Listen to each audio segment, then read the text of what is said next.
Intro. Before entering the interview room, I'd like to ask for your cooperation. Please wait outside and maintain order. If you'd like to get to know each other, please keep your voices down so you don't disturb the people inside. At the end of the seniors' announcement, the high school students sitting around the waiting area obediently lowered their voices. Fortunately, while waiting outside the interview room, I had some time to get to know a few new people. But there was one person who stood out more than everyone else. His name was Werrett. He was the definition of an ordinary person. As soon as school ended, he'd go straight home. He was indecisive, always hesitant, and couldn't do much on his own because his family had always taken care of everything for him. He had never done laundry, never ironed his clothes, never washed dishes, and never cooked, not even something as simple as a fried egg. Werrett had 4 siblings, yet he was probably still the least capable person in the family. His greatest ambition was to live off his parents for the rest of his life, until they passed away. And to make things even worse, he'd been dumped by his girlfriend less than a month ago. If you think his life already sounded miserable, it was even worse. Because the guy I just described was me. Oh, I wonder if Mr. Werrett is still alive, or if he's already rotting away.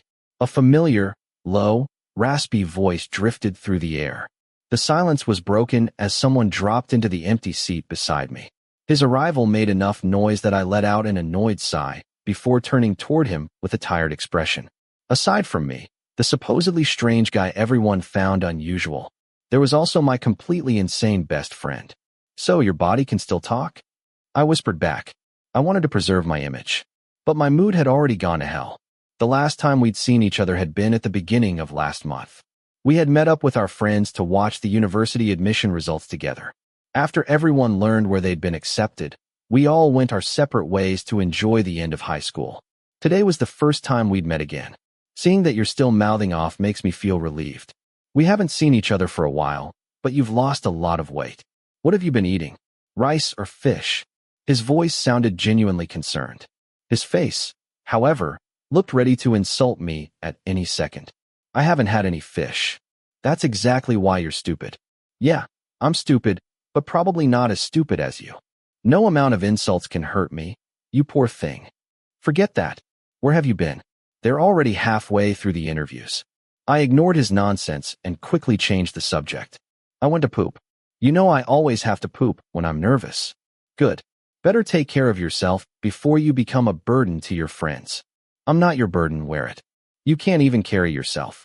Damn it. I was too tired to argue anymore, so I let the silence speak for me. There were still so many memories from before graduation. Our wonderful high school days had ended only a few days after the university admission results were announced. Plenty of couples managed to stay together despite attending universities far apart. But Toei, my ex, she never believed in long-distance relationships. Just getting into university meant we'd have less time for each other. Sometimes, love alone simply wasn't enough. Even so, I'll say it clearly. I don't regret it. Thinking about something? The person beside me asked. No. Thinking about Toei? He knew me too well. No. Go ahead. Lie to a dog. Even the dog wouldn't believe you. Fine. I admitted it.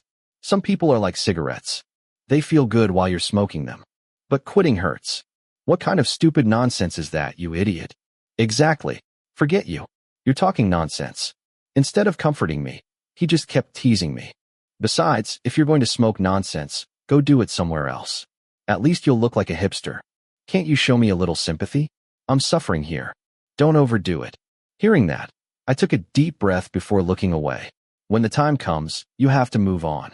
But what remains in your heart is the nostalgia you never knew you had. Lyrics from Only Can Do It by 25 Hours. I don't think you're heartbroken. I think you just sing terribly. I'm asking for comfort, not insults. After spending so many years with someone like him, I could no longer tell whether we actually cared about each other or simply enjoyed tormenting one another. Thinking about it hurt all over again. Back in high school, we stuck together like candy. And now, by some unbelievable stroke of luck, we'd ended up in the same department. Next, Werrett Unarun, please enter the interview room. Werrett, hey, they called your name. Are you planning to apply to this department next year instead?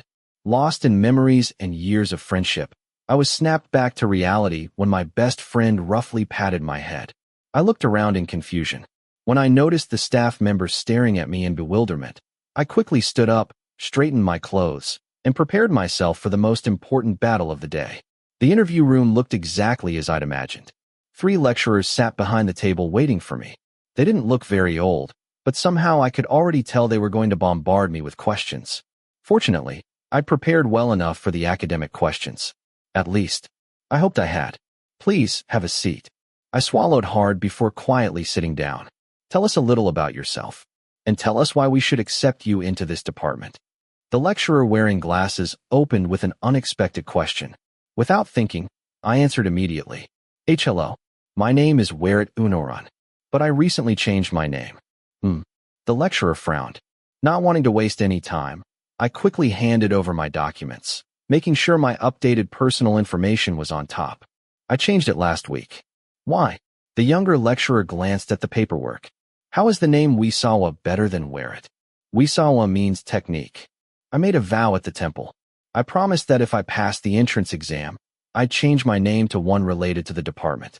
So, I have to keep that promise. Our department gets stranger students every year.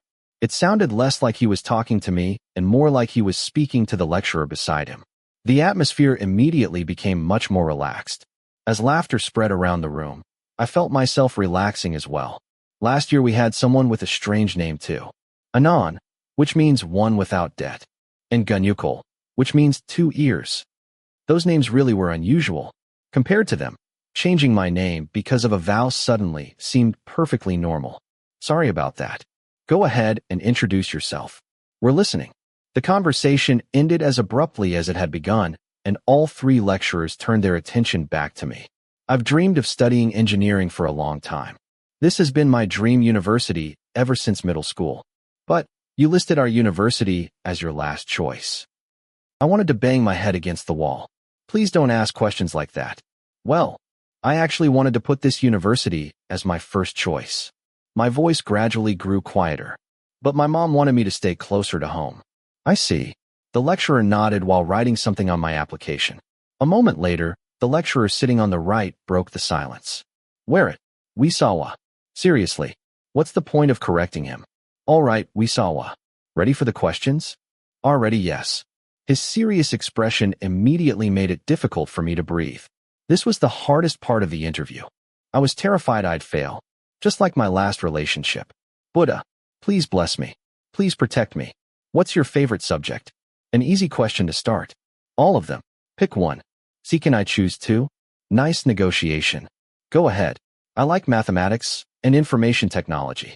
Computer-related subjects often required logical thinking and expressing your own ideas. I wasn't sure how well I was doing in this interview. Honestly, I felt like I was already failing. But when someone asks you a question directly, there's no time to overthink.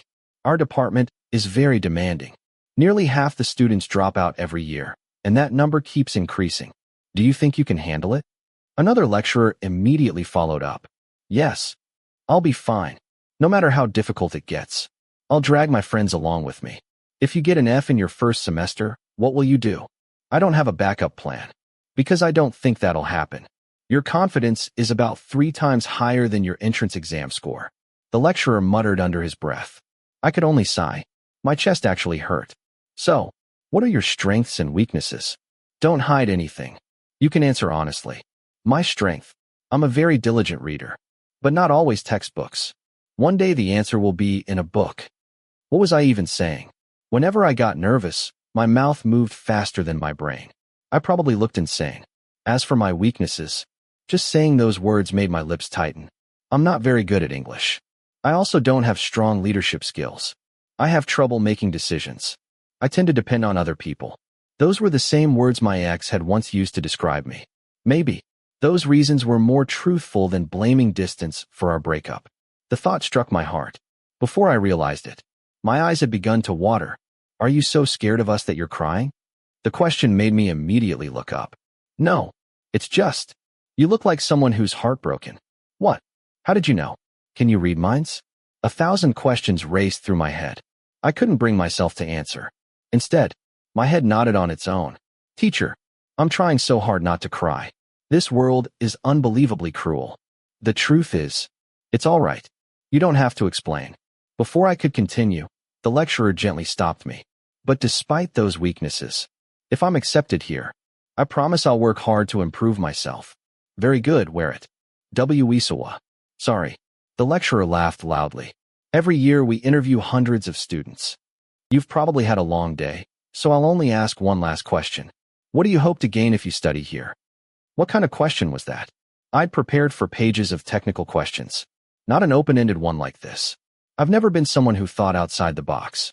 But if there was one thing I truly wished for, I want to do things I've never done before, such as cooking, doing laundry, washing dishes, cleaning my room, and also, hold on, the lecturer raised a hand.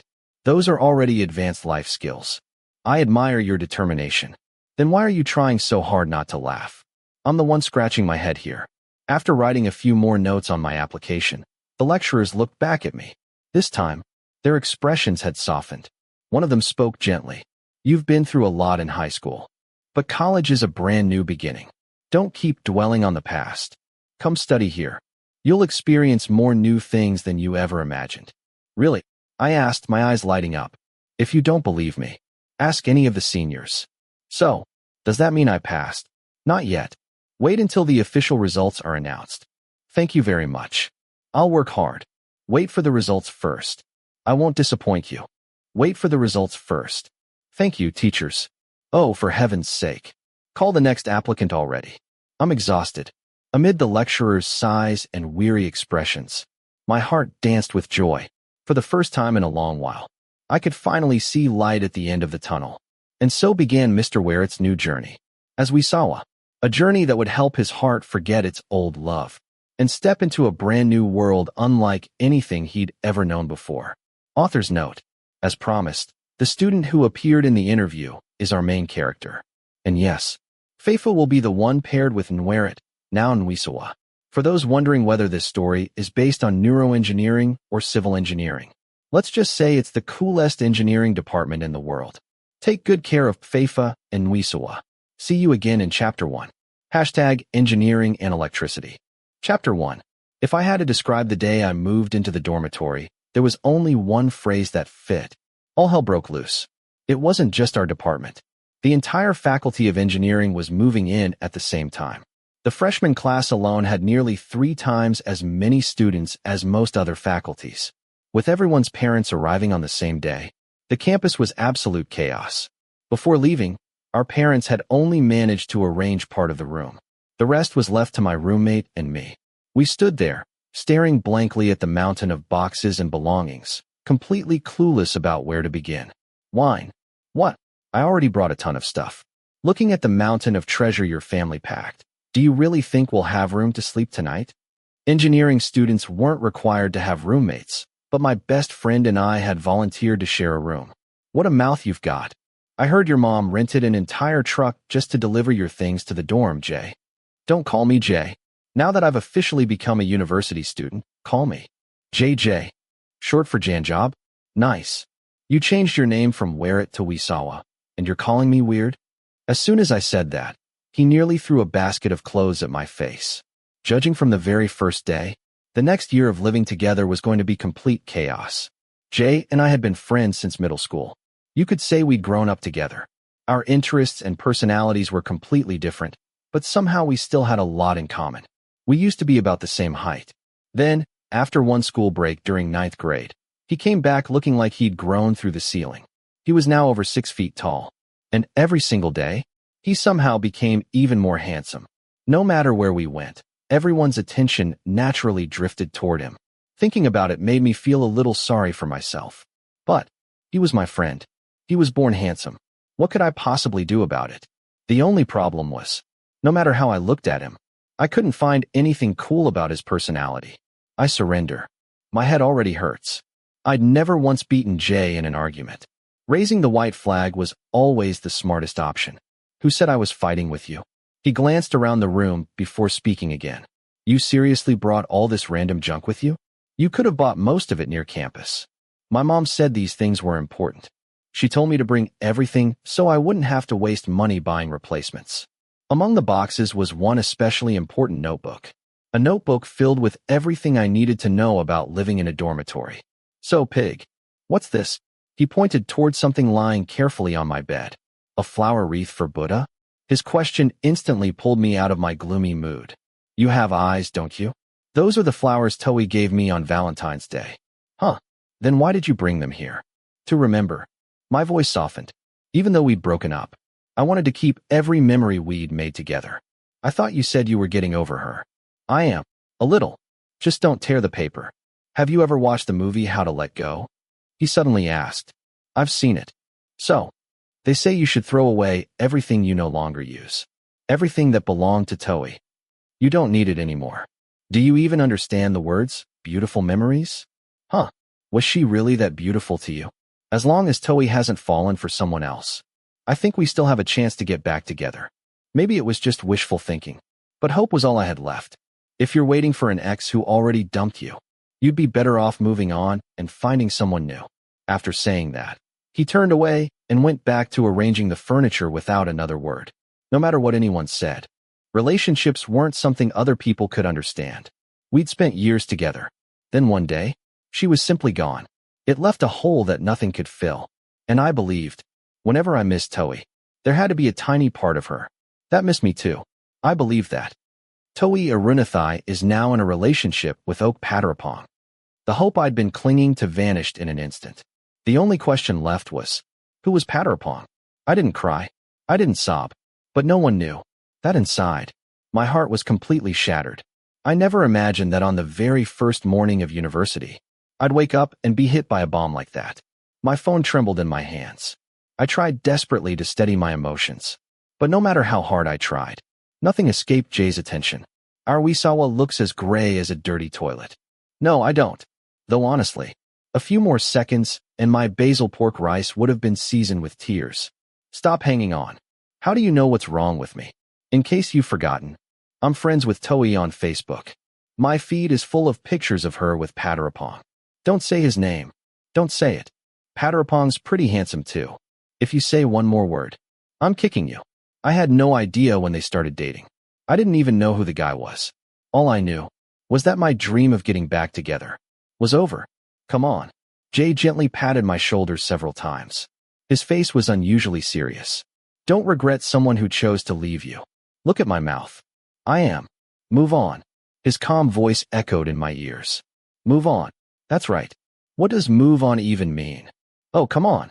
It means exactly what it sounds like, you idiot. The seniors had warned us that once classes started, we'd have almost no free time besides studying and attending activities.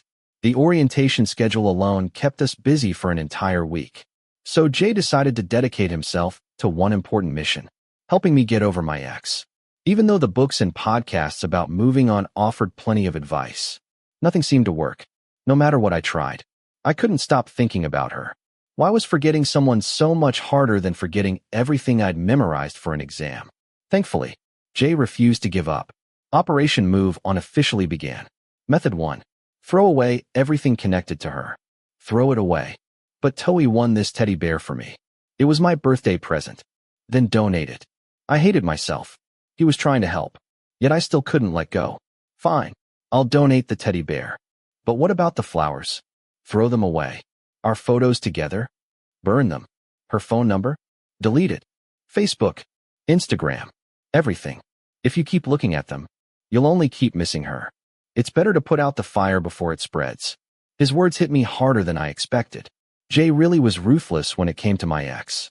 But people who break up can still be friends. Oh, you idiot.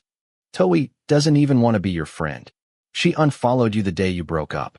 And she's already adding someone else. Damn. Look at my mouth. Again. Move on. I hated those words. I know. Good. Now look at my mouth again. Enough already. When you spend years dating someone, every little object becomes a memory. Movie tickets, dried flowers, birthday cards, stuffed animals that once seemed unbearably adorable, now only felt painful to look at. One by one, everything disappeared into a cardboard box. Jay sealed it with tape, picked it up, and carried it out of the room. Goodbye, Arunathai. Even if the world ended, I never wanted to see you again. Method 2. Spend more time with friends. Besides JJ, I also had another close friend in our department who lived next door. His name was Ben. He was a chubby guy, and surprisingly popular. He had his own YouTube channel with hundreds of thousands of followers. His content? Eating food. That was it. He'd sit there happily eating fried chicken, and somehow hundreds of thousands of people watched.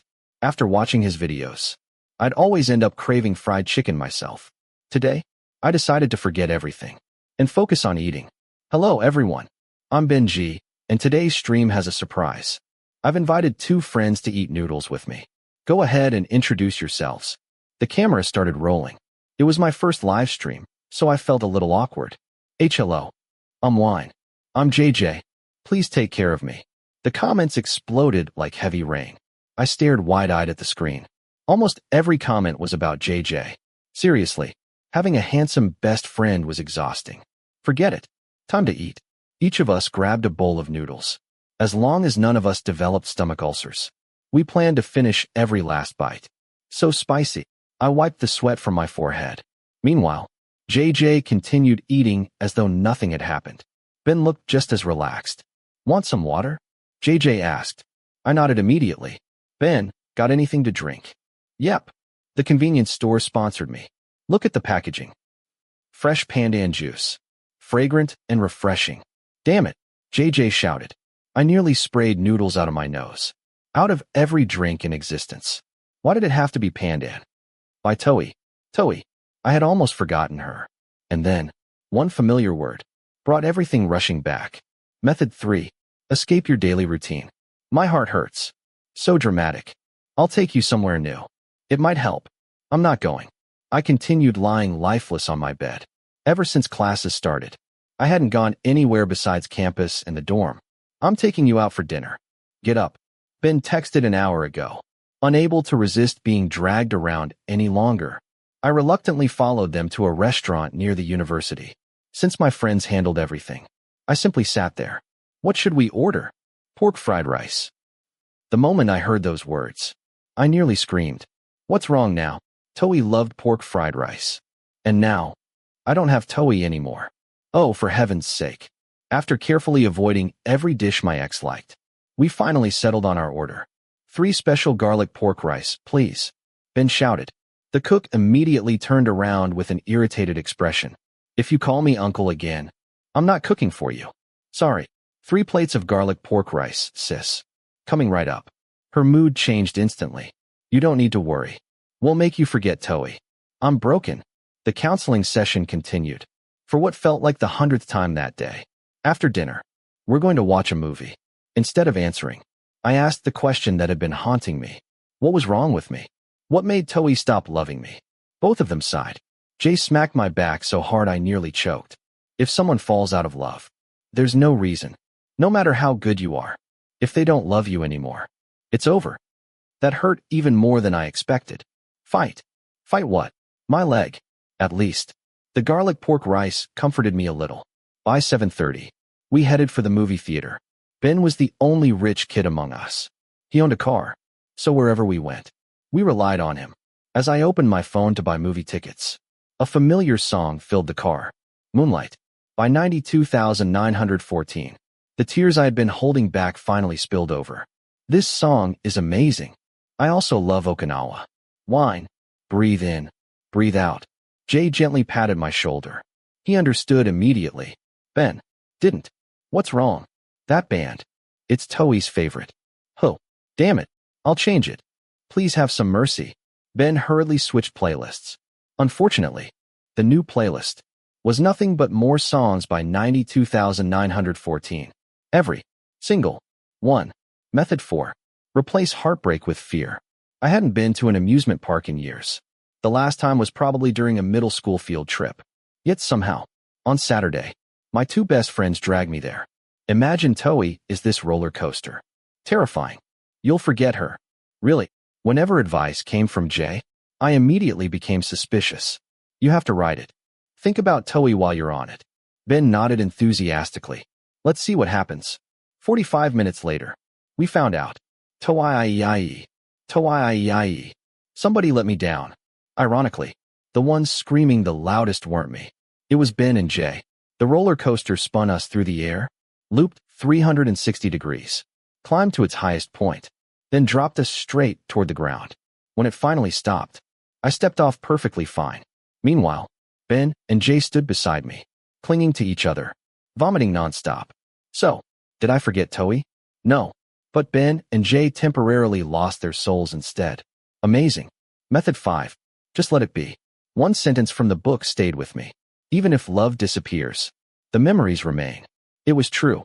So maybe, instead of desperately trying to forget, I should simply leave those memories where they were. One day, the pain I felt now would become the funniest story of my life. I'm so excited. What should I do? JJ rushed out of the bathroom, wearing freshly ironed clothes and carefully adjusting his tie. He looked so handsome that anyone who saw him couldn't help staring. Watching him now, it was hard to believe he'd been vomiting his guts out on a roller coaster yesterday. You're this excited just to receive your freshman code? You even dressed up? Today's the freshman gathering. I've got to look good. He flashed me a smug grin. Just get your code. Don't overdo it. Whine. Think about it. All the seniors will be there today. If I dress this well, someone's bound to fall for me. Sure. Whatever you say. In case anyone didn't know, my best friend had a thing for older women. You should dress nicely too. Here, where's some of my cologne? I guarantee everyone who smells it will fall into your arms. Is that perfume? Or anesthesia? No thanks. Before I could finish speaking, he sprayed it on me anyway. I had to admit, it actually smelled really good. Thankfully, he wore a different fragrance himself.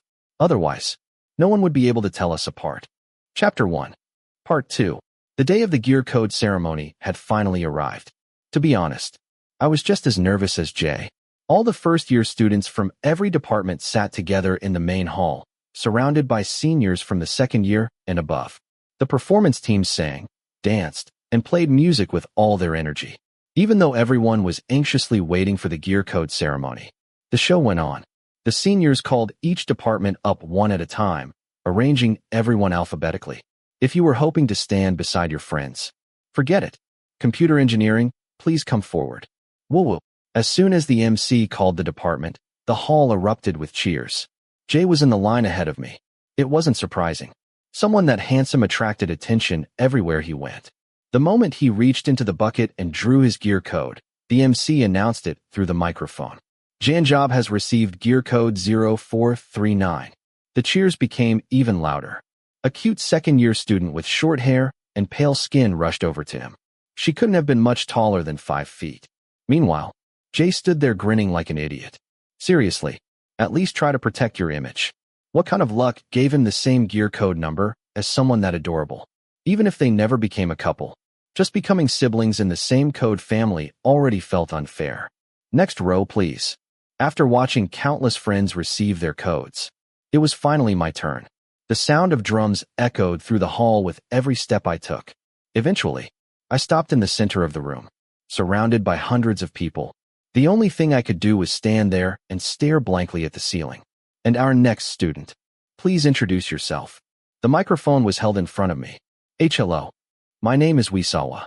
My former name was Werit. You can call me Wine. Wisawa means technique.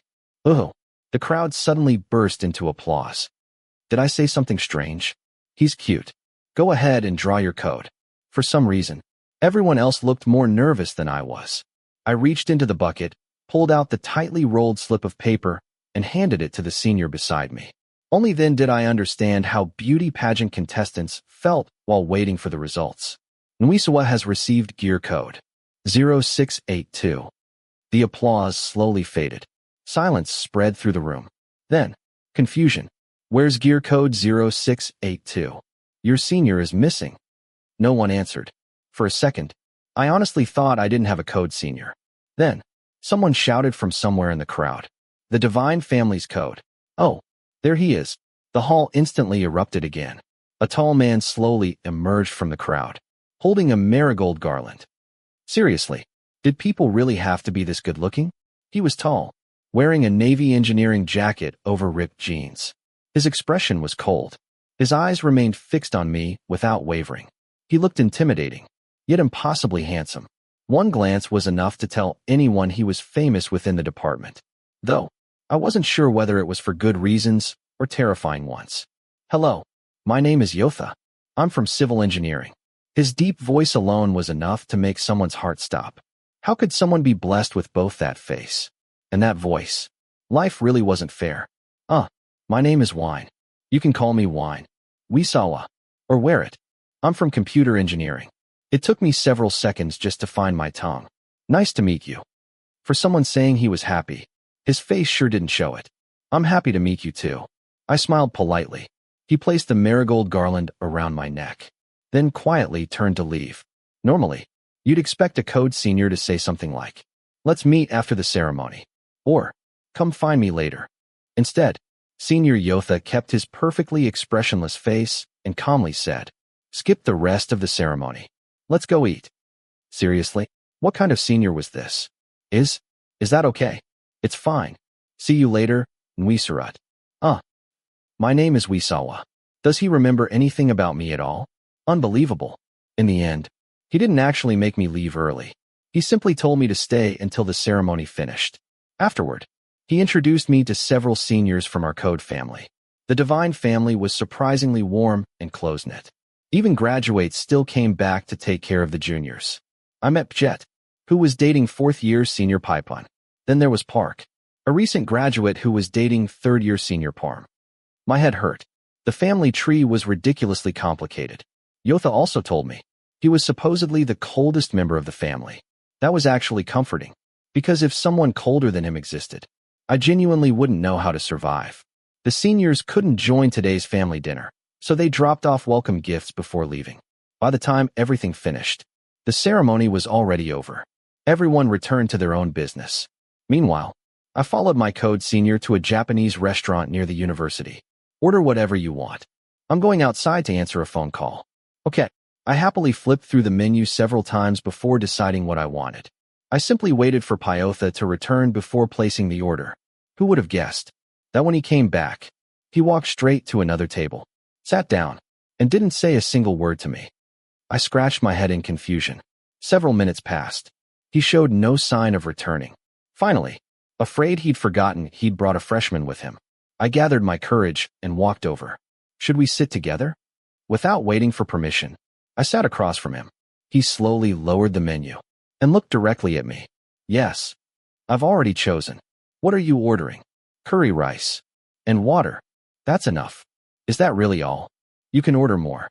Looking at the menu prices, nothing here was cheap, but refusing after he offered would seem rude.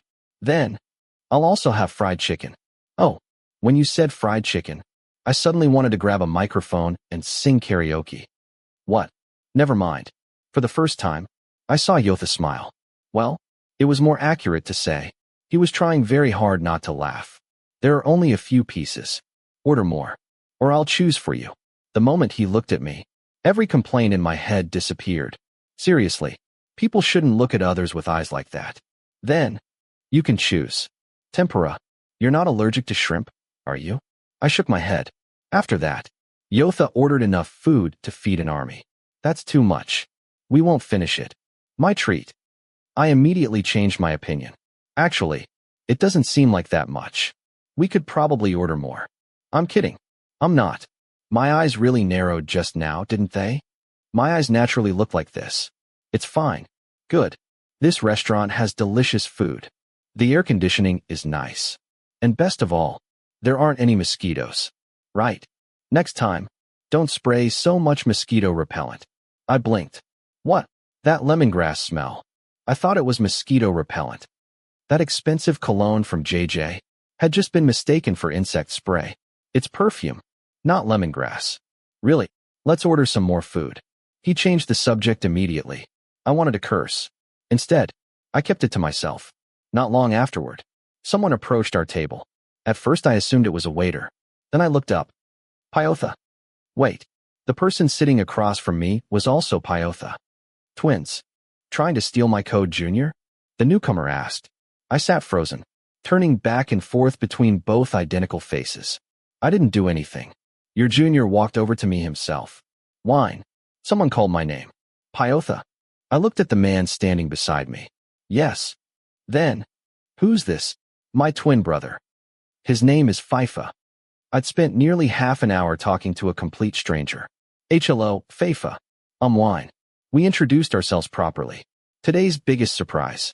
Faifa looked almost identical to Yotha. Their voices were nearly the same. Their clothes were nearly the same. Without paying close attention, there was no way anyone could tell them apart. Both were handsome, serious, cool, and unexpectedly charming whenever they smiled. Hello, Nwine. I wasn't trying to fool you. I just didn't tell you the truth. That's still fooling me. Why didn't you tell me earlier? Don't be mad. Jingle. He stuck out his tongue, crossed his eyes, and swayed side to side. Where had the cold, mysterious senior gone? Your brother's crazy, Yotha. Let him sit here. He needs time to get to know me. Yotha simply pulled out the chair beside me and sat down without saying a word. Soon afterward, Faifa's own Code Junior arrived. She was a tall girl with long curly hair and a trendy style. Her name was Pin.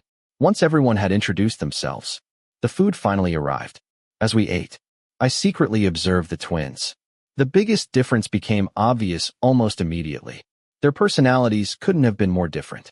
Once Faifa dropped the serious act, he became unbelievably cheerful.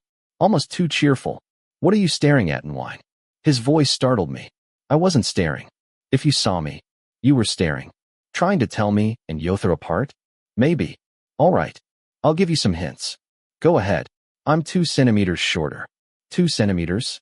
Who can even tell? You're people, not rulers. My hairstyle's different. Can you tell? Yotha's hair is softer. Yours is a little rougher. You've got sharp eyes. Sorry. My mom says apologizing fixes everything. But personality is the easiest way. Yotha always has a blank face. He's cold, quiet, calm, almost emotionless. Everyone calls him the Prince of Darkness. Whoa. My Code Senior sounds terrifying. He's handsome, dependable, caring, a perfect man. That's true. I'm talking about me. Could someone please hand me another piece of fried chicken? Who praises themselves like that? Get used to it. Faifa is in love with himself. Yotha finally joined the conversation. Even with the world's most exhausted expression, he sounded completely used to his brother's behavior. You can probably see how amazing I am from Uranus. I can also see that you don't know what you're talking about. These brothers were unbelievable. Why are you two arguing? Our business. Fine. So, is the fried chicken good? Looking for trouble? Why was he so easy to provoke? Still, no matter how annoyed I became every 10 seconds, the meal somehow remained fun. After paying the bill, I thought I'd finally be heading back to the dorm. Unfortunately, I wasn't free yet. The twins were arguing over who should pay. By the time they finished, it was almost 3 in the afternoon. You should take your Code Junior home. I'm lonely. Faifa grinned. There are too many people. Just then, Yotha's phone rang. Faifa glanced at the screen and laughed. Your wife's calling. Go. I'll take your junior home. I've got nothing else to do. Wine. Yes. Who do you want to go home with? Why did life keep making me choose? I hated making decisions. I looked left. The quiet twin. I looked right. The crazy twin. What kind of karma had I accumulated? The phone continued ringing. His girlfriend was obviously waiting. I couldn't possibly interfere. So, I'll go with Faifa. Okay. Yotha answered simply. Meanwhile, Faifa pinched my cheek and bounced happily. Number 1 cutest baby wine. Someone please lock this man up. After saying goodbye, the two of us headed toward his car. Faifa, can I ask you something? Go ahead. Why did you want to take me home? I wanted to take care of you. If he said something like that to other people, thousands would probably fall for him. Thankfully, I wasn't the type to misunderstand kindness. Thank you. No problem. I volunteered. My car's parked a little far away. That's okay. The parking lot was only about 100 meters away. Yet, within those 100 meters, something unbelievable happened. Faifa, my car broke down. I'm waiting for you. Come with us. I'll drive you home. Really, I'm embarrassed. It's fine. Then another senior appeared. Kim, where are you going? I fought with my girlfriend. She drove off and left me. Come on. I'll take you home. I'll just call a ride. Don't waste money. My car's big. Then another person. Mew, need help. I'm delivering drums to student affairs. How are you transporting them? Motorcycle. Forget that. My car's empty. He said it again. My car's empty. Can I bring another friend too? He has a standee. Sure. My car's really empty. And then we reached the parking lot. His car was not empty. At all. 6 people. Drums. A giant standee. Everyone squeezed inside until tears nearly came to my eyes. So this was what he meant by taking care of me. Only then did I finally understand. Faifa didn't just want to help me. He wanted to help everyone. If another planet full of people suddenly appeared, he'd probably offer them a ride too. At last, I could clearly tell the twins apart. Yotha might have been kind, but Faifa's generosity, his warmth, and his instinct to help everyone belonged to him alone. 6 strangers, who had never met before, were suddenly connected by one person. The smiling young man behind the steering wheel. Sent to Arunathai. Do you know something? Today, I met someone who helped me forget about you. Because from now on, the boy named Wisawa will probably remember only one person. His face, his voice, his smile, his kindness. No matter how much time passes, I'll never forget him. His name is Faifa. Chapter 2. Breathe in, breathe out, breathe in, breathe in. I can't breathe out anymore. At this point, no one could save my life. The only thing I could do was silently blame myself. If I'd chosen to go home with my actual code senior, I would have been comfortably relaxing in my dorm by now. Instead, I'd made the wrong decision. And now I was packed inside the very spacious car Faifa had proudly mentioned, who was going to take responsibility for my poor heart. The driver himself looked perfectly comfortable, sitting back in his seat while calmly listening to relaxing music. Beside him sat Kim, who'd been abandoned by his girlfriend outside the restaurant and had somehow ended up riding with us instead. Apparently, because he was Yotha's friend, he naturally earned a seat. Now, let's look at the back seat. On the far left sat a beautiful senior occupying one corner. Next to her were 2 girls from the music club along with all their equipment. Thankfully, the drum had been shoved into the cargo area. The giant standee, however, didn't fit, so it had been wedged into the front instead. As for Mr. Wisawa, don't bother guessing. I was dying. I couldn't even sit upright anymore. I had to twist sideways and press myself against the window just to make enough room for 4 people across the back seat. Are you comfortable, E? I'm fine. What about you, Wine? You okay? Okay. Have you ever seen a fish stranded on land? Eyes bulging, mouth hanging open, barely clinging to life. That was exactly what I looked like. Why does he sound like he's dying? Are you even looking in the rearview mirror? If this car doesn't start moving soon, I'm genuinely going to leave this world. Let's just drive. Please. In my heart, I prayed that I'd be the first passenger dropped off. Unfortunately, the owner of the car had other plans. We'll take Kim home first since his dorm is the closest. Then we'll drop Mew and his friends off at Student Affairs. Oh, and what's your name? My name's Sam. Nice to meet you, Faifa. Nice to meet you too. Speaking of Sam, I know lots of people named Sam. Manager Sam. Bank Sam. Education Sam. Engineering Sam. There are at least 4 or 5 of them. Wow. You really know a lot of people. You can ask me about anyone. I know practically the whole university. Huh. Until then, I'd been quietly listening. But that sentence escaped my mouth before I could stop it. He knows the entire university. How many years has this man been registering residents at the district office? What's wrong, Sleepy? He turned around with a puzzled look. My name is Wine. Okay, Wine. I'll take you home last. Your dorm's the farthest. Heh. I wanted to tell him that wasn't funny. But accusing someone who'd given me a ride felt wrong. So I accepted my fate. Silently, we drove through one street after another, one alley after another, dropping people off along the way. Thank goodness he didn't stop to pick up random strangers too. Otherwise, I'd probably get back to the dorm around 2 in the morning. Once the last senior got out, I was finally allowed to move into the front passenger seat. Immediately, the entire world became brighter. My body no longer had to fold itself into impossible angles. Honestly, I was amazed I'd survived that long. Huh, why'd you stop the car? After driving a little farther, Faifa suddenly pulled over. Need to buy something. Oh, well, complaining after accepting a free ride would be rude. Faifa disappeared into a convenience store. A few minutes later, he came back carrying a large shopping bag. Before I could ask anything, he handed me an ice-cold bottle of water. This is for you. You've been sweating the whole ride. Poor thing. Thank you. I actually have water in my backpack. But it isn't cold. Take this instead. Then he handed me another bottle. Mineral water. I've seen girls spray it on their faces. They say it feels refreshing. Can I take back everything bad I thought about him earlier? Not only was he generous, he was surprisingly attentive. How much do I owe you? It's fine. I bought it for you. No need to pay me back. Is the air conditioner cold enough? You can adjust it yourself. It's perfect. Good. The car started moving again. Soft music drifted quietly through the speakers. The atmosphere became strangely peaceful. Neither of us spoke for a while. I tried thinking of something to say, but before I could, Faifa spoke first. Can I have your phone number? So I can check on you if anything comes up. What if I don't give it to you? My brother picked the wrong junior. So arrogant. When he acted like this, he somehow felt much friendlier than normal people. I hesitated for a long time. If I refused, it would feel rude. So, I accepted the phone he held out. Please save your number for me. Okay. How was your first week of classes? Nothing special. The lecturers have only handed out textbooks. What about your friends? They're great. Everyone's really nice. How's the food? I haven't tried everything in the cafeteria yet. Some places are delicious. Some have long lines.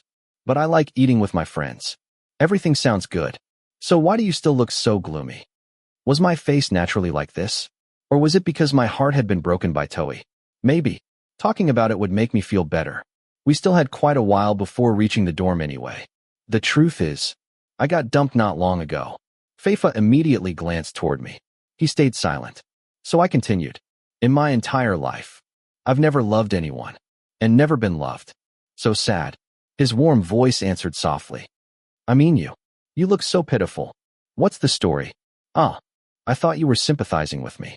Breaking up is normal, isn't it? Maybe. But when they move on so quickly, it hurts. So, she's already gone. Great. Talking to him somehow made me feel even worse. Perhaps seeing my face shrink into complete misery. He reached over and gently patted my shoulder. Whine. Look at me. I've been through more heartbreak than you. You've been dumped too? I don't believe it. I have. He suddenly looked surprisingly serious. So, how did you move on? I'll tell you. Huh. When did it happen? Second grade. Oh. What? Oh, Ijai. Why are you mad? Oh, Whoa. And just like that, the Sad People's Club officially closed. Because this wasn't sad anymore. It was ridiculous. What's wrong? You've been frowning ever since you got back. I thought you'd be happy to join the Divine Code family. Jay's voice made me sigh heavily. Pyothia's great. It's just, I had the misfortune of meeting his twin brother. Ah, Faifa. You know him? He knows practically the whole university. Where have you been? Oh, he was last year's campus moon. Jay answered excitedly. Meanwhile, I still looked exhausted. Whoever voted for him. Our university has excellent taste. If someone that handsome won, I'd accept it. If you don't believe me, look. Jay grabbed his phone and showed me a photo. It was Faifa smiling while drying his wet hair. The comments underneath were endless. This was posted on the Cute Boy page 2 days ago. He's the hottest guy on campus. Sure, he's incredibly handsome. But let me ask you something. What? Is he normal? I honestly don't know. Sometimes he's perfectly normal. Other times, he's somewhere between cheerful and completely insane. I'd say the second one. What exactly did he do to you? Jay tilted his head. I wanted him to experience it himself. But, no one deserved that. He's just too nice. After saying that, I flopped onto my bed and started scrolling through social media. Everyone had already posted photos with their code seniors. Everyone smiled happily. Meanwhile, our Divine Code family hadn't taken a single group picture. Only Pyotha and Faifa had shown up. And since Pyotha hated taking photos, there was nothing for me to post. It honestly hurt a little. Then, the algorithm attacked me. Friends from every department were uploading pictures with Faifa, one after another. I'd only left him less than 10 minutes ago. Yet my entire timeline was somehow full of his face. Girls, groups of guys, clubs, organizations. Everyone seemed to know him. Some captions were so affectionate they sounded like love confessions. Jay, you know Faifa, right? Yeah. Without looking away from the game on his computer, he answered casually. What kind of person is he? Go find out yourself. He really helped me today. After thinking for a while, I opened Faifa's Instagram. His account was public. There weren't many posts. Only a couple hundred. But when I opened the tagged photos, There was no end. Solo pictures, couple photos, group photos, cafe photos, pub photos, pictures with different people every single time. Seriously, was he here to study? Or to hold a meet and greet? It's like he absorbed all of Pyothe's social energy. I muttered. Jay laughed. Not just Yotha's. I think he stole everyone else's too. Exactly. For once. We completely agreed. About 10 minutes later, a video call notification appeared. The number wasn't saved. Curious. I answered. Hello. The camera shook wildly, then suddenly switched to the front camera. Holy. It was Faifa. I froze. Seeing his face appear without warning nearly gave me a heart attack. What happened? You called me. I think you forgot something in my car. He reached down and picked up a black wallet. This isn't mine. It probably belongs to someone else. Oh, okay. The call ended almost immediately. I was still processing what had happened when another video call came through. What's wrong now, Faifa? I found this book. He held up a pink-covered book titled Love Quotes. I've never seen that before. Not mine. Try asking someone else. Who? I don't remember who rode in my car. Be serious. I really don't remember. Is that your girlfriend's? They're all just friends. Your friend zone is huge. Of course. Someone as handsome as me has every zone. I even made one especially for you. The karma zone. I'm pretty sure we don't owe each other any karma. He laughed. All right. I'll ask someone else. Sorry for bothering you.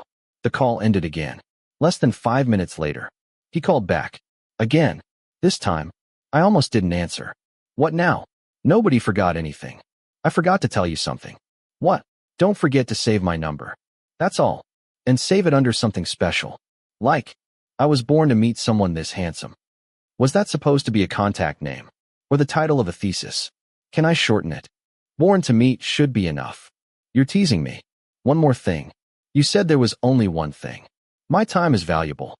So, should I hang up? Wait. Why are you pouting? Talking to this man felt like playing chess. One wrong move, and I'd lose instantly. What else?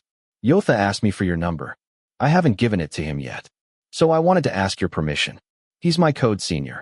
Of course he can have it. If someone else asked. It depends. So easygoing. Unlike you. You give your number to everyone. How do you know? I guessed. So it's true. Yep. Just ask anyone on campus. They all have my number. I knew it. So, how are you? I'm exactly as you can see. For me, there was only one sentence that perfectly described Faifa.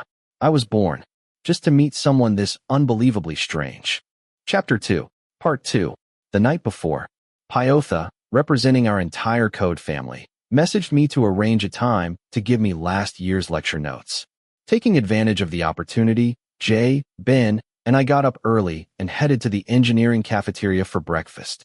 While we were eating and guessing what activities our department would have that day, the handsome Prince of Darkness walked in with the same expressionless face he'd probably worn his entire life. Honestly, did this man ever smile? His self-control was incredible. Good morning, Pyotha. My friends greeted him with bright smiles and gave him a respectful why. He nodded politely before handing me a white bag stuffed with books and documents. I prepared the lecture notes and textbooks. Thank you so much. I didn't expect to be this lucky.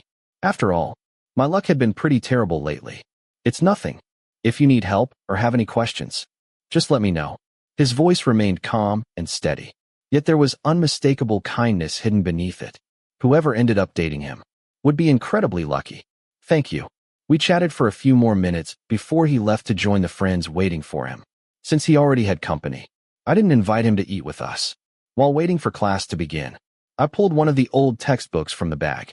I honestly didn't know whether my code senior cared about me that much, or whether he was simply too lazy to sell his used books.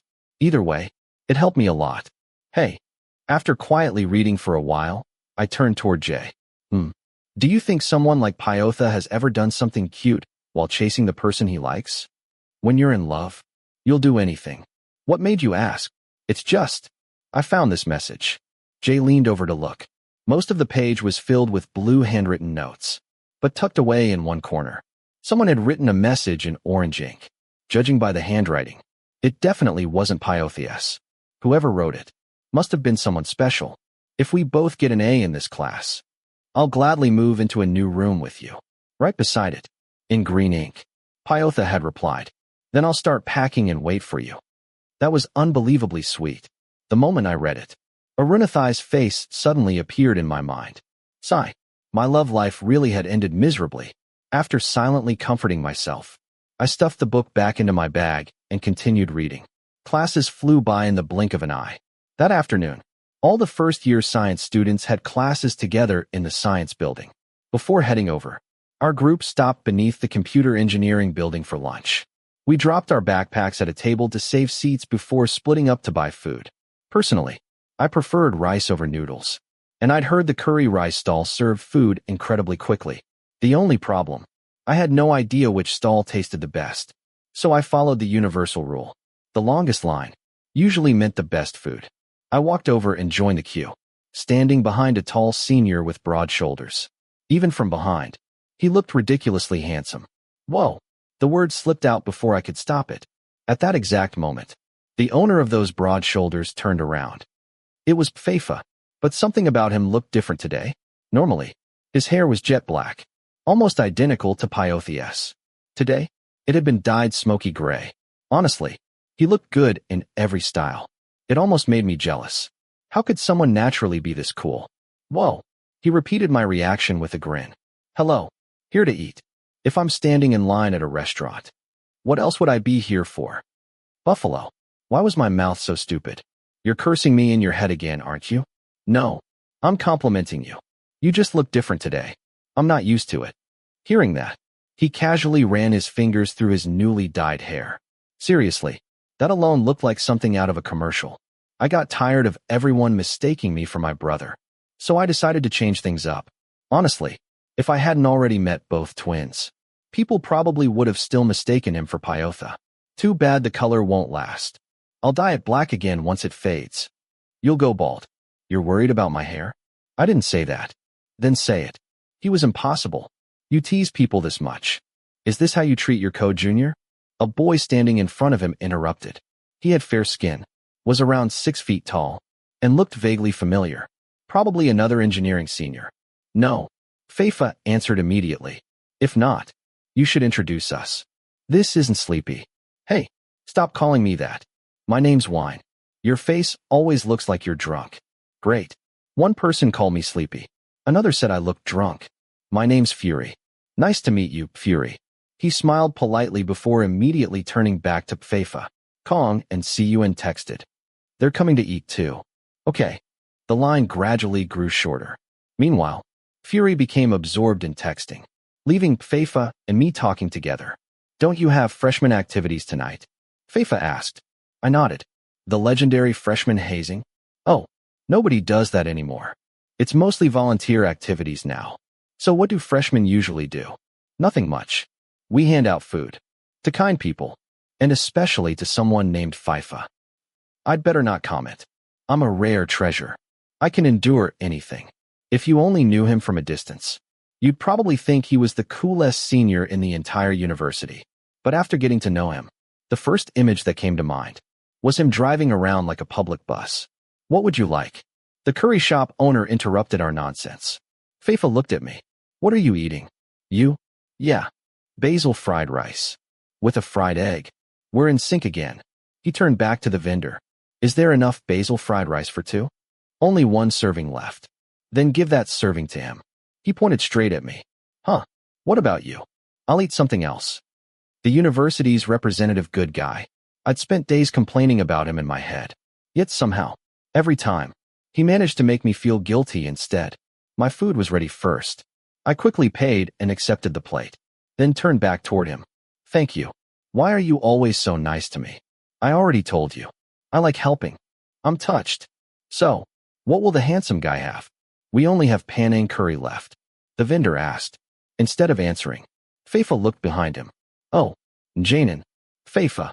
How long have you been standing there? For a while. Perfect. Since we know each other. You order first.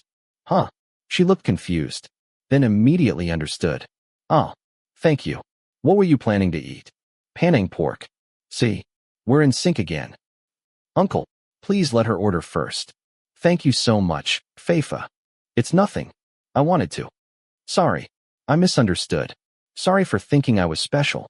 Brother, will you ever actually get to eat your own lunch? Seriously, this crazy man. Back at our table, Ben had ordered chicken curry and noodles. Jay had another mountain of noodles. Meanwhile, I stared at my basil fried rice. Tears almost came to my eyes. Wine, why are you just staring at your food? I'm emotional. You're ridiculous. Jay laughed before changing the subject. I saw you talking with Faifa. His new hair looks amazing. You need to calm down. Sometimes his personality has nothing to do with his face. You're just jealous because he's handsome. I'm more jealous of your skin than anyone else's. I'm exhausted already. The three of us continued eating. Then my attention shifted to another table. Two seniors had just joined Faifa's group. One was tall, had a model's body, and smiled so brightly people could probably faint. The other wore glasses, had messy wavy hair, looked scholarly, yet strangely charming. Who's that? I've never seen him before. Ben turned around. You don't know them? Am I supposed to know everyone? No, but you should at least know your code senior's boyfriend. Huh? Pyotha's boyfriend? Apparently. I'd always known Pyotha had someone. I'd even seen the sweet notes inside the textbook. But I hadn't expected it to be a guy. The one who looks like an adorable beagle puppy. Oh, I know exactly who you mean. And the other one is Faifa's legendary ship. The whole department screams whenever they're together. Oh, Jay suddenly got excited. Meanwhile, I was still trying to process the phrase. Legendary ship. You know what a ship is? A ship. Like Baozhong. You buffalo. How have you survived until now? Ben immediately sent me a Google link explaining shipping. After reading it, I finally understood. So, they're just friends in real life. But people imagine them dating? Exactly. If people started shipping you and Jay, we'd call it #JWine. Absolutely not. Me? With Jay? Never. But why those two? Faifa knows practically everyone. Why don't people ship him with someone else? They do. But this guy's one of his closest friends. He has lots of close friends. You're asking too many questions. Eat. In other words, he refused to answer. I quietly looked back toward Faifa's table. Honestly, he and that senior did look good together. When I'd imagined engineering before university, I pictured workshop uniforms, gear necklaces, cool guys that made girls scream wherever they went. Reality was completely different. No workshop shirts, no gear necklaces. Yesterday, the only thing I'd seen was a group of freshmen in t-shirts, gym shorts, and flip-flops squatting in the hallway, scrubbing the floor with brushes. There went my dream profile picture. Everyone, hang in there. Fight. Fight what? The stains on the floor? Mr. Wisawa's first week officially became a week straight from hell. They'd promised there wouldn't be any harsh freshman initiation, that everything would be relaxed. Lies. The only thing they hadn't asked us to do was march onto an actual battlefield. The first few days had been fun. Icebreakers, games, air-conditioned rooms. Then the seniors fooled us with the buddy program. You're going to make lots of new friends. My assigned buddy was a mechanical engineering boy. Neither of us knew how to start conversations, so we exchanged gifts, then immediately went our separate ways. The very next day, hell began. Community service, scrubbing gear statues, cleaning fish tanks, trimming bushes, repairing broken equipment. I seriously wondered if the department had run out of money to hire janitors. Don't be upset. Once we're done, your code seniors will reward you with food. I don't want food. What do you want? I want to sleep. Sure. Sleep all you want. Then don't come back until gear day. Huh. Lots of freshmen dreamed about wearing their gear necklaces to impress people. This year, the gears weren't even sold anymore. The only way to get one was surviving the activities. If I looked at it positively, we were helping the department. If I looked honestly, we were unpaid labor. That afternoon, computer engineering was assigned to clean the activity area next to the clubroom, including old rusty fans that needed scrubbing and repainting. Where should this go? Take it upstairs. Apparently, computer engineering students existed solely for heavy lifting. After finishing the cleaning, we immediately became movers. Large cardboard boxes were stacked into our arms. Step by step, we climbed the stairs. At first, it wasn't too bad. Then, my strength disappeared. By the end, I felt like a sloth dragging itself uphill. And the storage room was on the 4th floor. Why couldn't they use the 2nd floor instead? Poor thing. Looks like someone's about to die. That voice again. I turned around. Faifa stood there smiling brightly, blocking the staircase. The box in my arms suddenly felt twice as heavy. If you don't want me to die, move. I'm already exhausted. Okay. He obediently stepped aside, but instead of leaving, he walked beside me, eating French fries. Deliberately. Was he teasing me? I was starving. What are you following me for? I'm cheering you on. You could help me carry this instead. Why would I? You're always helping everyone. Everyone has their own responsibilities. Want a fry? He held one toward me. No. Open your mouth. No. He kept insisting. Eventually, I gave up. The first fry wasn't even swallowed, before he shoved another into my mouth. Then another. Faifa, can you stop? I'm going to choke. I thought you liked eating. Sigh. Why? Jay called from the landing above. Are there more boxes downstairs? Almost done. Good. After we're finished. Want to go eat shabu? Definitely. The moment shabu was mentioned, Jay looked alive again. As he walked past, he greeted Faifa. Hello, Faifa. Hello. Once Jay disappeared upstairs, Faifa suddenly asked, who was that? Jay. My best friend. Same department. We've been together since high school. You've never gotten tired of him? He's too handsome. He steals everyone else's spotlight. We'd attended the same provincial school. Jay's looks had made him famous throughout every grade. Then stop hanging around him. Spend time with me instead. Seriously? I'm crazy. You won't get bored. What kind of logic was that? I simply shook my head, placed the box inside the storage room, and turned around. Unfortunately, he was still there. So, being close to Jay didn't stop you from getting close to other people? I'm close with lots of people, but Jay's still my closest friend. Although, these past few days, my friends keep shipping us. Shipping? He frowned. What's that? It's because of you. The legendary Faifa Kong ship. Oh, am I really that popular? Don't pretend to be shy. Is it funny? How do you know Kong? You tell me. What else do you know? People say you two have amazing chemistry. When you're together, the girls scream. As far as I knew, Faifa didn't have a boyfriend. Pong was busy pursuing a girl. But imagination always beat reality. So, nobody screams when we're together? No. I only scream because of Jay. So no chemistry. Try shipping us. It'll be even better. You? Never. Honestly, people shipped Faifa with practically the entire university. I stepped away, but as I headed downstairs, he suddenly grabbed my wrist. Without warning, he pulled me toward the elevator. We're allowed to use this. Why wouldn't you be? So, I stared blankly as he calmly pressed the button. The second years never said freshmen couldn't use it. Wait, seriously? Then why didn't anyone tell us? We've been carrying boxes up 4 flights of stairs. You're heartless to your juniors. My knees nearly gave out. He only laughed. So, will you ship us now? We're back to that again. I don't want that. If I ever actually date someone, it'll become awkward. No chance. You'll never get a boyfriend. Aren't you lonely? My life. Why would I be? Just taking care of the people around me is enough. But if you treat everyone exactly the same, doesn't that also mean you don't truly treat anyone as special? Isn't there anyone you do something only for them? Who says there isn't? What? The elevator doors opened. We stepped inside. I bought someone a teddy bear once.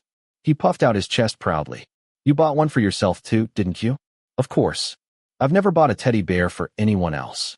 I've only given people stuffed rabbits, stuffed pigs, and stuffed unicorns. I really shouldn't have expected anything. That's not what makes someone special. Are you joking? Or, enough. The elevator reached the ground floor. I hurried to end the conversation. Wine. But I dyed my hair. What does that have to do with anything? I haven't cared about my appearance in a long time. But I dyed it because I didn't want someone to mistake me for Yotha anymore. Isn't that something special? The elevator doors opened. I couldn't think of a single thing to say. Faifa simply walked out, smiled brightly, and greeted the friends waiting outside, as if the conversation we'd just had never happened at all. Chapter 3. Wisawa's point of view. I started the day with a fresh morning. Everyone had different plans for the weekend. Some went home. Others went shopping. Someone even drove to the beach to celebrate a birthday. As for Jay and me, We were both from other provinces and too lazy to travel anywhere far. Instead, we decided to learn something new together. Cleaning. Room 101's housework class had officially begun. Ever since my parents stopped taking care of everything for me, life had become much harder. Even something as simple as doing laundry had to be learned step by step. Sorting clothes before washing them might seem easy to everyone else. Just separate the colors. But for someone who had to learn everything from scratch, it was enough to make me sweat. As I sorted through my clothes, I picked up a shirt. At that moment, memories came flooding back. I wonder how Toei is doing now. I couldn't help muttering. I'd bought this shirt with Toei. I remembered wanting another striped design, but she'd insisted this one looked better, so I bought it instead. Stop thinking about her and finish sorting your clothes. Jay never joined in my sentimental moments. What a jerk. I am sorting them. I just remembered something. I'm feeling a little nostalgic. You're hopeless. Give me a little time. If you wrote all this nonsense down every day, it'd probably become a bestseller. Don't tempt me. Writing the truth is dangerous. Whoa, Jay, you still haven't deleted Toei from Facebook, right? Tell me, how's she doing these days? Jay's eyes widened. He lay silently for a moment before rolling over, grabbing the phone from his desk and opening Facebook. On days off, Jay became even lazier than usual. He could lie in bed all day playing on his phone without caring how high the sun had climbed. Toei updates her life almost every hour. Want to see the pictures, Mr. Wisawa? His voice was full of teasing. But let me warn you first. If your heart isn't strong enough, don't look. My heart really isn't that strong. Just tell me if she's happy. Looks like she's doing just fine. Jay continued scrolling while I kept sorting clothes into the laundry basket. She seems really happy. She's always posting couple pictures with her new boyfriend.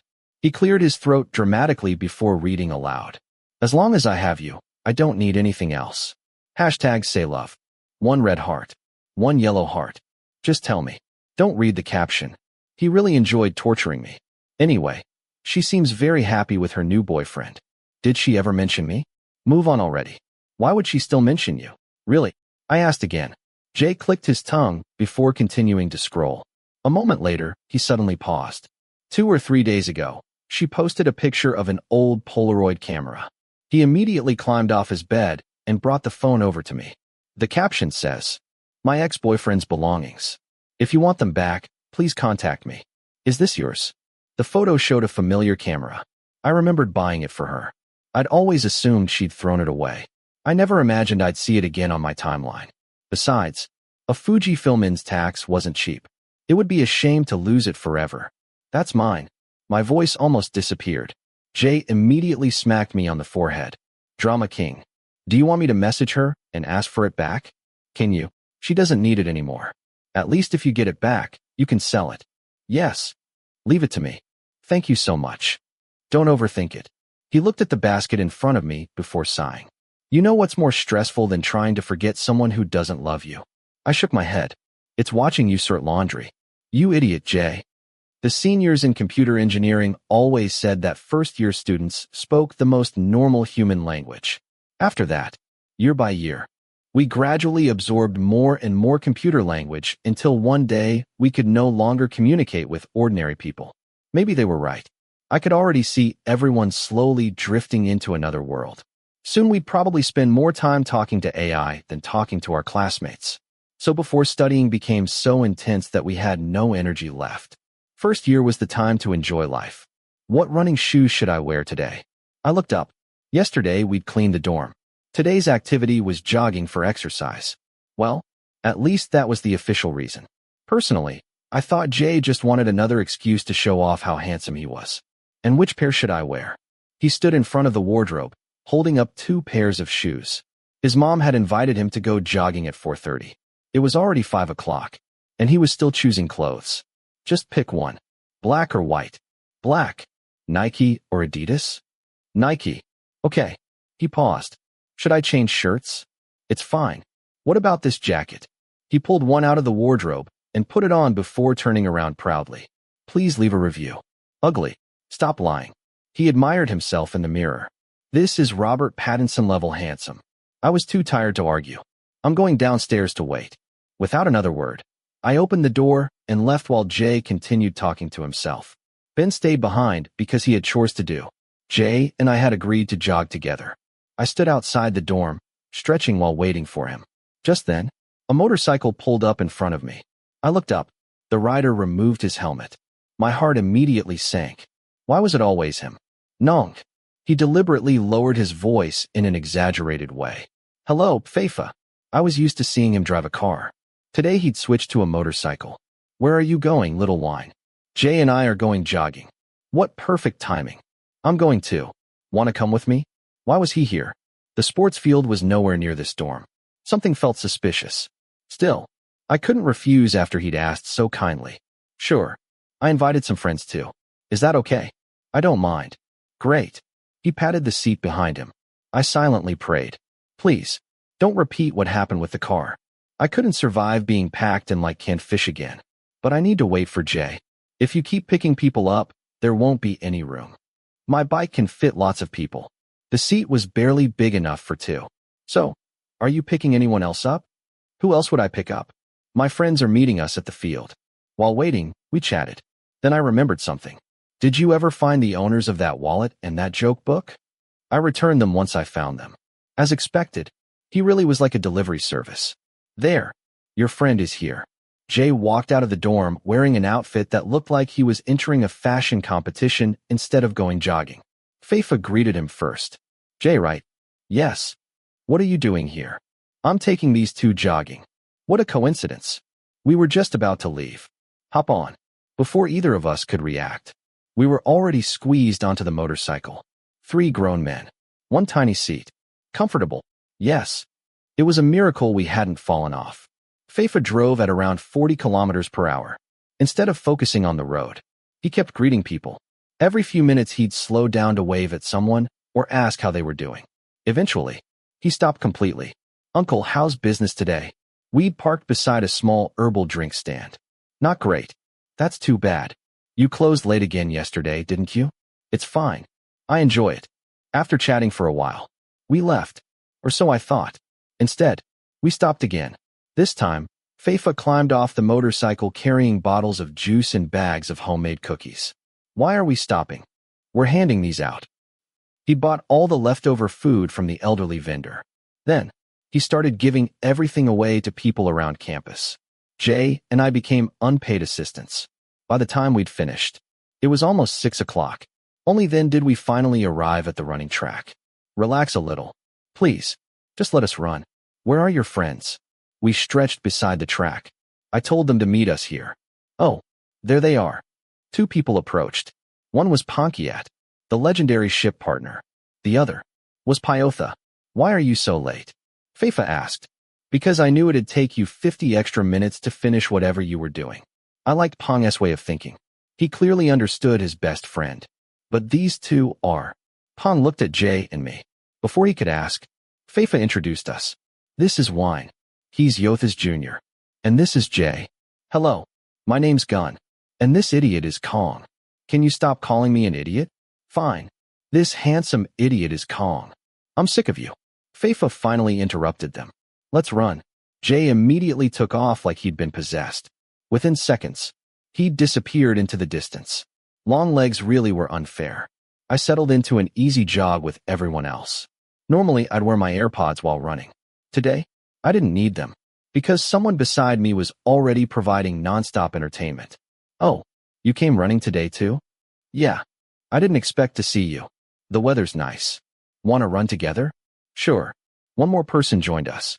Then another. And another. Pong and Gun both rolled their eyes. Bel Savitri. How long have you been running? A while. Keep it up. You too, Faifa. The thing that amazed me most. He remembered everyone's name. Even strangers. Hello, handsome. This time he high-fived a little boy. Hi, Faifa. Who was that? The humanities office manager's son. Met him at a comic rental shop. He answered before I even asked. At first, there were only 5 of us. Then, the group doubled. It was growing faster than the second hand on a clock. Watching everyone gather around him, I suddenly thought of Forrest Gump. Except this wasn't a movie. It was real. People just kept joining us. I didn't even know where Jay had disappeared to anymore. All I could see were strangers, and one smiling man at the center of them all. I should have known better. I should never have believed him. Back in the interview room, one of the professors had told me, if you study here, you'll discover things you never expected. Well, I definitely discovered something. But honestly, if I had the choice, I probably wouldn't want to meet someone like Faifa ever again. Who? Chapter 3, Part 2. I started my day with a fresh morning. Everyone had different weekend plans. Some went home, others went shopping, and someone even drove to the beach for a birthday celebration. As for Jay and me, since we're both from other provinces and too lazy to travel far, we decided to learn something new together. Cleaning. Room 101's housework class had officially begun. Time to take life seriously. Now that my parents weren't around to take care of me anymore, life had become much harder. Even washing clothes had to be done properly, step by step. Something as basic as sorting laundry before washing mattered. Other people might think it was simple, just separate the colors. But for someone who had to learn everything from scratch, it was enough to make me sweat. As I sorted through my clothes, I picked up a shirt.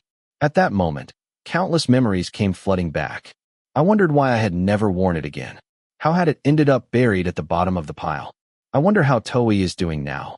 I couldn't help muttering to my roommate. I'd bought this shirt with Toei. I remembered wanting the striped design beside it, but she'd pouted and insisted this one looked better, so I ended up buying it. Enough already. Stop thinking about Toei and finish sorting your clothes. Jay never let me wallow in peace. What a jerk. I am sorting them. I just remembered something, got a little nostalgic. You're hopeless. Give me a minute. You should write all this dramatic nonsense into a book. It'd probably become a bestseller. Don't tempt me. Writing the truth is dangerous. Whoa, Jay, you still haven't unfriended Toei on Facebook, right? Tell me, how's she been lately? His eyes widened. He stayed quiet for a moment before grabbing the phone from his desk with a frown.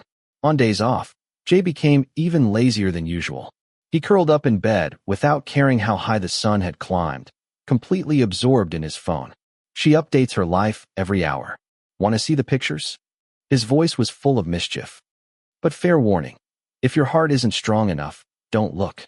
Yeah, my heart isn't that strong. Just tell me whether she's happy.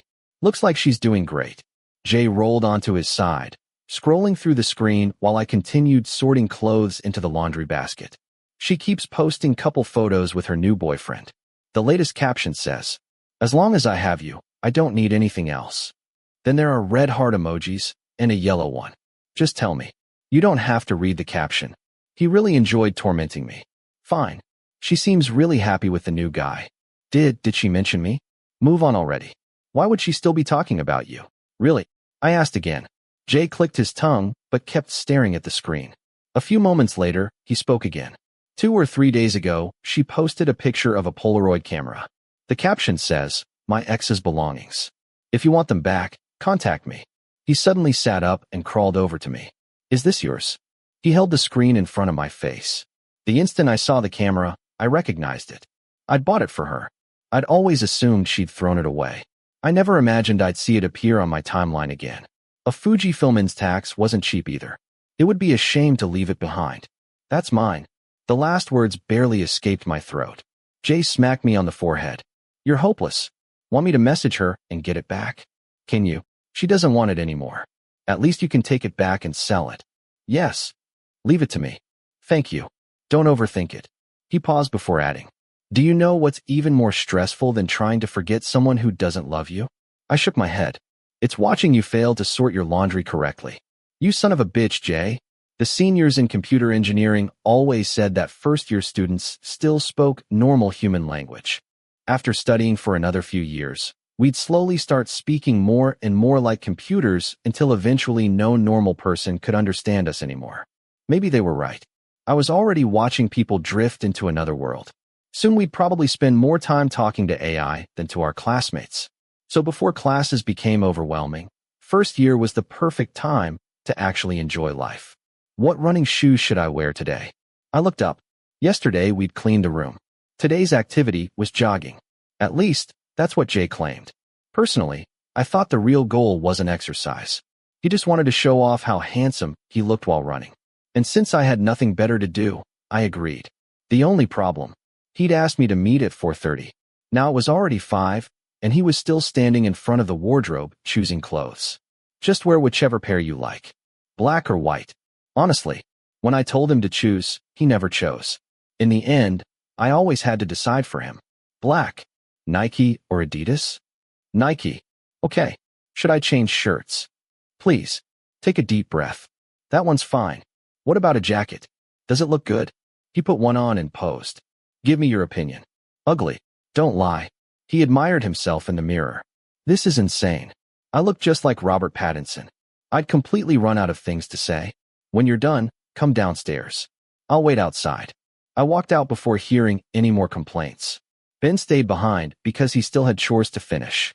Jay and I stretched outside the dormitory while waiting.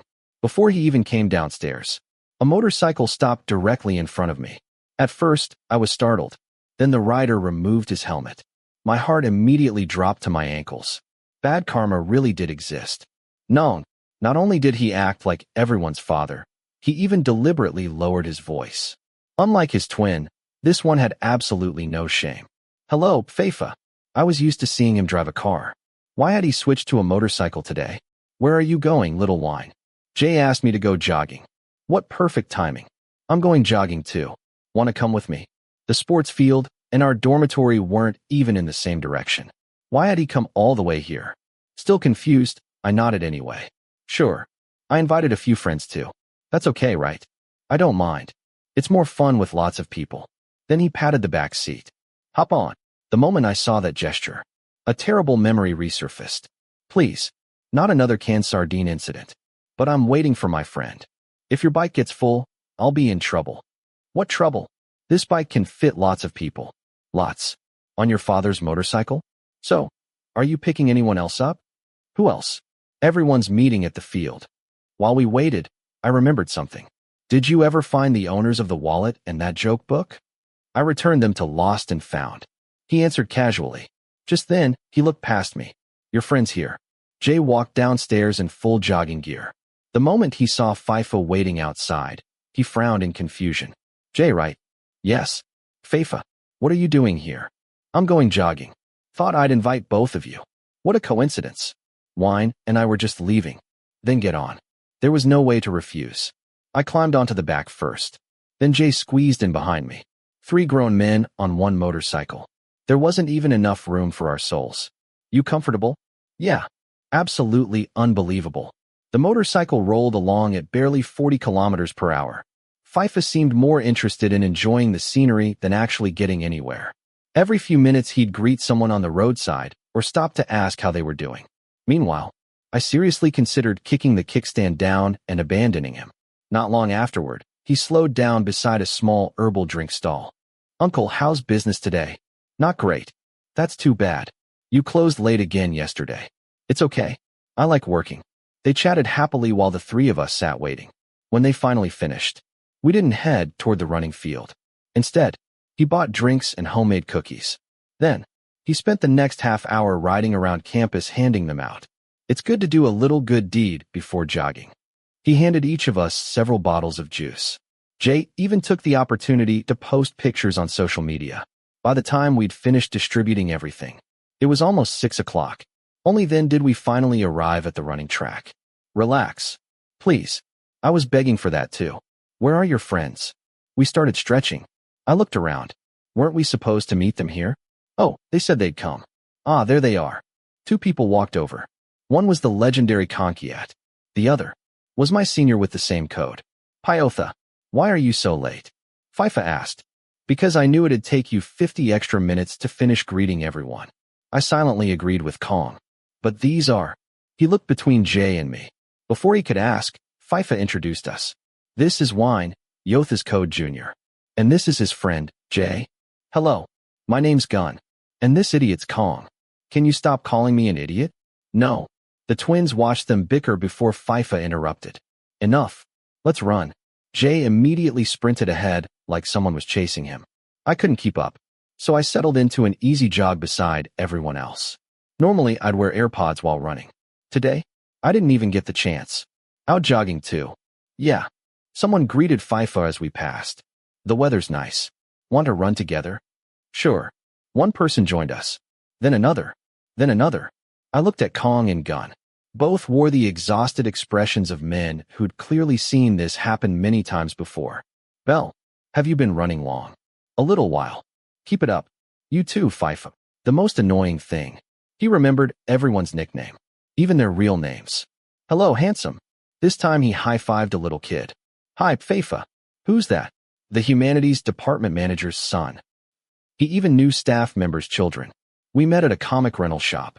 He answered before I even asked. He really was unbelievable. We'd started with 5 people.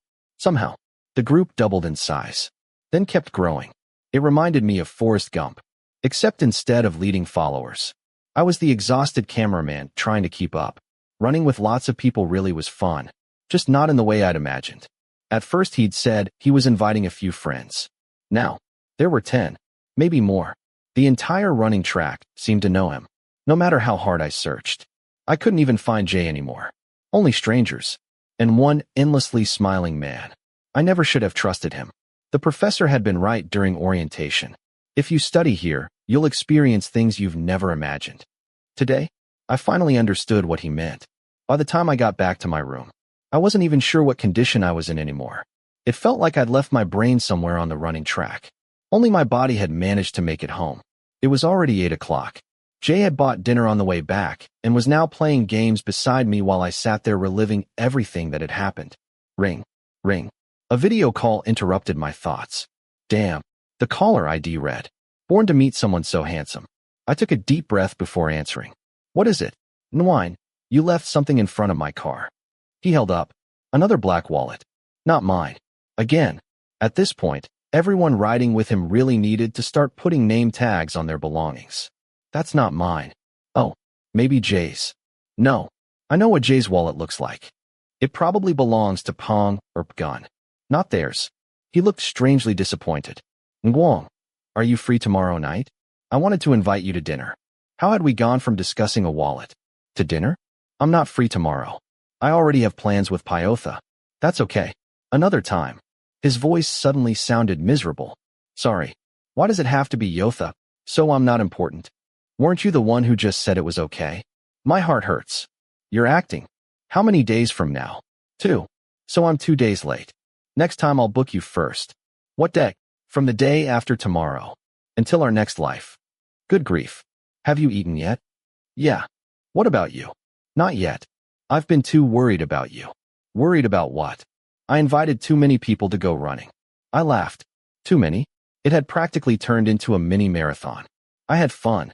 Really? So you'll come again next time? His face looked strangely hopeful. Let me think about it. If I still had energy left. Maybe. If not. No chance. The running hadn't been exhausting. Meeting endless new people had. You don't want to come with me? There he went again with the drama. Who said that? If I'm free, I'll come. You're the best. What are you confirming? Everything. I'm always free. I had no words left.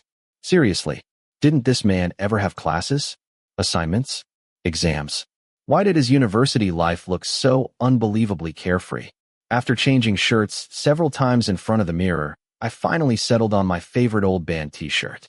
Once I was satisfied, I grabbed my matching bag and headed out. Today's destination, dinner with Pyotha. He was already waiting inside the restaurant when I arrived. I felt guilty for making him wait. Hello, Pyotha. Hi. Have you been waiting long? I just got here. Let's order. He handed me the menu. Not wanting to burden him, I immediately searched for the cheapest item. Don't be shy. Order whatever you want. He'd seen right through me. Then I'll have fried egg rice. There's no fried egg rice at your dorm? He was teasing me. There is. But I wanted to try the one here. Okay. He didn't ask any more questions. After ordering drinks, we waited quietly. Then, he handed me a paper bag. For me? Yes. It's a gift. Embarrassed, but grateful, I opened it. What? Colorful pajamas. Covered in ducks, rabbits, dolphins, all kinds of animals. Wear them. I promise I'll sleep in them every night. Jay was definitely going to laugh at me. What a coincidence. A familiar voice interrupted us. I turned around, and my heart nearly stopped. Not from happiness. From fear. FAI. Pyotha sighed. I didn't think I'd see you here. You can pretend you didn't. But I already did. Without waiting for permission, Faifa pulled out the chair beside me and sat down. Move. I'm hungry. Finished ordering? If you're late, go sit at another table. I'm treating my code junior today. Huh? Faifa ignored him completely. Instead, he turned to me with a smile. What did you order in wine? Fried egg rice. He burst out laughing. What an original choice. I'll have the same. I wasn't sure if he was making fun of me or not. Somehow, despite trying so hard to avoid him, fate kept throwing us together. Thankfully, everyone concentrated on eating in silence. Until Pyotha suddenly spoke. "Fai. Take a picture of us." He held out his phone. "No. I'll use mine. I just bought it. Your camera's outdated. You upgrade every model. It's technology." He proudly pulled out a gigantic phone. It looked closer to a tablet. Beauty mode. Just use normal mode. Portrait. Do you know what normal means? Listening to them argue was strangely entertaining. Finally, Faifa stood at the end of the table and raised his phone. Smile. I smiled. Beside me, Pyotha looked so stiff his neck veins almost popped out. Click. Fai. You don't have to make sound effects. I like it. Click. Click. Click. It was absolute chaos. After taking dozens of pictures, he stood there staring at the screen. So cute. What is? You and your code junior. Send me the pictures. I'll tag you. A few minutes later, our sacred code family photo appeared online. His camera really was amazing. The tree behind us was perfectly sharp. Our faces, not so much. I left several heart emojis under the post. But what I really wanted to comment was, you focused on the wrong thing. The tree was clearer than we were. Do you know what hurts more than getting dumped? Having your face blurrier than the background. Or maybe, being forced to drink coffee with Faifa. After dinner, he'd invited me to a cafe. Pyotha clearly hadn't wanted me going anywhere with his younger brother. Unfortunately, my curiosity won. Sweet Song Cafe was an incredibly questionable choice. 1 iced mocha and 1 iced cocoa. The drinks arrived quickly. The cafe itself felt warm and cozy. It was decorated in a modern Japanese style, although none of the decorations actually matched. Maybe that explained why there were so few customers. And despite the name, Sweet Song, the music made me want to hide in the bathroom. I never knew this place existed. My friend Fury works here, so I come by sometimes to help. Help? Or bother him? Huh? He raised his fist dramatically. So Fury isn't working today? No. He works weekday evenings. I nodded and sipped my cocoa. Actually, a lot of my friends have part-time jobs. Gun's boyfriend, Yotha, they all work here. I like bringing people here because it feels like family. Quite a family. The couch looked like it had been dragged straight from someone's living room. And there was a giant tomato-shaped pillow. Wait, where are the cats? Oh, they're sleeping over there. 3 cats lay sprawled across the floor, refusing to acknowledge human existence. So much for a cat cafe. The owner's family mostly runs a termite control business. They opened this cafe for fun. It doesn't even make money. But coffee costs 170 baht. Premium coffee. My cocoa costs 120. The cocoa beans were imported from Mars. Shipping is expensive. That's not funny. You hear someone crying? That's me. I'm crying because your jokes are impossible. Hey Fai. Someone called from the entrance. A young man walked in beside a girl. Immediately, Faifa lit up. He happily greeted them before wandering over to another table. Then another. Then another. Every customer seemed to know him. Open the door. Hi, Faifa. Order a drink. Chat. Take a picture. Leave. Over and over. Meanwhile, his mocha sat untouched. Eventually, all the ice melted. I considered reminding him. But before I could, he returned. The ice melted. So, wine. Don't worry. Then he shouted toward the counter. 1 more mocha. He hadn't even touched the first one. What if another friend came in? Would the second one melt too? When you go talk to your friends, take your coffee with you. I'm sorry. I won't leave again. I'll stay with you. Should I be touched? He'd abandoned me for half an hour. Is the cocoa good? It's good. What else do you want? Nothing. I'm full.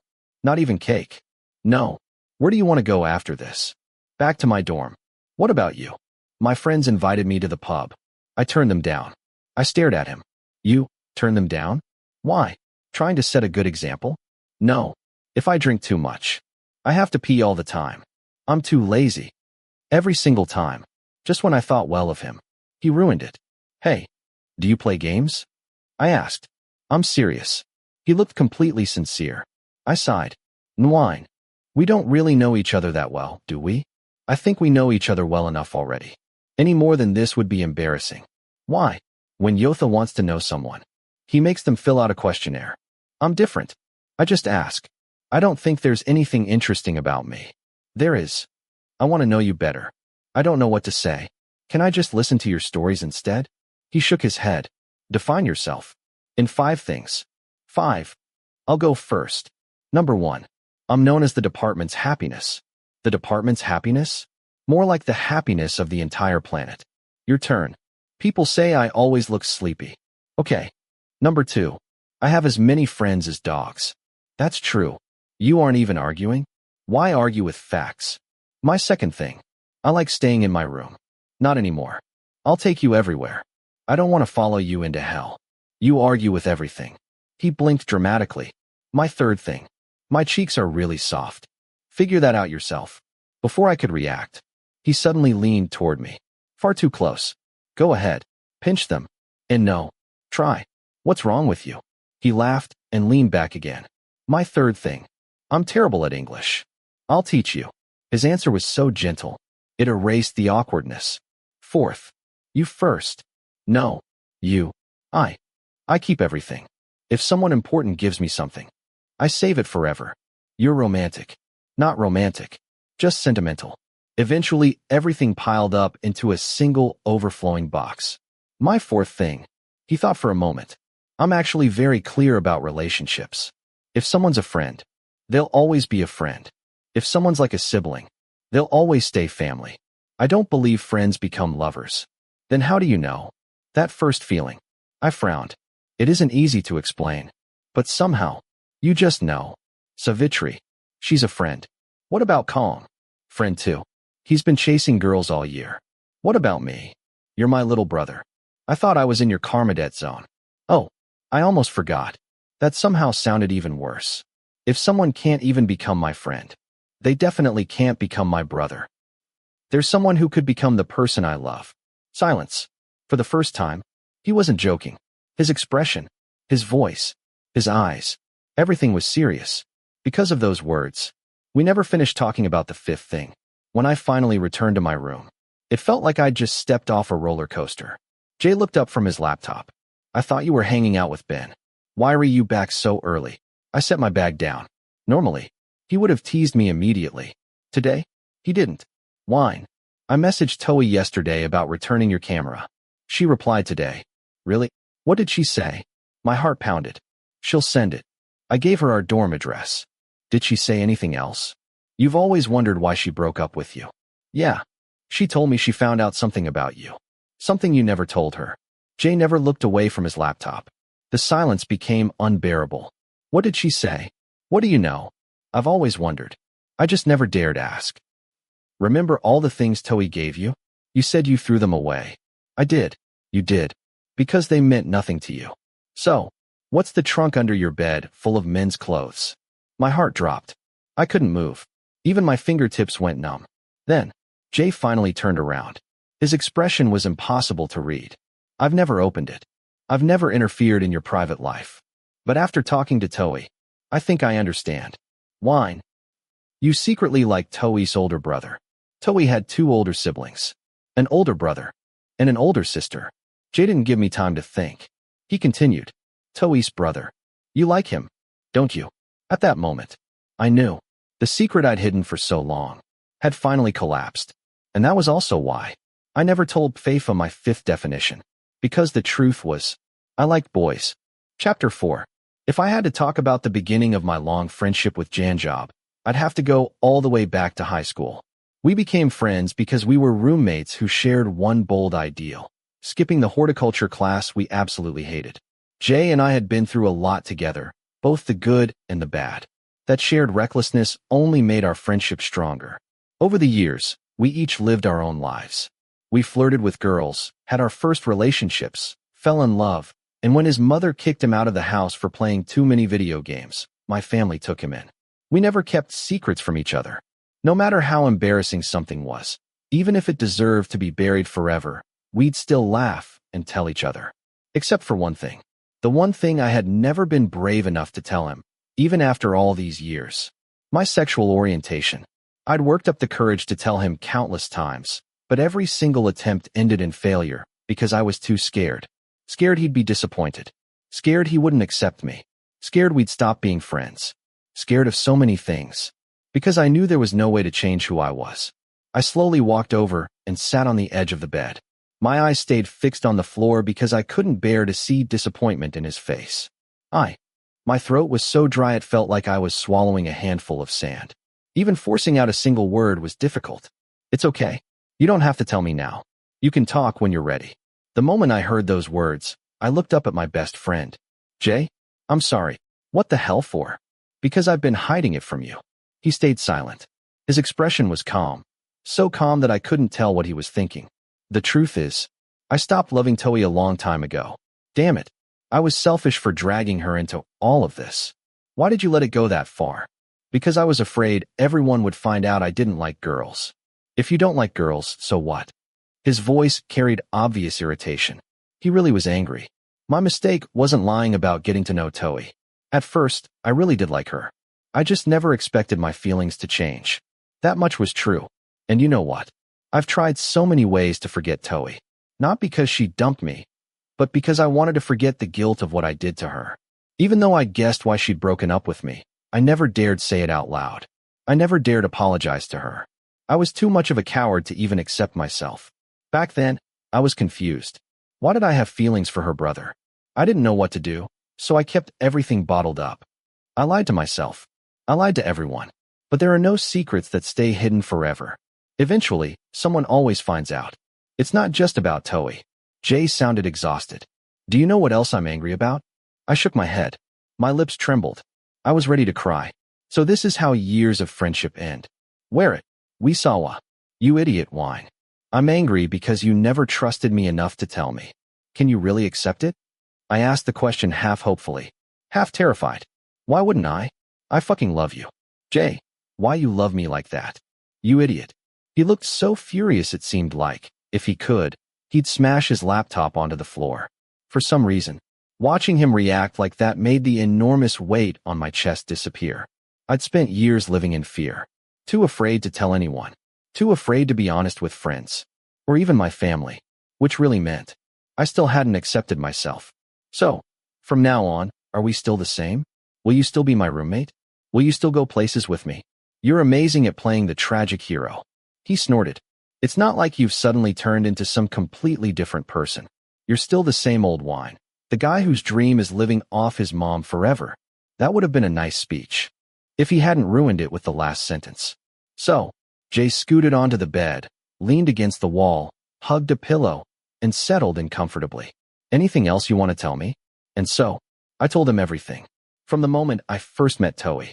Back then, I genuinely liked her. But somehow, the more we got to know each other, the more my attention drifted towards someone else. The person who completely turned my life upside down. Toei's older brother. Peter. He was an upperclassman at our school. I'd admired him ever since my first year. He was calm, kind, the captain of the basketball team. Everyone knew him. His face wasn't unbelievably handsome, but every time he spoke, people couldn't help listening. During the year I dated Toei, I wasn't just getting to know her. I was also getting to know Peter. I don't know exactly when I started falling for someone I never should have loved. I only knew I had to hide it. From everyone. Besides, he wasn't gay. He already had a girlfriend. There was no point saying anything. But one thing had always been crystal clear in my heart. The reason Toei broke up with me. She knew I was gay. At first, I thought she'd simply gotten tired of my indecisiveness. But now, there was no longer any reason to wonder. All that remained was guilt. Even though I hadn't lied about loving her in the beginning.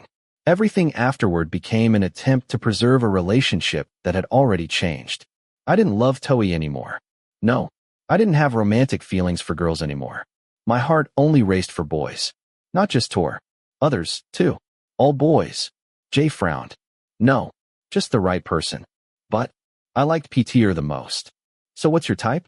Is he as handsome as me? Jay grinned proudly. Well, if he were my type, I'd probably have fallen for him already. His face was handsome enough to stay friends with. Everything else. Let's not discuss it. Your theories are seriously ridiculous. Oh, Then what kind of guy? I rolled my eyes. It was hard to explain. People like Janjob, who never shut up, somehow made little details impossible to describe. Cute, like Tom Holland? Spider-Man? Pew pew. No. What about a rugged daddy type? Chris Hemsworth. I liked the movies he starred in. He looked amazing. But, not like that. Jay saw me shake my head and refused to give up. What about Korean-style guys?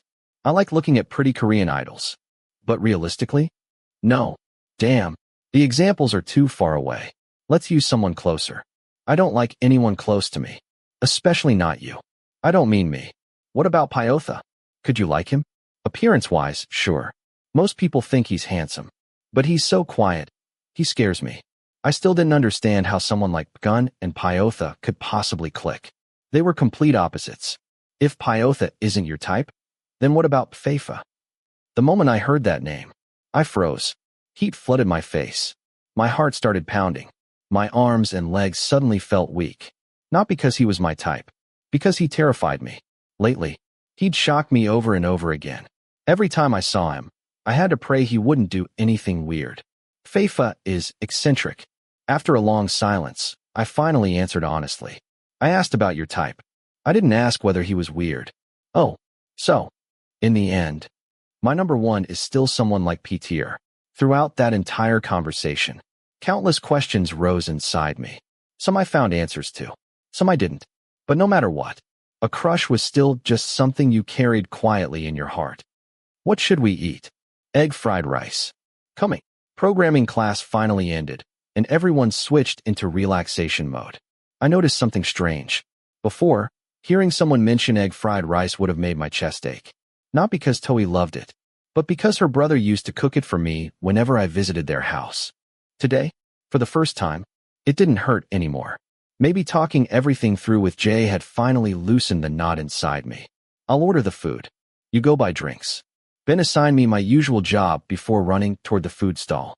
Jay immediately rushed off to secure a table. Around lunchtime, finding seats in the engineering cafeteria was practically impossible. Fortunately, my friends had absolutely no shame. They were experts at asking seniors if they could squeeze into their tables. After buying the drinks, I returned and sat beside Jay. While waiting for the food, I pulled a book from my bag, read through the pages again, and highlighted the important parts. What the hell are you doing? Jay tilted his head. I quickly leaned over to hide the page. Writing a joke. To who? Whoever falls in love with me. He already has someone. Stop dreaming. He was obviously talking about Peter. Who says? Maybe I'll post it online and someone will see my sincerity. And who's supposed to come running? Why? Before Jay could finish, a familiar voice rang out. Of course. Faifa. At this point, could he decide whether he was going to call me wine or little brother and stick to one? We meet again. I looked up. There he was, standing right behind me. How did you end up here? So this is the engineering building. What's strange about that? He grinned before turning to greet Jay naturally. I had no idea when those two had become so friendly. Apparently, they'd already reached the point of chatting casually every day. Even more surprising, Fury somehow appeared beside him without making a sound. Guys, let's go to Bangin' Pachana tonight. Straight to the point. No small talk whatsoever. Not you. Faifa immediately pointed at Fury. I wasn't inviting my dog. I was inviting my little brother. He's still a first year. So once again, I had front row seats to the twins' argument. I heard they sell yogurt and soda.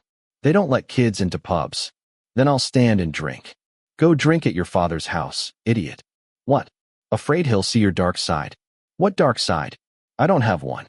Fury smiled triumphantly. Then let him decide for himself. Originally, I had no intention of going anywhere noisy or crowded. But hearing those two talk made my curiosity flare up. Faifa's dark side? I wanted to know. I'll go. Jay answered before I even had time to think. His eyes sparkled. I heard someone invited you to a pub. Mind if I tag along? Ben suddenly appeared with perfect timing. Then everyone turned toward me. What about you, Nwine? Well, what time are we meeting? 9 o'clock that night. Bangin' Pachana, a gathering place for stressed university students. I quickly realized the place had a laid-back atmosphere. Nobody cared what anyone wore. Most people came in t-shirts and jeans, which was great. Except somehow I was the only one who looked painfully plain. As we walked inside, Nobody paid much attention. Except Jay, who still attracted plenty of attention as usual.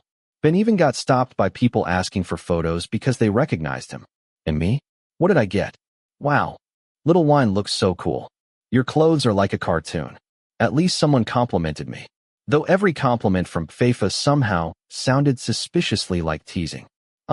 Minimalist. Exactly. Come on, sit down. Everyone settled into their seats and greeted the seniors. Besides Faifa and Fury, Pong and Gun were already there too. Order whatever you want. We're treating tonight. The second years proudly acted like generous older brothers. At that point, refusing would have been rude. Can I just have a soda? Alcohol didn't seem appropriate for first years. Even if our table was already covered with beer bottles. Perfect. Then 12 cans of cola. That's terrifying. This table was going to be full of carbonation. Bangan Pachana was close to campus, making it one of the most popular student hangouts. It had originally been a place to drink and watch football. These days, though, live bands performed almost every night. Tonight, an indie band was playing mellow songs. The drinks arrived. The music started. The atmosphere became comfortable. Everyone chatted about random things. Ben's food channel. Pong's year-long failed attempt to flirt with someone. Ridiculous stories from everyone around the table. I laughed so much my stomach hurt. Then, everything changed. The moon is up. Oh tiger. Oh tiger. Calm down. Just a little. FAI's doing it again.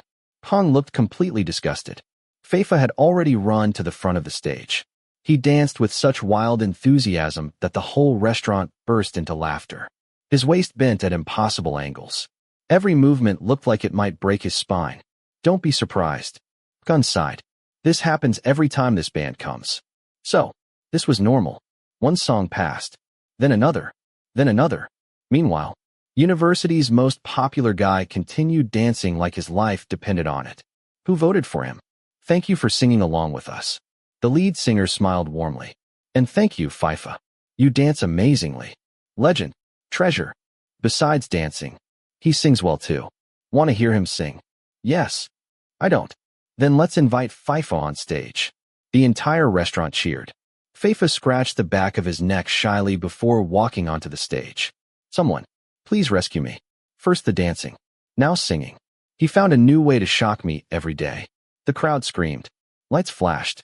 His bright smile immediately captivated everyone. I'm really nervous. It's my first time here.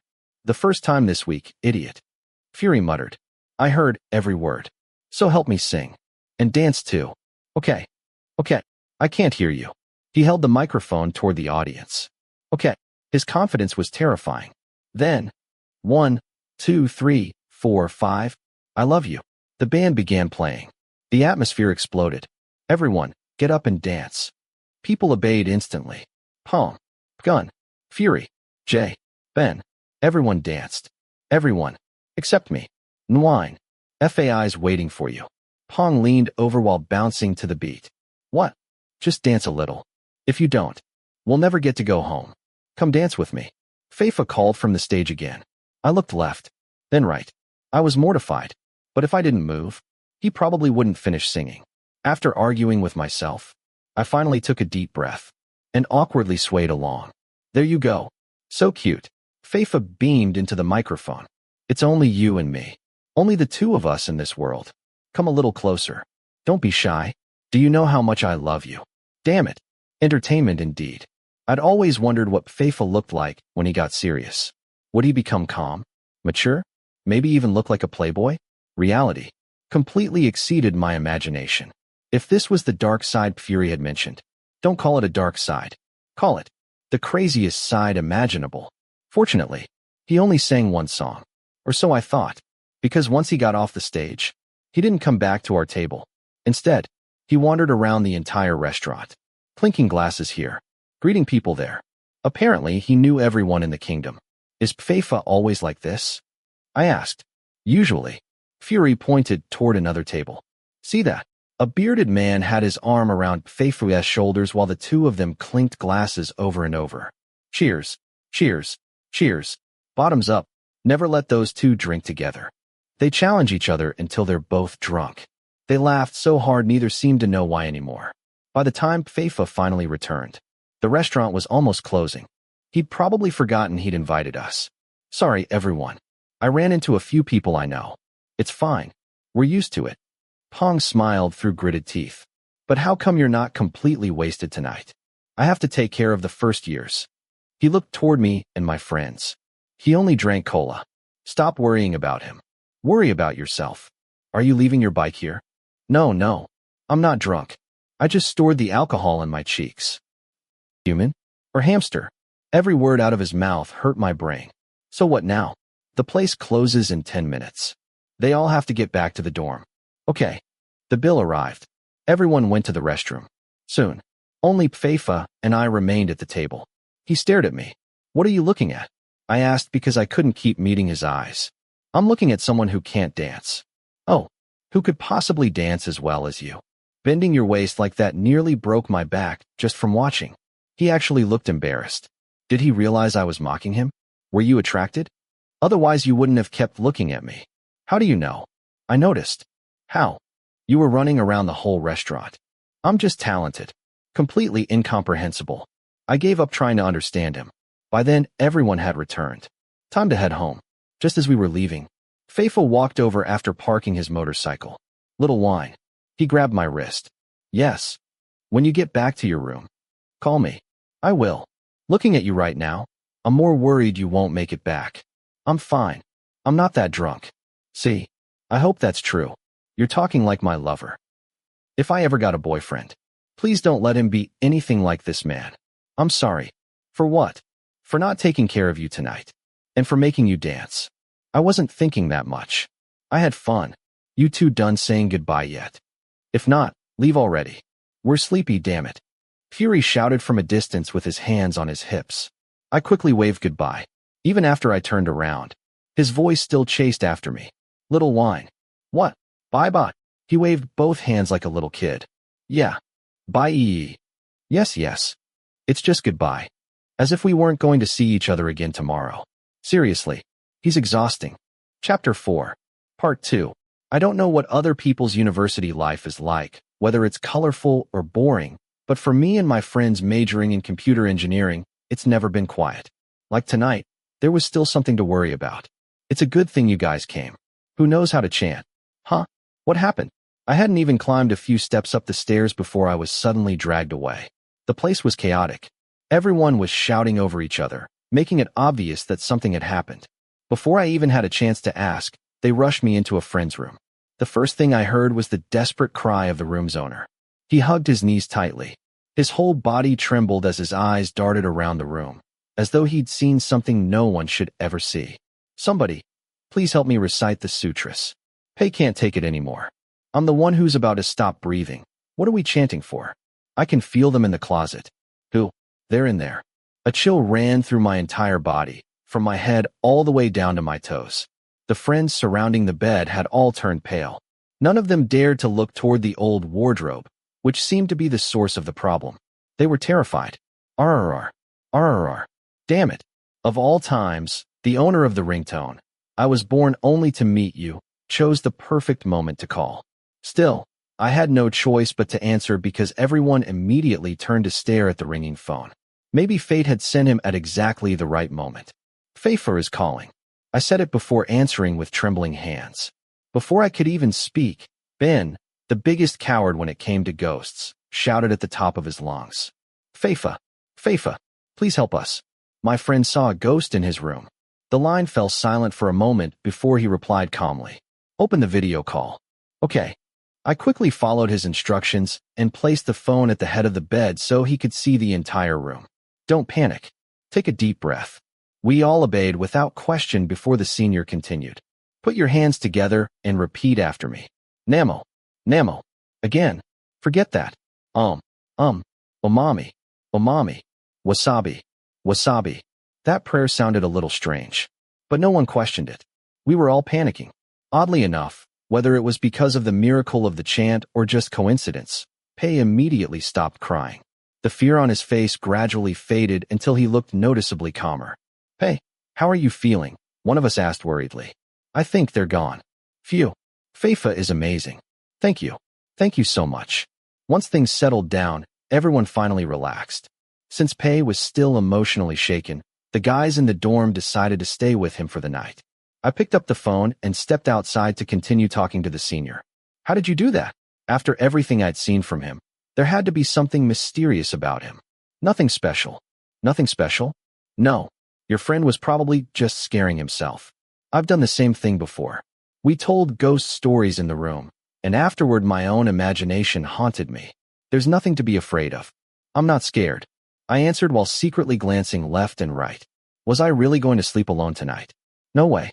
Good or bad? I was bringing my pillow and blanket to sleep in Pei's room. Really? Your face is green. I'm just tired. If you're fine, then I'll hang up. And no, wait. Stay with me a little longer. Come on. Why are you scared? There aren't even any ghosts. Then he hung up. He really loved me, didn't he? Lately I'd been dedicating myself to helping other people. But when it was finally my turn to need someone. That's right. To him, I was just his younger brother through Yotha's code. Nothing more. Besides, ghost stories weren't real. Everything was just an illusion. Just tricks created by the mind. When was Jay coming back?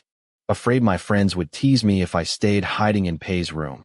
I kept repeating to myself that everything was fine before finally going to take a shower. I've watched countless horror movies. The most annoying scenes are always the ones where ghosts suddenly appear in mirrors or tap someone on the shoulder while they're showering. The worst part was that whenever I got scared, my imagination loved recreating those scenes. So tonight, I finished showering much faster than usual. After changing clothes, I picked up my phone to message Jay. Instead, I noticed a message someone had sent 5 minutes earlier. Come downstairs. I'm waiting. I slipped on my sandals and hurried downstairs. There, sitting on the bench outside the dormitory, was a familiar tall figure. So you made it back safely? The owner of the sharp eyes looked up at me, then turned around. Huh. I came to keep you company. I figured you'd be scared. I'm not scared. Jay's with me too. If you're not scared, then that's fine. But those pajamas are adorable. I looked down. Because I'd rushed downstairs without thinking, I was still wearing my yellow chick pajamas. Pyotha bought them for me, so I wear them. After saying that, I sat beside him. The night was quiet. Only the cool breeze brushed across my face. So much had happened tonight, yet this was the first moment I'd been able to relax. When are you planning to go home? I just got here, and you're already trying to chase me away? He pouted dramatically. It's already 1 in the morning. Are you sleepy? Not yet. Then let's talk. About what? After everything that had happened tonight, my brain was completely exhausted. He'd have to come up with the topic himself. I remember you once said you broke up with your boyfriend. Are you doing better now? There were hundreds of topics. Why did he have to choose that one? I'm doing better. Do you like anyone in college now? No. What about you? He shook his head before looking up at the cloudy sky, as if he were starring in a romantic movie. Unfortunately, not a single star was visible tonight. For years, I haven't had a lover. Sometimes it gets lonely. What a drama king. But then I look around and realize I have so many friends. That's enough. So that was where he was going with this. Honestly, I understood. His life had always revolved around taking care of his friends. He barely had time for anything else. It's good that you don't have a lover. I think so too. Ah, that's harsh. You should let me screen them first. If they're not good enough, there's no point dating them. How good do they have to be? Someone like me. Please choose someone who's not as good as you. I'm afraid someone like you would be too rare. They have to be special. Someone exactly like me. Do you even know what sarcasm means? The more he smirked at me, the more exhausted I became. I remember we talked about defining ourselves once. MHM. You still haven't told me your 5th definition. Why was he suddenly bringing this up again? Actually, I wanted to know his answer too. As for mine, I already knew it. I just wasn't brave enough to say it. I'll go first. You? I hate making decisions. If I could go back in time, I wouldn't choose anyone, not my mom or my dad. His expression, his voice, even his eyes. Everything told me he was serious. We almost never saw this side of him. Then, how would you live? It was probably a stupid question. I don't know. I never thought that far. I just wouldn't choose. He spoke quietly. You probably don't know this, but my parents divorced when Yotha and I were still little. We had to choose which parent we wanted to live with. Lately, Yotha's been hurting because mom didn't choose him. And I was hurt because I never got the right to choose for myself. You were still young. And now, someone already chose for you. It's the opposite. Now I'm someone who's afraid of making choices. So I solve everything by not choosing. Whether it's friends, family, or being kind to someone, I don't choose. Is that why you're so nice to me? I'd already realized it long ago. He wasn't treating me differently.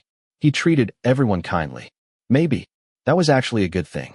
Because if someone like him ever treated a lover exactly the same way he treated everyone else, it would be heartbreaking. Deep down, everyone wants to be more special than everyone else. Then, what's your fifth definition? What? How was I supposed to say it? Should I tell him everything? Or keep it hidden until I knew he truly accepted me? I'm someone who always chooses the wrong thing. In the end, I still couldn't say what I wanted most. Really? Yeah. During my entrance interview, the teacher asked what subjects I liked. I couldn't choose. Whenever I have to make a decision, I always ask other people first. Then why did you come with me instead of Yotha the first time we met? Do you want the truth or a lie? A lie. You're kind, so I chose you. What about the truth? The truth is, Pyothea's boyfriend was probably waiting for him, so I came with you instead. Then do you want to know why I volunteered to take you home that day? I'd like to hear the lie. It suddenly felt unbearably hot. He hadn't even answered yet, and my heart was already racing. Because you're Yotha's little brother. And the truth. You're cute. So, I wanted to take you home. Tell me the truth. That is the truth. Honestly, his eyes didn't look like he was lying. Sometimes Faifa really was strange. Sometimes he made me laugh. Sometimes, he made my heart feel warm. No matter how much time passed, one thing I would never regret was meeting him in this life. He was someone bright, someone overflowing with energy, someone who constantly spread happiness to others. And most importantly, one of the very few people who made me feel unbelievably warm just by being near him. After visiting a small cafe with Faifa once, I'd become completely obsessed with the place. So after class today, I dragged my two best friends there with me. There wasn't any special reason. I just wanted to support a coffee shop with outrageously expensive drinks. Seriously, wine. Are you sure you didn't bring us to the wrong cafe? Janjob flipped through the menu over and over, as though convinced the prices had to be an illusion. This is the right place. They use high-quality ingredients. Then let's just order one drink and share it. Honestly, I thought the same thing. The worst part was that once you bought it, you'd probably have to sip it as slowly as possible just to make it feel worth the price. No way. The greatest food YouTuber in the multiverse says if we come somewhere like this, we have to order everything and make a video. Ben still hadn't recovered from his obsession with making content. If something looked interesting, he immediately filmed it for YouTube. When you visit someone's cafe, you should support them. But wine. Why did you really come all the way here? Because the drinks are delicious. Sure, and the decorations are nice. Really, the decorations don't even match. The first thing I noticed was that tomato-shaped pillow over there. Jay pointed toward the stuffed toy on the sofa. And where are all the cats? It's supposed to be a cat cafe. You walk in expecting cats everywhere, but instead there are only 2 or 3, and they all look like they want customers to leave. It still has lots of good points. I tried to defend the place. Then I suddenly noticed someone, still dressed in his university uniform beneath the cafe's cream-colored apron. Look, Fury works here. Wow. So exciting. I'm kidding. You'd better order something. You didn't come here for another reason, did you? Are you crazy? What other reason would I have? Even as I denied it, my eyes were still searching for someone. As if on cue, the person I was looking for walked into the cafe. Hey, what a coincidence. Faifa, mind if I sit with you guys? Sure. Fury, 1 iced Americano. No syrup. You make it yourself. You're the waiter. You do it. After arguing for a moment, Faifa returned to our table carrying a notepad and pen. So, what should everyone order? Faifa, do you work here too? Jay asked curiously. No, I just came to help Fury. Help? You came here to make trouble, idiot.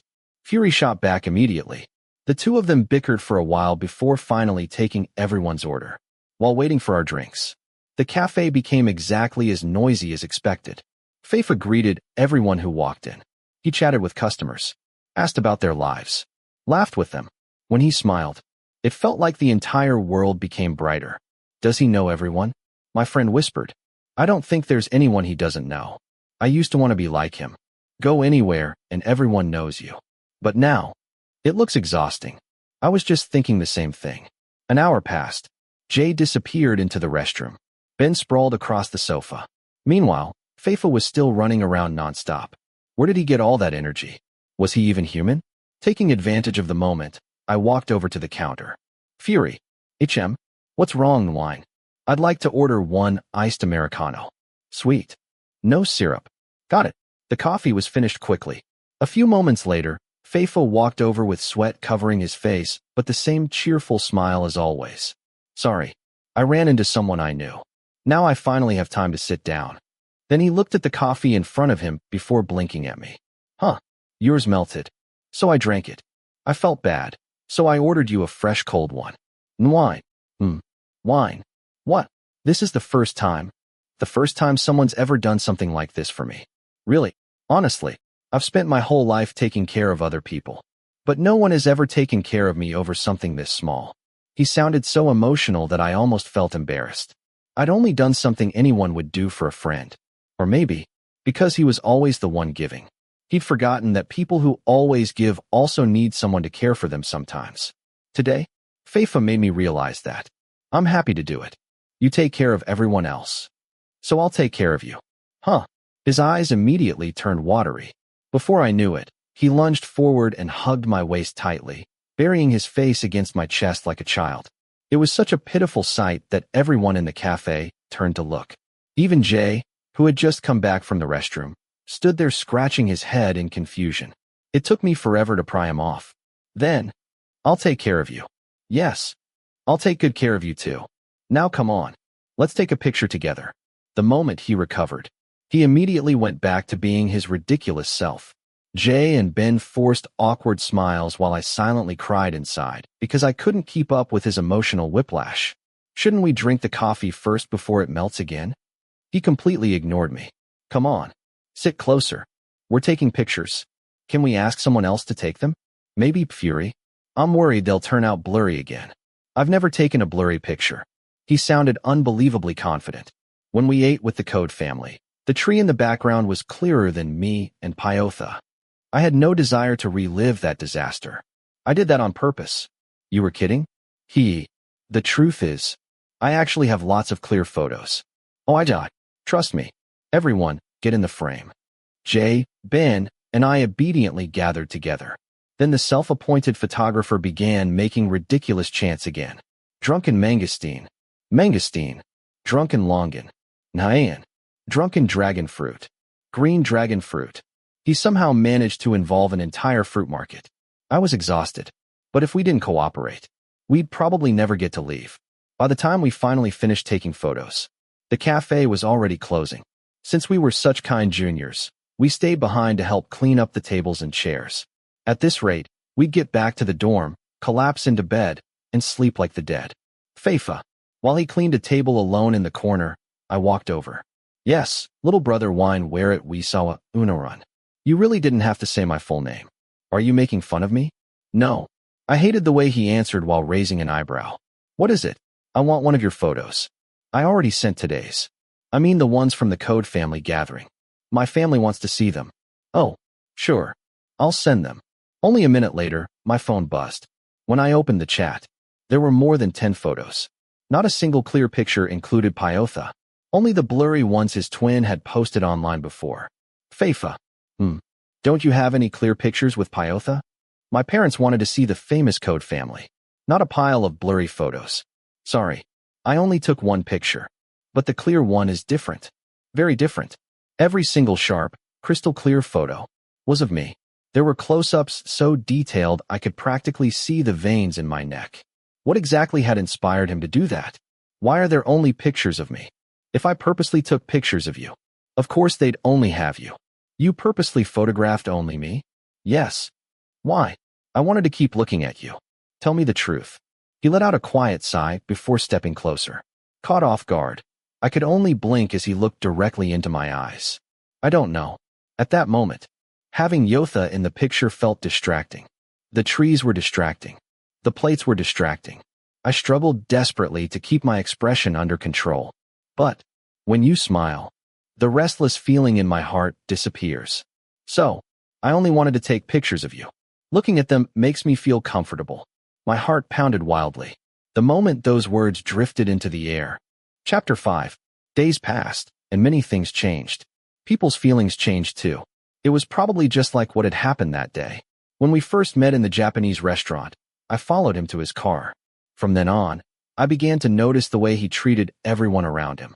Before I realized it, the relationship between me and the cheerful senior had slowly grown closer. We had shared stories about our pasts. I had seen how much he cared for the people around him, and somehow it made me ridiculously happy whenever someone cared for him in return. As for me, there was only one thing I still hadn't told him. I'm gay. I have a crush. And I like boys. It sounded like such a simple thing to say, but actually saying it was incredibly difficult. What should I do? How could I tell him the truth, that I wasn't the person he thought I was? I didn't want to keep hiding it anymore. I wanted to keep our relationship honest. But if I told him, I wasn't sure. I might lose everything. Would I ever meet another kind, slightly eccentric senior like Faifa again in this lifetime? Probably not. He was one of a kind. Mr. Wisawa. Wine. Huh? What's wrong? I'd been pacing circles around the bed for ages before finally stopping. If someone keeps calling your name and you don't answer, who exactly are you thinking about? A lot of things. Jay shrugged as if my answer didn't bother him in the slightest. He lay against the headboard, lazily scrolling through his phone. If you've got something to say, just say it. I was chatting with PT'er on Facebook.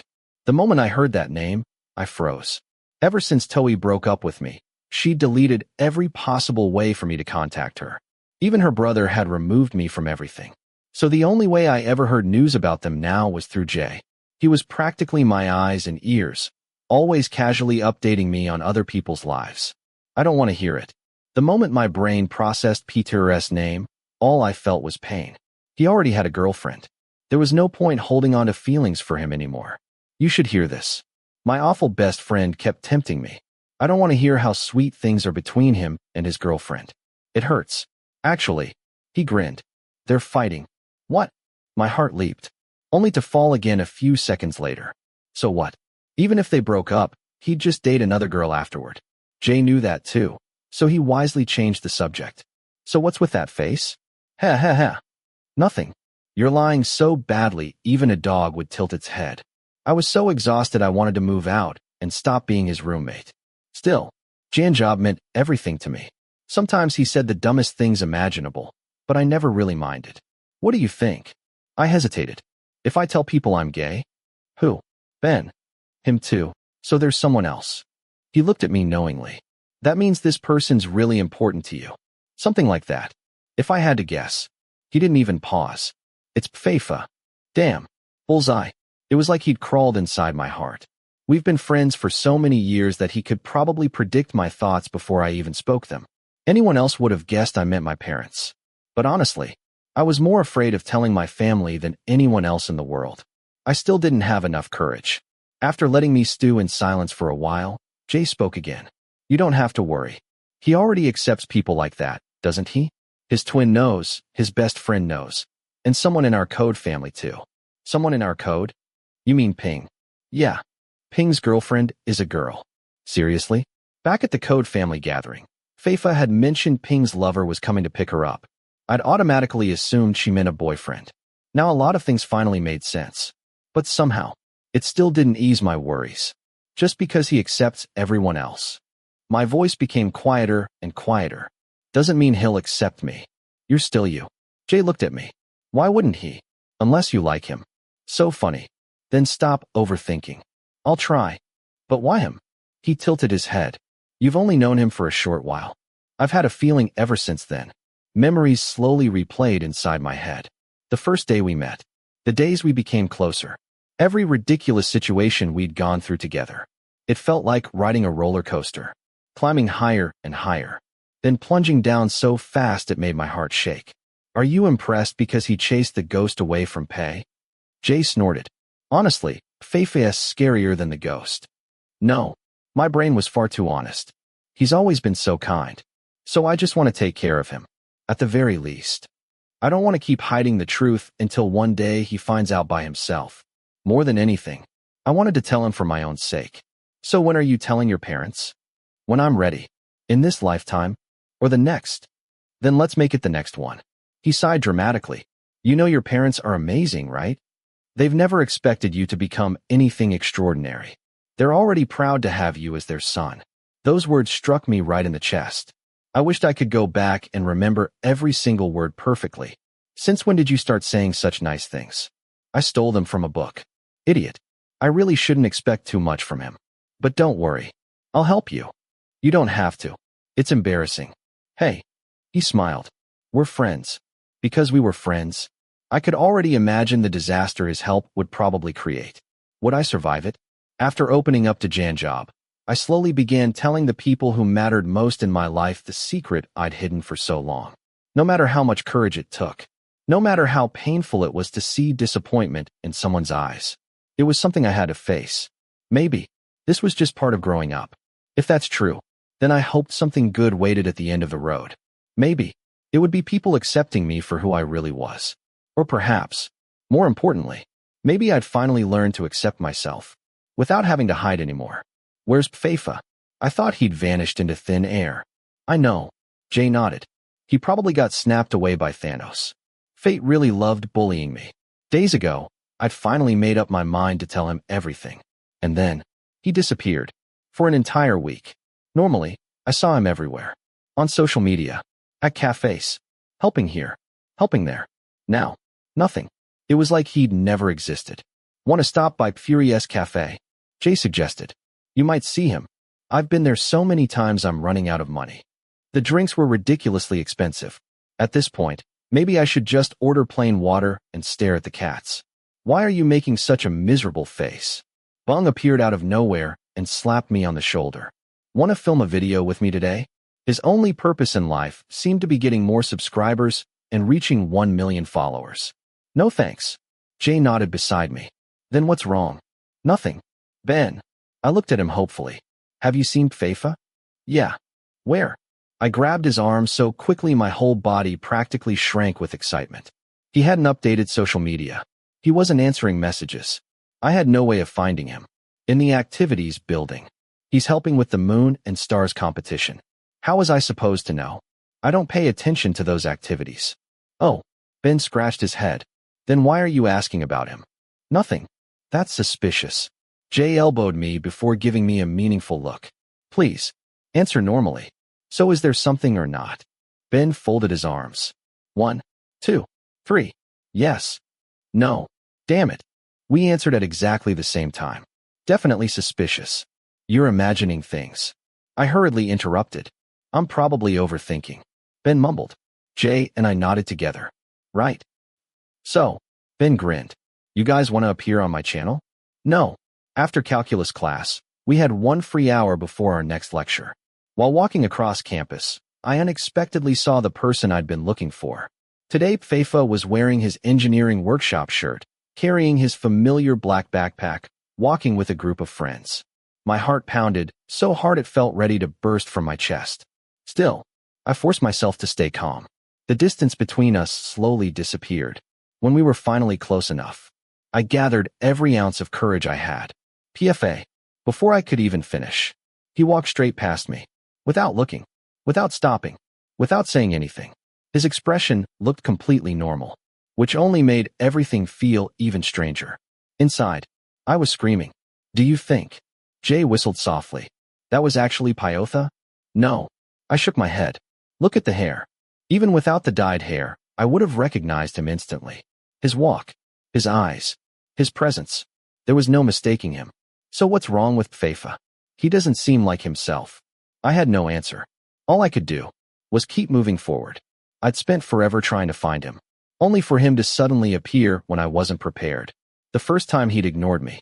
Now, we met again in the faculty cafeteria. Wine. Jay nudged me. Faifa's over there. I put my bag down on the empty table before turning to look.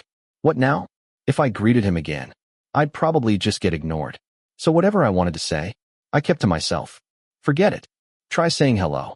He probably didn't notice you last time. He's a person, not a ghost. I sighed. If he couldn't see me standing right in front of him, then something's seriously wrong. Instead of thinking about it anymore, I walked off to buy lunch. The cafeteria was packed. The line for the crispy stir-fried pork with kale was ridiculously long. I'd been craving it for days. Please, Don't let it sell out. I stood on tiptoe, desperately trying to see the food. Damn. Sorry. I quickly apologized after accidentally stepping backward onto someone's foot. Then I turned around and froze. Faifa, since when were you standing there? No footsteps. No warning. He'd appeared like a ghost. For a while, his face remained expressionless. Something felt terribly wrong. Are you okay? No. I hated this awful silence. Thankfully, the line moved. My turn. What would you like? The vendor smiled warmly. She recognized me because I came here all the time. I'll have the crispy pork with kale. Anything else? Fried egg? No, thank you. I stepped aside to wait. Behind me, I listened carefully. So you're still eating like a kid? I'll take braised eggs with fried pork. He paid, picked up his tray, and walked away, without saying another word. Before, he would have chatted endlessly, asked what I wanted, given up his turn for someone else. Now, everything had changed. This version of Faifa didn't seem to have a heart anymore. I met him again outside the building, then on the stairs, then in the hallway. My eyesight really was ridiculously good. Even while carrying a heavy stack of reports, I still spotted him in the distance. For a brief second, it looked like he was about to help me. But as he got closer, he quietly withdrew his hand. The tiny hope blooming inside me vanished instantly. What exactly had happened to him? As long as he stayed silent, I'd never know. Hello, Faifa. I tried again. Hello and wine. He stopped one step below me on the staircase, putting us almost at eye level. We finally get to talk. So where are you going? Taking these reports to the science building. That's pretty far. I'll drive. He stopped halfway through the sentence. His smile disappeared. I forgot. You have another class. It's okay. Ben will take me. Then, he turned away. I'll go first. I've got class. It's noon. Extra class. I'm busy. See you. Before I could reply, he'd already disappeared. I sighed. Not long ago, I'd thought knowing someone as strange as him was incredibly unlucky. Now, without him around, campus felt unbearably lonely. That was exactly why I wanted to tell him the truth. At least, I wanted our relationship to stay honest. But no matter how much I wanted him to remain in my life, if one day, he no longer needed me, all I could do was accept it. Sweet Song Cafe had quietly become our regular hangout. I'd spent the past week searching for Faifa until my eyes practically hurt. At this point, no matter how expensive the drinks were, I'd gotten addicted to this place. Hello. As usual, I greeted whoever was behind the counter. Hi, everyone. Give me a moment. I'll come take your order. Fury replied before returning to making drinks. We found seats near the window, safely away from the sleeping cats. What would you like? Faifa. Instead of Fury, it was him. Jay greeted him first. So you're helping at the cafe today? Yeah. His voice sounded strangely stiff. What would you like to drink? We've got fresh cakes today too. I'll have an iced matcha with extra whipped cream. And you? He looked at me. My heart immediately started racing. The usual. I'm sorry. He frowned.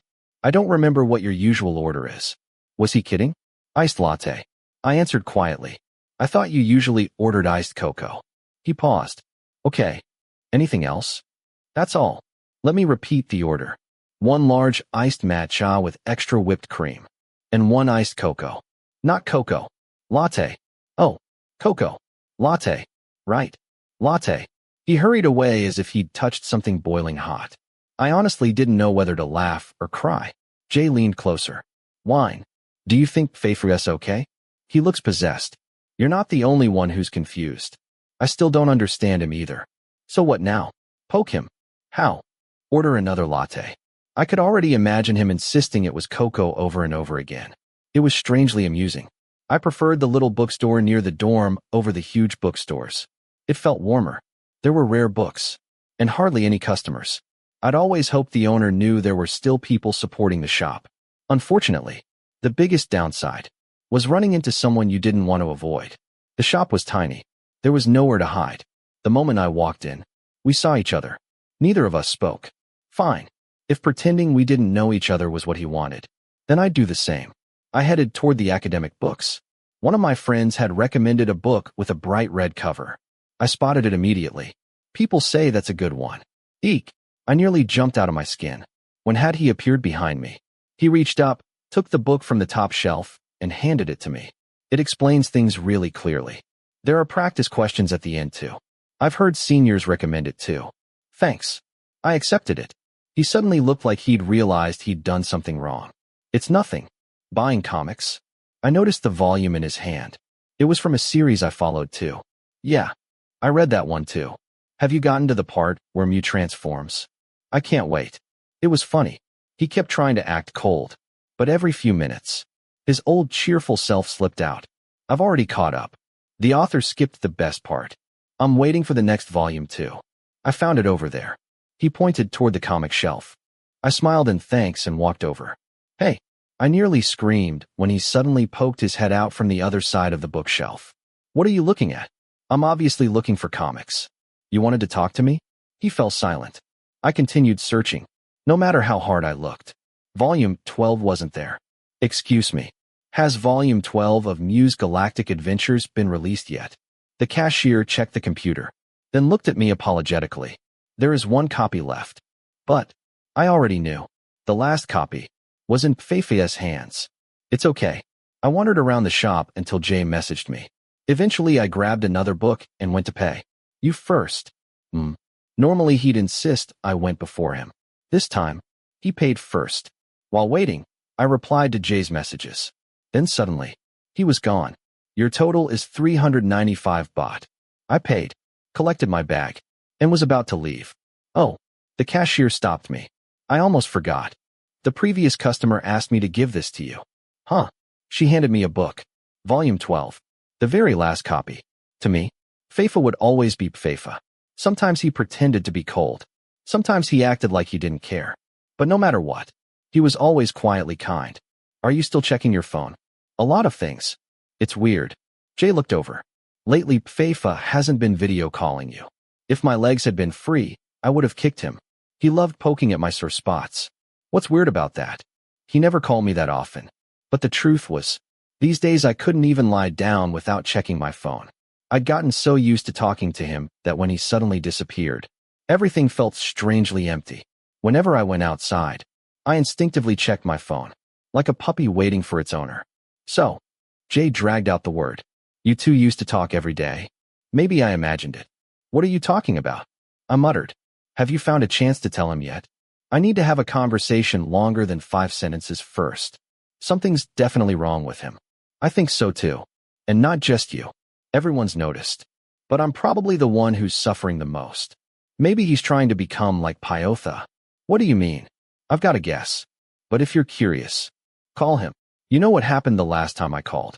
The mechanical voice echoed inside my head. The subscriber you are calling is currently unavailable. I almost died from heartbreak. Then call again. Why does it have to be me? You call him. You're closer to him. Oh, please. He's close to everyone. Not just me. I walked outside the cafe for some fresh air. Then, without even realizing it, my finger pressed his contact. Since I'd already called, I might as well wait. Hello. He answered. I wasn't prepared at all. I didn't think you'd pick up. I was busy. Am I bothering you? We can talk. I paced back and forth as I spoke. You've seemed different lately. If something's bothering you, you can tell me. I don't want to interfere. I'm just worried. If you're struggling, you don't have to carry it all by yourself. I'm okay. That was all. I'd hoped for something impossible. It's a relief to hear that. Then, I won't bother you anymore. Wait. My thumb stopped above the end call button. Have you eaten yet? Not yet. Eat on time. Otherwise your stomach will hurt. Thank you for worrying about me. Fury told me to say that. Oh, so you're together? Please thank Fury for me. That's all. Okay. After hanging up, I stood there for a long time. Then I smiled quietly. You really are you. What are you mumbling about? Jay asked. Nothing. I sat back down. Over at the counter. Fury was laughing while watching a foreign variety show on his phone. So, Faifa had been sitting beside him all this time. Something warm stirred inside my chest. It was amazing how one person could affect me this much. He could make me sad, restless, happy. If I were a little more selfish, I'd probably want to keep him all to myself. But he didn't belong to anyone. So I kept reminding myself, don't get too happy, just because he's kind to you. Hey. Fury walked over with a menu. Here's tomorrow's new menu. The owner lowered the prices. Jay and I looked at it. Our eyes immediately lit up. Cocoa for only 50 baht. I might actually cry. Now we can afford to study here. I hope more customers come. They probably will. Fury smiled. Actually, Faifa was the one who suggested changing the menu. Faifa. Yeah. He's been acting really strange lately. I have no idea what's gotten into him. Don't just say you don't know. None of us knew. Not even his closest friends. How was a first-year student like me supposed to understand? I'll get back to work. Okay. The afternoon heat made campus feel like hell. Without warning, his smile appeared in my thoughts again. That warm smile he'd always shared with everyone. The sad part was that I probably wouldn't get to see it anymore. Wine. Why do you look like you're about to cry? I quickly wiped my face before smiling at the second-year senior. Hello. Hello, lizard. Your dad's the lizard. Gun and Kong started bickering as usual. Whenever they were together, chaos followed. You studying in this room now? Yeah. The air conditioner in the usual room barely works. So I moved. This room's freezing. Kong laughed. My armpits are soaked. His ridiculous behavior reminded me so much of Faifa. I sighed. Can I ask you something? Go ahead. If it's public knowledge, I'll answer. What's wrong with Faifa lately? He doesn't seem like himself. Oh, Gun dragged the sound out forever. About that. I almost kicked him. He came back looking for something last week. But that's all I'm saying. If you want details, ask him yourself. I don't think I'd dare. He already looks confused enough. If you really want to understand him. Gun smiled gently. It's not actually that difficult. He patted my shoulder. Even after trying so hard to understand, Faifa never gave me the chance. It felt like trying to solve a math problem without ever being given the equation. Wine. I know you're close to him. If you ever get the chance to talk seriously, even if he says he's fine, don't believe him. He'll tell you eventually. You think too highly of me. He wouldn't even say hello to me these past few days. Everything will get better. He patted my shoulder again, then lightly bumped my head. Honestly, just saying the words would have been enough. Heading to class? No. I'm taking Kong out for a drink. Too stressed. What happened? Faifa. I know. Just one person. And the entire department felt upside down. Yesterday, two things happened. First, Pei invited a monk to bless his dorm room after the ghost incident. All of us gathered to pray and receive holy water. Whether there had really been a ghost or not, the story spread through the entire department. Someone even posted it on the engineering bulletin board under the title, The Computer Student with the Ghost in His Closet.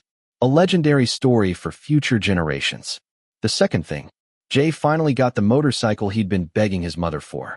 After calling home 3 times a day, she finally gave in. Now he and Bung had spent the last 2 hours riding around campus celebrating. Who knew which ditch they'd fallen into by now?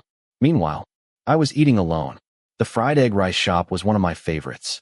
It wasn't far from campus. Luckily, there was still one empty table. I quickly claimed it before ordering. May I sit here? Sure. Without looking up, I answered while writing down my order. Then, I froze. He sat down across from me. I swallowed hard. My brain completely stopped working. If there were an award for the unluckiest person alive, I'd definitely win. What are you ordering? He leaned forward, expression unreadable. Fried egg rice. I was so nervous my handwriting turned into nonsense. I know it's a fried egg shop. He actually spoke an entire sentence. What kind? Minced pork. Sausage. I stared. When had Faifa started talking this much again? I was deciding whether to get minced pork. Get it. It's delicious. What about you? Minced pork too. Then one more. He smiled slightly. This man. 1 second he was serious. The next he was joking again. Weren't you ignoring me? Huh. I ignored you. No. Never. Really.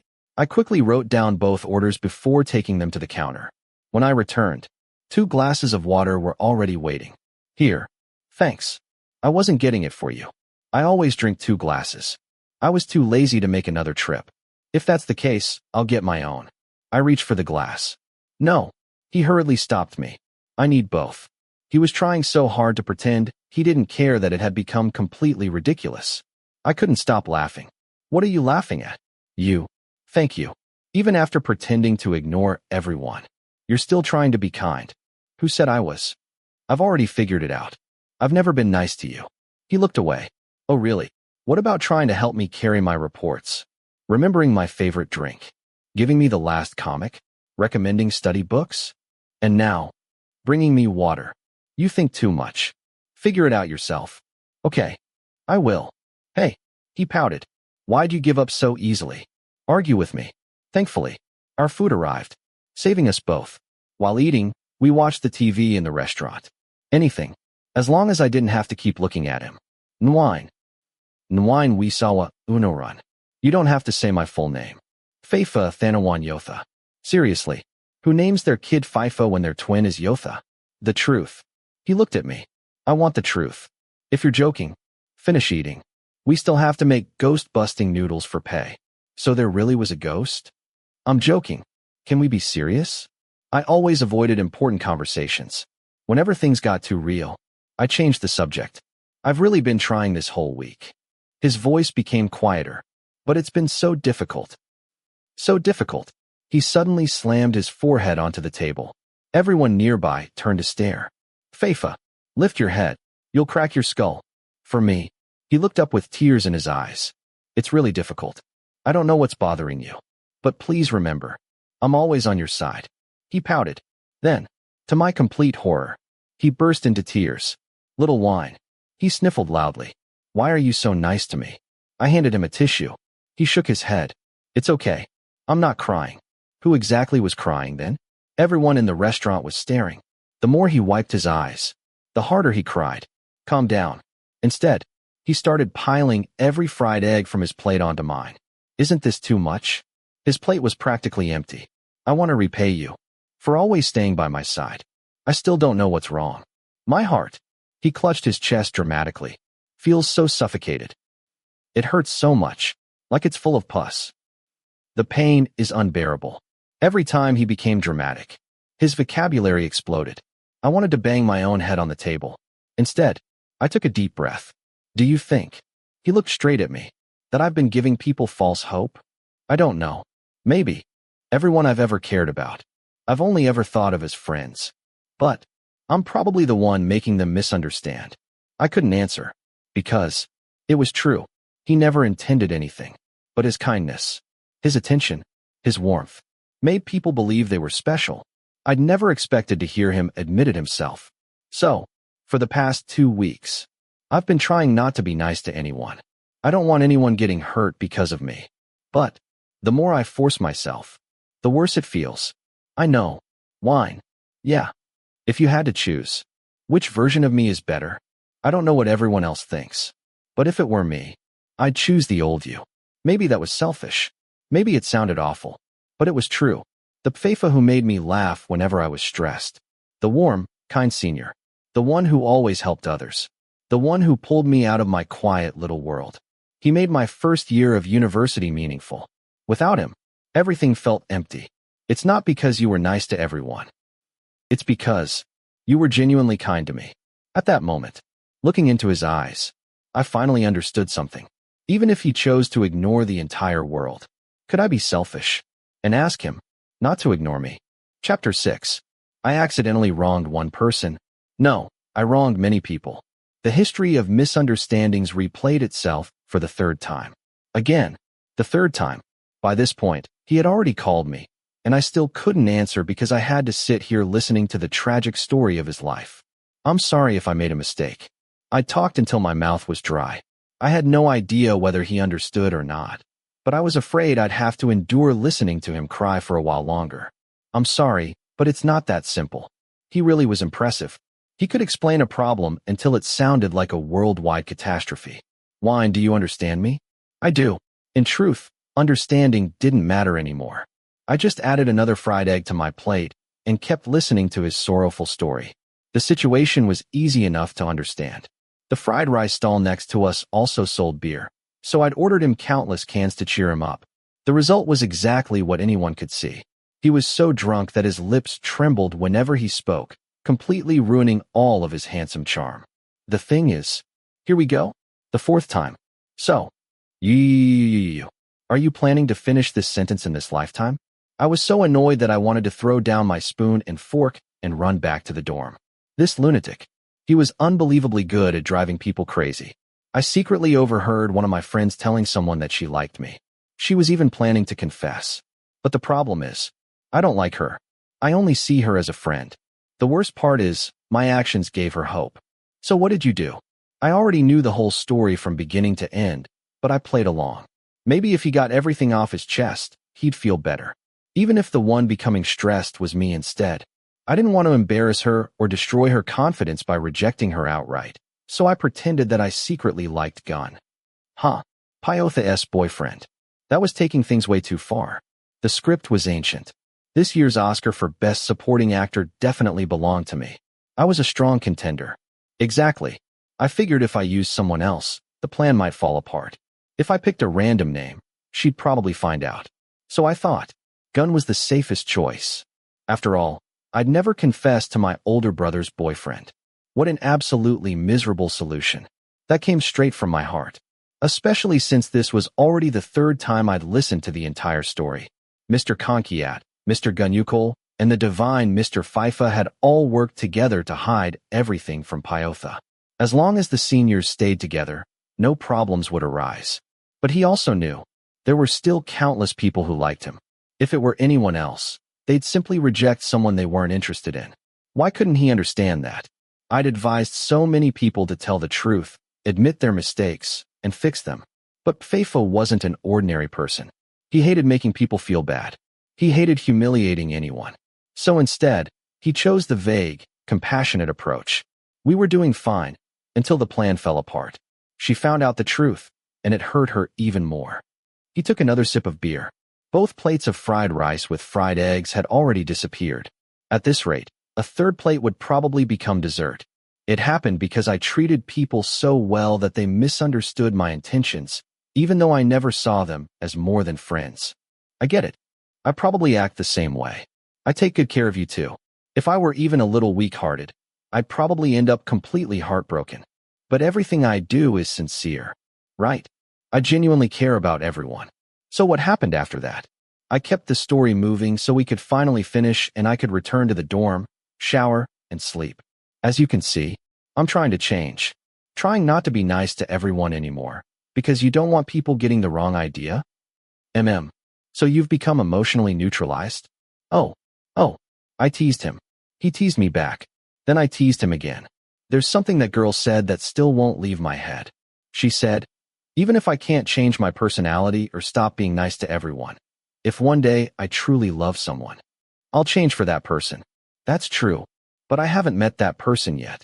So I don't know whether I'll really become a better person. But if I truly fall in love someday, I'll probably change for them. That's true too, but I haven't met them yet. So, Nwine, will you help me? I'm done for. I couldn't stay calm anymore. Me? I can barely handle my own problems. Should I refuse? Or agree first?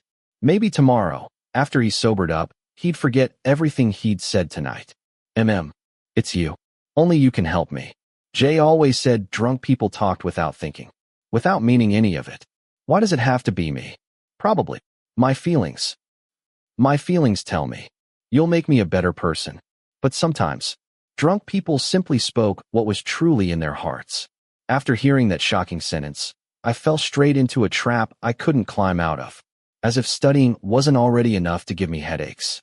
As if my teasing friends weren't already enough trouble. Now I'd also become Faifa's confidant.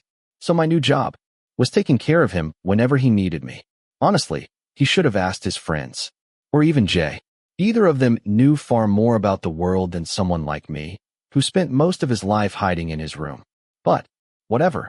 At this point, if I refused, I was afraid he'd grab my legs and cry over drama from 30 years ago. So Sweet Song Cafe became our regular meeting place. I pulled out my notebook and flipped through pages that had once been blank, but were now filled with my handwriting. I'd put more effort into this than I ever had into studying. Knowing this could help Faifa, and everyone around him, felt strangely worthwhile.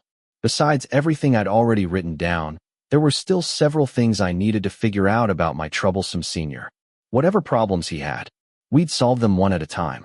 Can I ask you something first? I want to figure out what your biggest problem really is. Okay, I'm ready. He rolled up his sleeves, sat up straight, smiled brightly, and looked at me with complete attention. Your biggest problem is how you prioritize the people around you. Suppose two people ask you for help with exactly the same problem. What would you normally do? I'd help both of them. He answered seriously, even shrugging his shoulders. So, who waits? You can't help both people at exactly the same time. I don't know. I never thought about it. That's the problem. There are situations where you have to choose. You need to rank people by importance or decide which situations are urgent enough to handle first. Okay. He nodded. That nod says you want to argue. How do you always know, kid? He could call me anything and still make my ears itch. I'll give you an example. Suppose my car runs out of gas, and Pyothia's car also runs out of gas. Who do you help first? You don't even own a car. Oh, seriously? Just pretend. Do you understand the example? I'd choose you. Why me? It should be your brother. Yotha can take care of himself. So I take better care of you. Go ahead. Keep living happily in that beautiful paradise of yours. Until reality drops a mountain on your head. Faifa worried about people so often that hearing the word care over and over no longer affected me. Humph. You're not getting to me that easily. I can take care of myself just as well as Pyotha. I'd still choose you.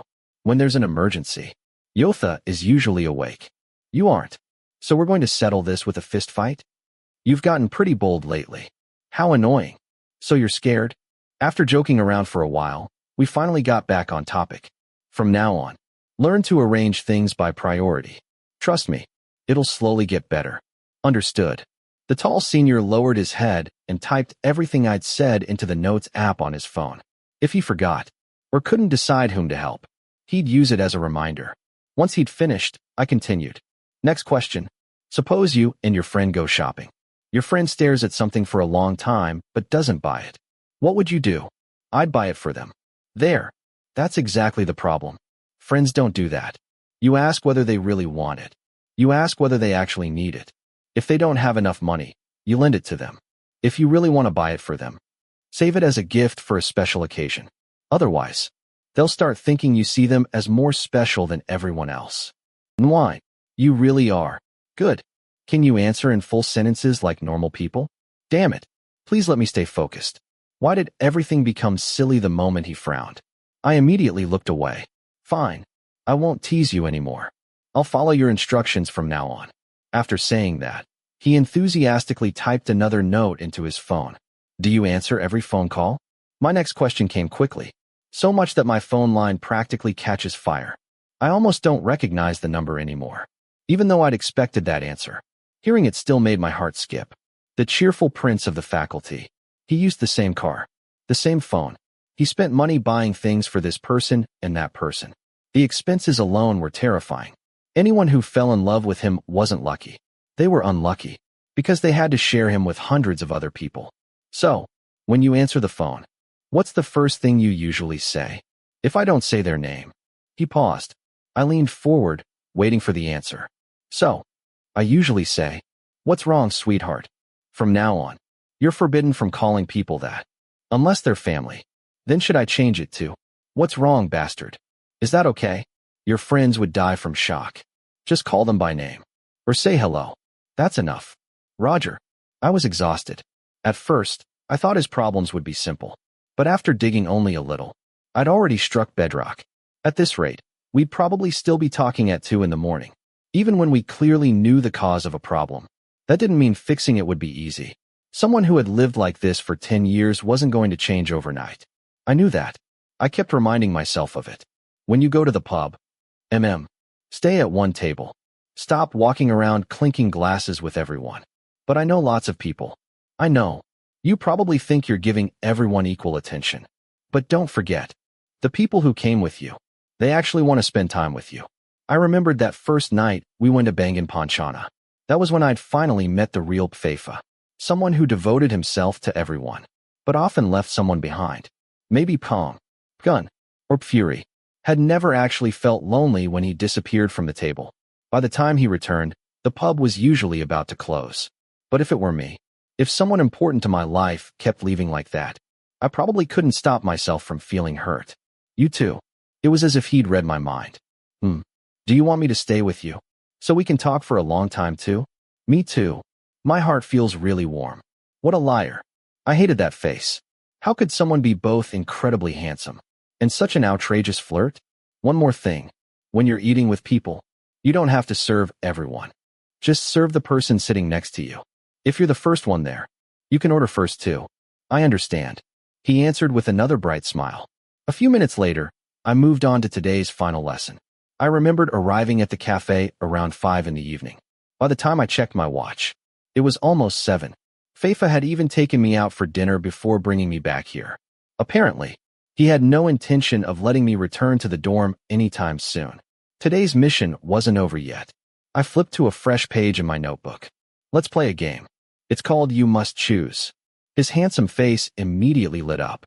Wow. Nwine has another challenge for me today. Hello, Faifa. Since we were in a cafe, it was impossible to avoid people greeting him. The more famous he became, the more people flocked to him, like some celebrity. At least today, when someone came over to say hello, he greeted them back, but didn't continue chatting. That made me feel much more at ease. He was keeping his promise. I didn't want him to ignore everyone. I just wanted him to keep things within the boundaries of friendship. Hello, Chalita. Sorry, I probably can't chat today. I'm working on becoming a better person. Well, saying it out loud wasn't exactly helping. You don't have to greet everyone. How many times have I told you that already? Lower your voice. And focus. Focus on me. The tall senior leaned closer. His eyes never left mine. Like this. You don't have to stare so intensely. I don't know how to react. He really only had 2 settings. Either 0 or 1,000,000. Is little wine shy? No. But I am. Say things like that without the slightest embarrassment. I wanted to smack him. This is exactly why you need to change. Some people will misunderstand your words, even when you don't mean anything by them. That's dangerous. But I really mean it. His reasoning was as solid as a brick wall. It had to be my own emotions causing all this. Damn it. I'm begging you. If you don't have romantic feelings for someone, don't say things like that. It's only okay because it's me. He pouted dramatically. Let's continue. I'll give you choices. I know you hate deciding, but sometimes you have to. So I have to play alone? Even though you're terrible at making decisions too? Wouldn't it be better if we took turns asking questions? Just like that, the hunter became the hunted. Honestly, I'd never been confident in making choices. Ever since I was little, I'd always avoided deciding things. The difference between us was simple. I couldn't choose because I couldn't decide. He didn't choose because he refused to choose. Come on. Nwine looks so confident. Fine. I'll start. My notebook's right here. I looked down at the messy notes before asking something that should have been easy. Wine or beer? Piece of cake. Answer. Beer. No need to think. Your turn. What would you choose? Math or computer science? Oh, that's a difficult one. Even during my university interview, I couldn't decide. I'd answered both. But since this was a game, I had to choose. I gritted my teeth. Computer. Programming isn't so bad. Good. Keep going. Ask more. Faifa clapped enthusiastically. House or apartment? Apartment. Why? My house is too far away. I'm too lazy to travel. An apartment is more private, and I can invite lots of friends over. Your turn. Same question. I'm too lazy to think. I choose a house. Why? I grew up there. It feels warmer. If you have time, I'll take you to my apartment. It's much warmer. That's something you say to someone you're seriously pursuing. Save that line for them. He pouted again, then reached over and ruffled my hair. Oh, my poor heart. I hurriedly smoothed my hair before asking another question. Watch a movie. Or exercise? Exercise. He answered instantly. And this one has 3 choices. Should I call you Isawa? Wear it. Or wine? I want you to call me. Wine. Wine. What? Wine. Get your soul back into your body first. Wine. His voice. His eyes. Everything about him made my heart race. He probably had no idea how effortlessly he trapped people, or how impossible it was to climb back out afterward. The worst part, his victims often didn't even realize they'd fallen until it was already too late. I quickly shook away the dangerous thoughts. If he noticed I was attracted to him, I'd never survive. Then another question suddenly came to mind. If you could turn back time, would you still choose to meet me? Sometimes, meeting someone in life feels like a mistake. Like wishing you could erase every memory of them. Bury them deep inside your mind. I was terrified of becoming that kind of person to him. I would. Absolutely. The moment I heard his answer, my heart expanded like a balloon. Your turn. Same question. I would too. Even though our first meeting hadn't left much of an impression, and our second, third, and every meeting afterward had been complete disasters thanks to his endless chaos. When I thought about it, if I'd never met him, I'd probably still be the same boring person. My life would have remained bland, colorless, exactly as it had always been. Can I ask the next one? Sure. Are you free this Saturday? What? I was going to invite you to watch a movie. Is this another one of your classic flirting techniques? No. It's my first time. My first time asking. His voice was gentle. His eyes sparkled. The only problem was that I couldn't believe a word he said. Like I'd believe you. The last time you sang on stage, you also said it was your first time. But Fury said it was your first performance that week. Faifa smacked his own forehead, then immediately turned toward the cafe counter and shouted, "You bastard, Fury! Stop selling out your friend." What? What did I do? By the time those love-hate best friends finished arguing, I'd already gone to the bathroom and come back. Then he immediately returned to the earlier topic. Nwine, answer my question first. The movie? There were only two possible choices. Go or don't go. Normally, choosing anything in life never mattered much to me. But when it came to questions from him, I'd always known my answer from the very beginning. I already know what I'll choose. Chapter 6. Part 2. My weekends were never peaceful. There was always something memorable waiting to happen. Today was no different. I wondered what life had in store for me this time. But whatever it was, I knew it was bound to happen. I had a date with Mr. Supernatural to watch a movie. Not wanting to trouble him with transportation, I volunteered to make my own way there. Meeting at the theater entrance was perfectly fine, especially since I'd already bought the tickets online. If there were dozens of movies to choose from, why did he have to pick a drama? I was terrified of crying. I was the type of person who got far too emotionally invested in other people's problems. Nwine, a familiar flirtatious voice echoed from somewhere in the distance. I didn't even need to see him to know Faifa had arrived. Yeah. I turned around and spotted the tall figure approaching. Today he was wearing a black and white striped t-shirt, shorts, and slippers. If I wore the exact same outfit, I'd probably look ridiculous. But on him, anything looked good. Were you a good boy before I got here? He walked over and asked the sort of question people asked little children. No. Why not? Never mind. You've been teasing me more lately. You're the one trying so hard to compete with me. Oh. I can't compete. Your level is way too high. Hee. I hated that cool little laugh of his. While I glared at him, he smoothly changed the subject as though nothing had happened. Nwine looks so cute today. A band t-shirt. Old jeans. If he said it looked good, then maybe it did. You're incredibly handsome too. Wow.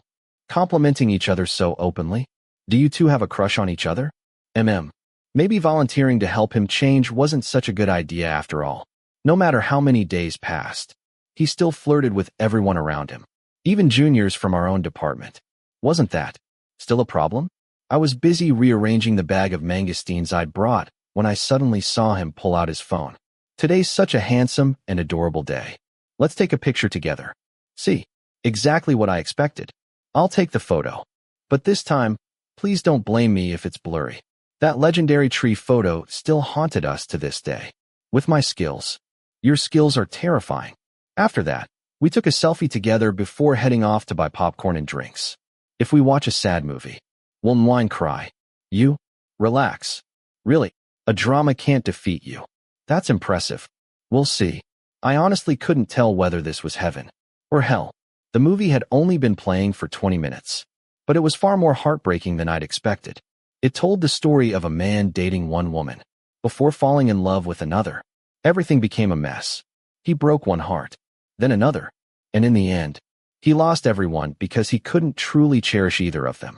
Although tears streamed down my face, I tried desperately to suppress my sobs.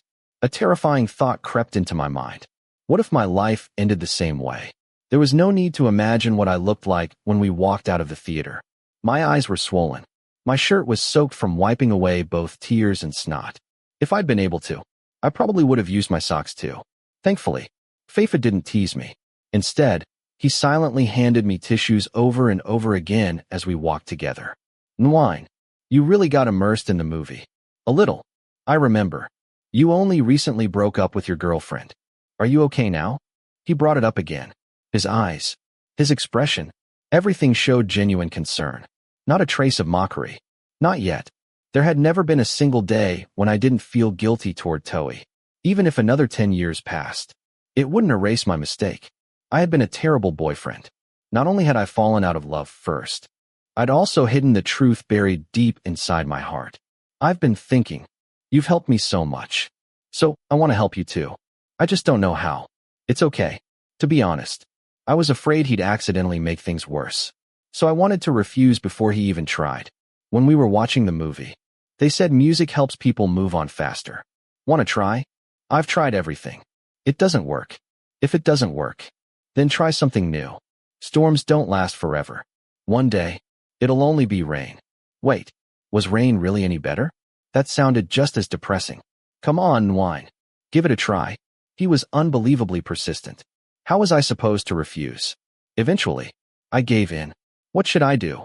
Let's sit somewhere and talk. Since the mall was crowded, we found an empty seating area in the food court. We ate while talking naturally. First, don't be afraid of thinking about the past. If you can't forget, then choose to remember the good memories. Like the song Memories by Stundio. It says, let's keep it as the beautiful memories we shared. Some memories may become blurry. That's enough. I was going to cry again. I've already tried living like that. It doesn't work. No matter how beautiful the memories are, they still hurt. Really? He nodded thoughtfully before lowering his head to search for another song on his phone. This guy was unbelievable. People usually listened to music when they were sad, but he went a step further. He carefully picked songs whose lyrics might help heal me. Whether it would actually work was another matter entirely. Then, let it go. Like Pop Punkle's song. Try a little harder. Even though you still love her, she doesn't love you anymore. So let her go. Then it'll pass. Your heart will change. One day she'll leave your heart. Even if today you still love her. Even if you still miss her with every breath. If he picked up a guitar right now, he could probably perform the entire song. Aren't you tired? I've tried letting go, but I couldn't. That's a problem. So, want to go to the forest with me? Huh? What? So Max Jen says, if you're tired, go to the forest. At least you won't have to meet terrible people anymore. Oh my goodness. That's a metaphor. It's not literal. Really, I thought actually going into the forest would help you forget. Even if you went into the forest, you'd still remember everything when you came back. That's so sad. He looked genuinely disappointed. I knew how badly he wanted to help. I could see the effort. Unfortunately, none of it was working. Thank you, Faifa, for everything. You helped me too. He placed a piece of fried pork onto my plate. I accepted it. A moment later, his eyes suddenly lit up. I figured it out. Figured out what? How to move on. Oh, this one will definitely work. It'll just take some time. I waited quietly for him to explain. Find a new love. Oh, that's harder than everything else. Look at me. A boring guy who spent every day studying before returning to his room. I couldn't make decisions. I had no leadership qualities. Who would ever fall in love with someone like me? Not to mention, I was secretly in love with my ex-girlfriend's older brother, who liked women. Finding love was practically impossible. You don't have to force it. Just live your life. You'll recognize love when it appears. Like the song Similar by Department. Good. Now he was recommending another song. So, what's that song about? I've never heard it. Go listen yourself.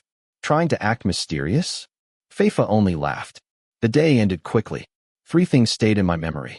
First, the movie made me cry so hard that I nearly flooded the entire theater. Second, none of Faifa's suggestions helped me forget what I'd done to Toei. And third, I had new homework. Listen to another song.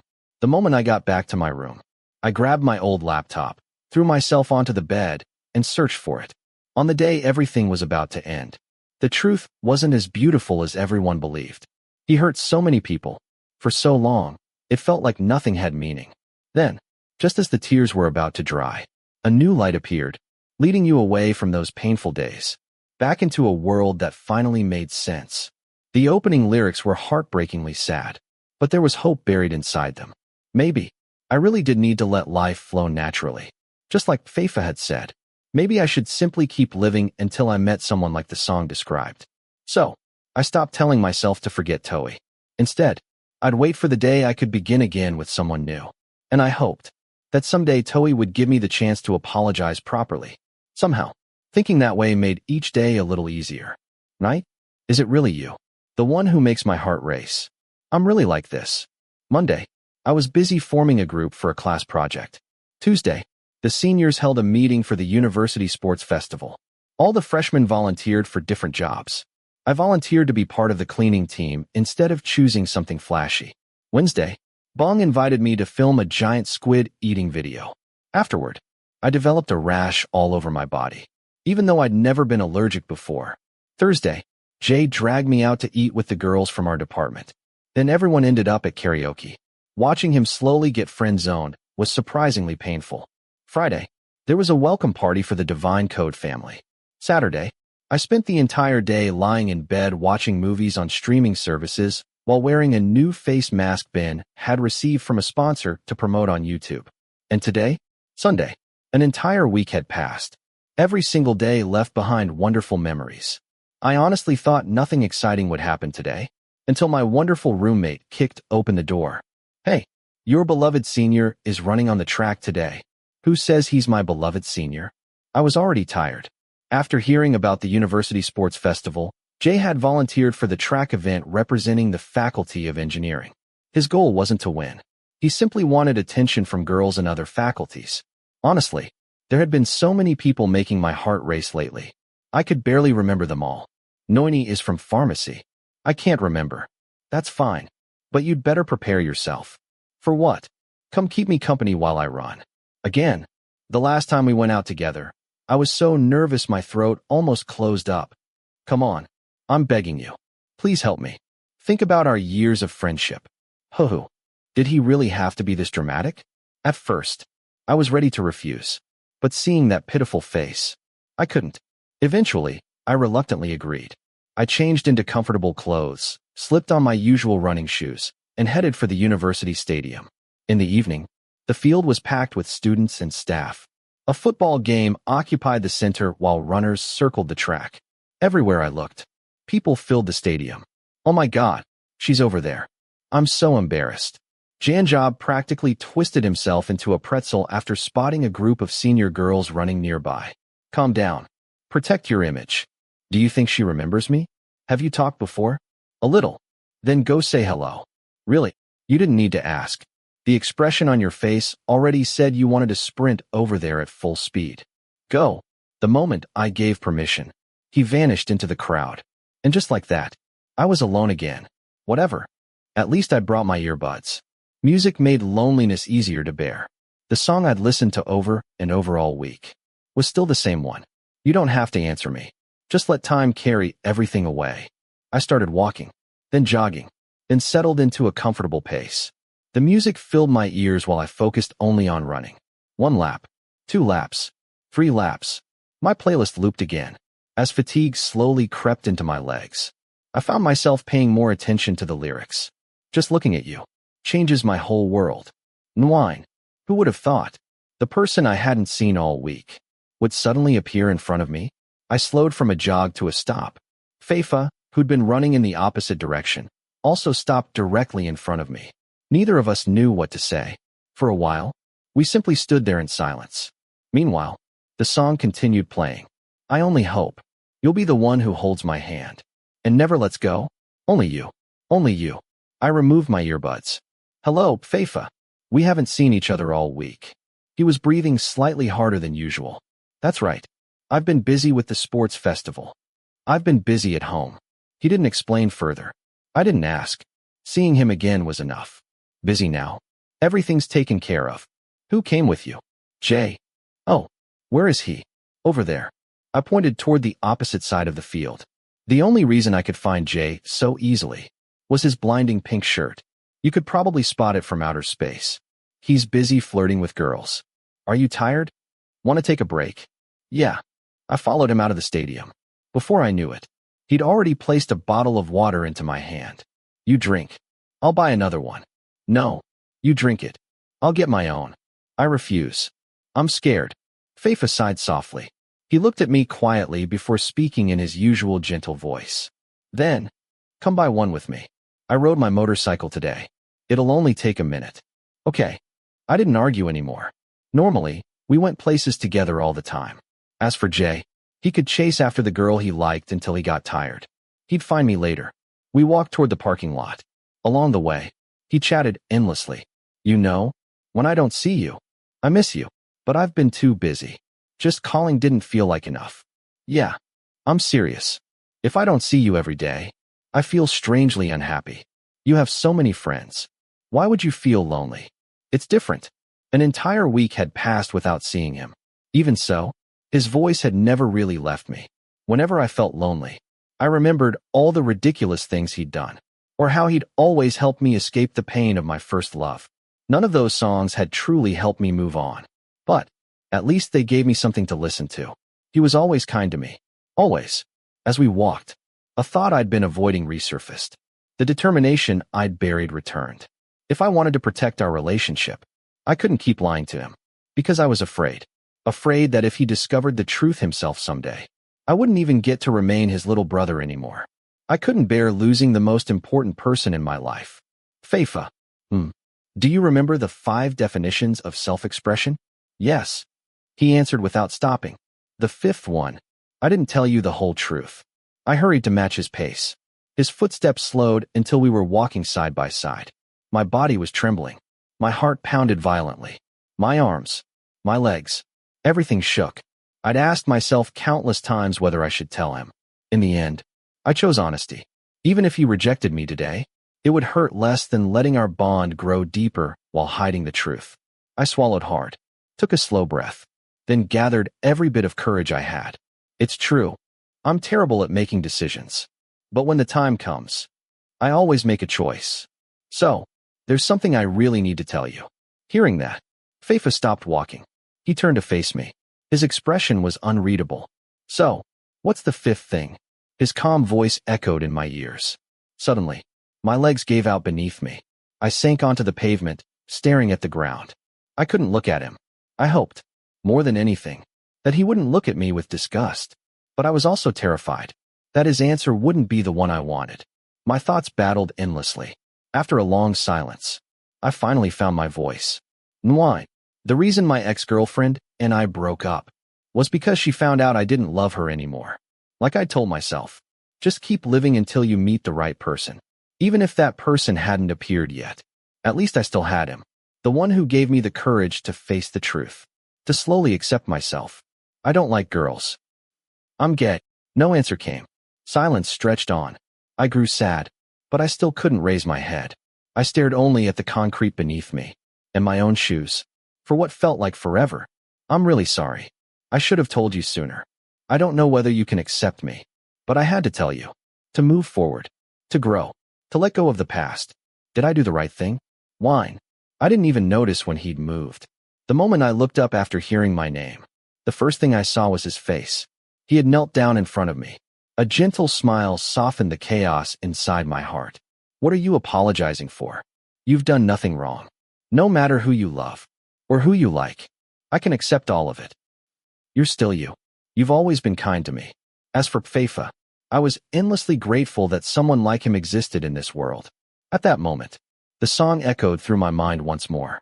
Is that really you? The one who threw my heart into chaos. I'm truly like this. Chapter 7. Little Wine. Someone gently tapped my right shoulder, making me turn around.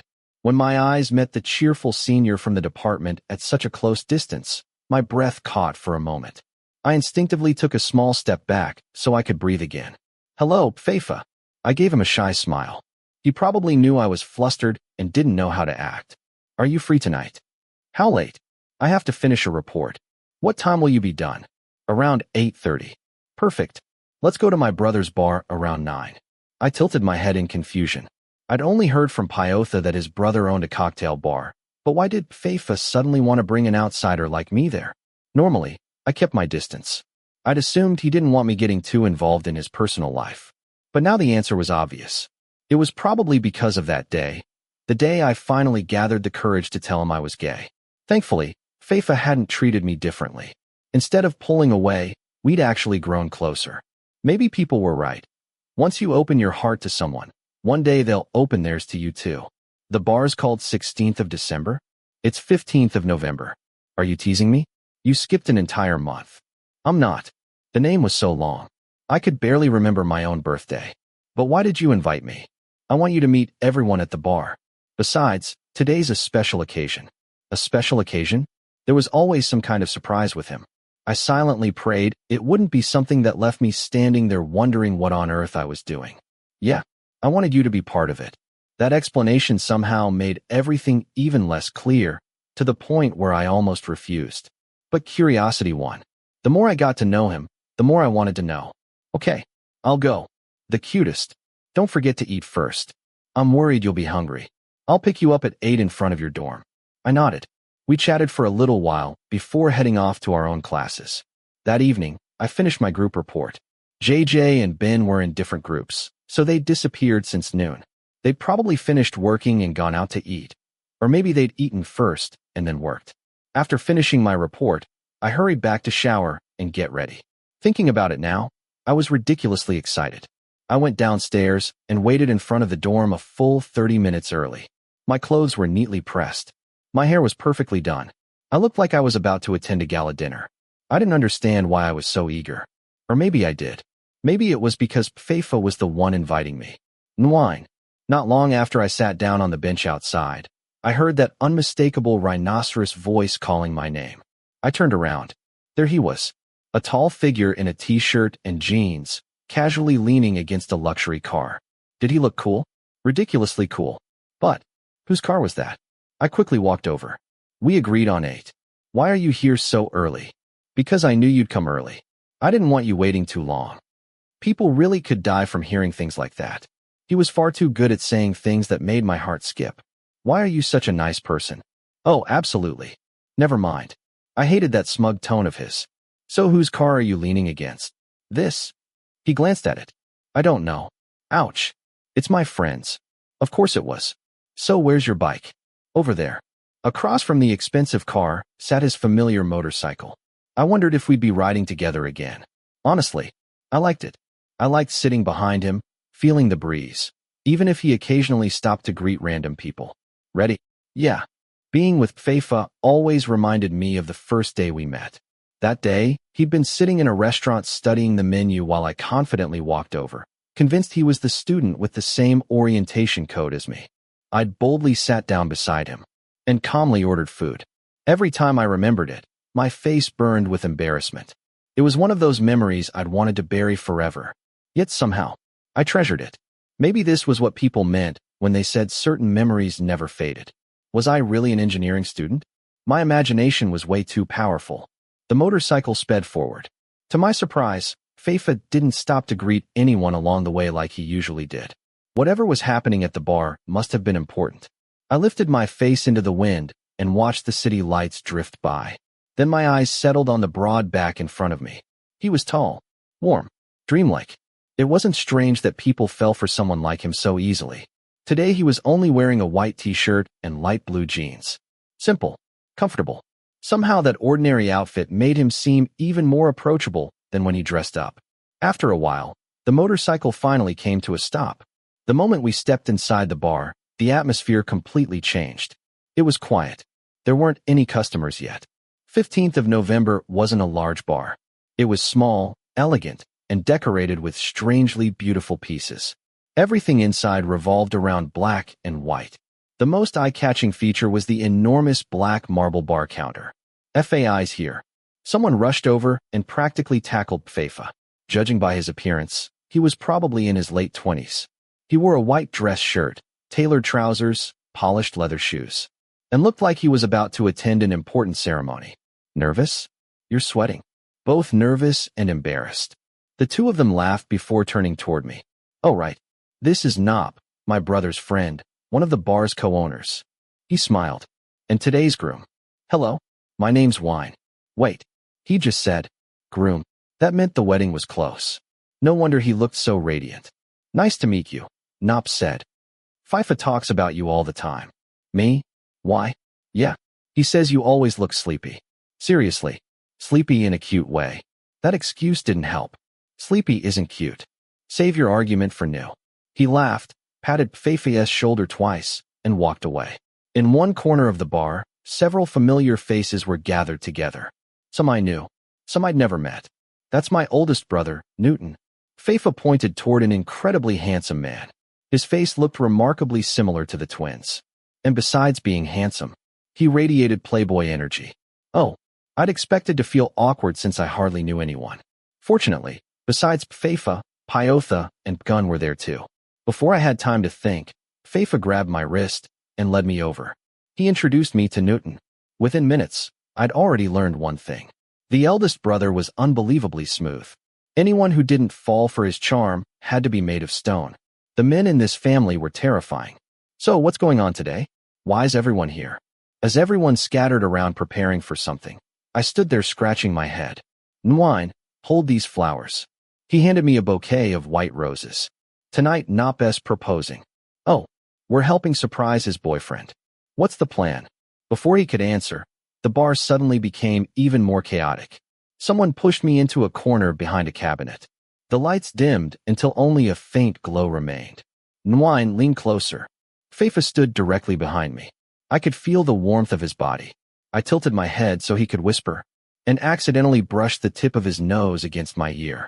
Goosebumps instantly spread across my skin. That tickles. He sounded almost offended. Are you listening?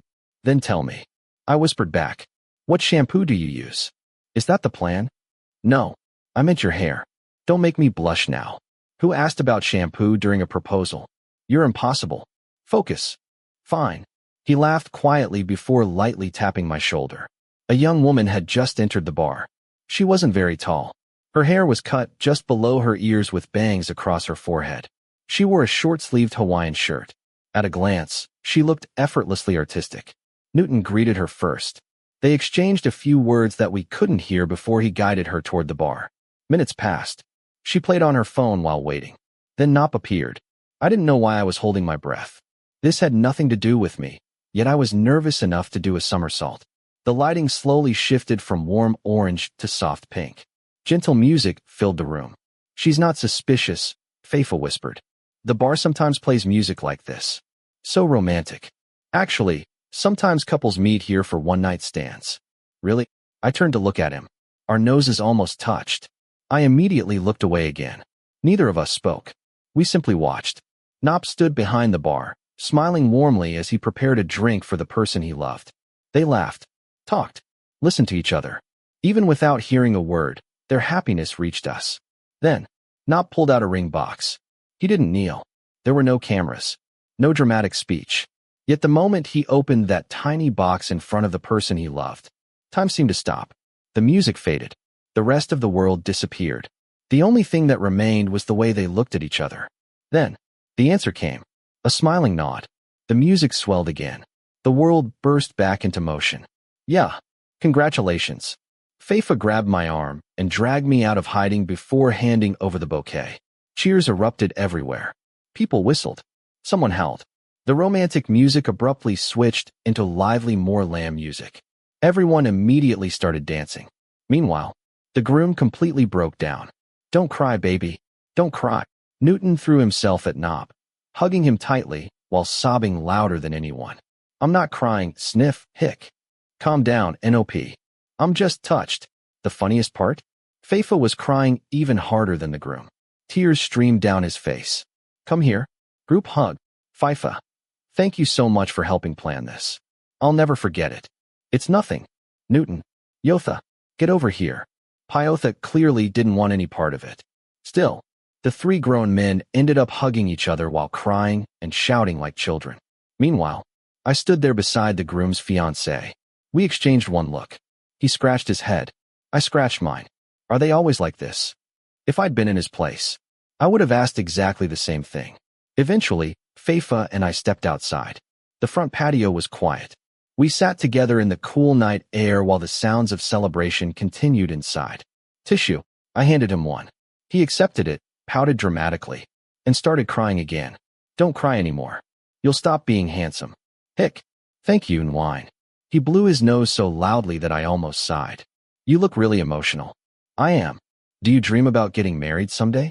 He shook his head. His voice was still thick with tears. I'm not emotional because of marriage. Then why? I'm happy because Napes happy. He wiped his eyes.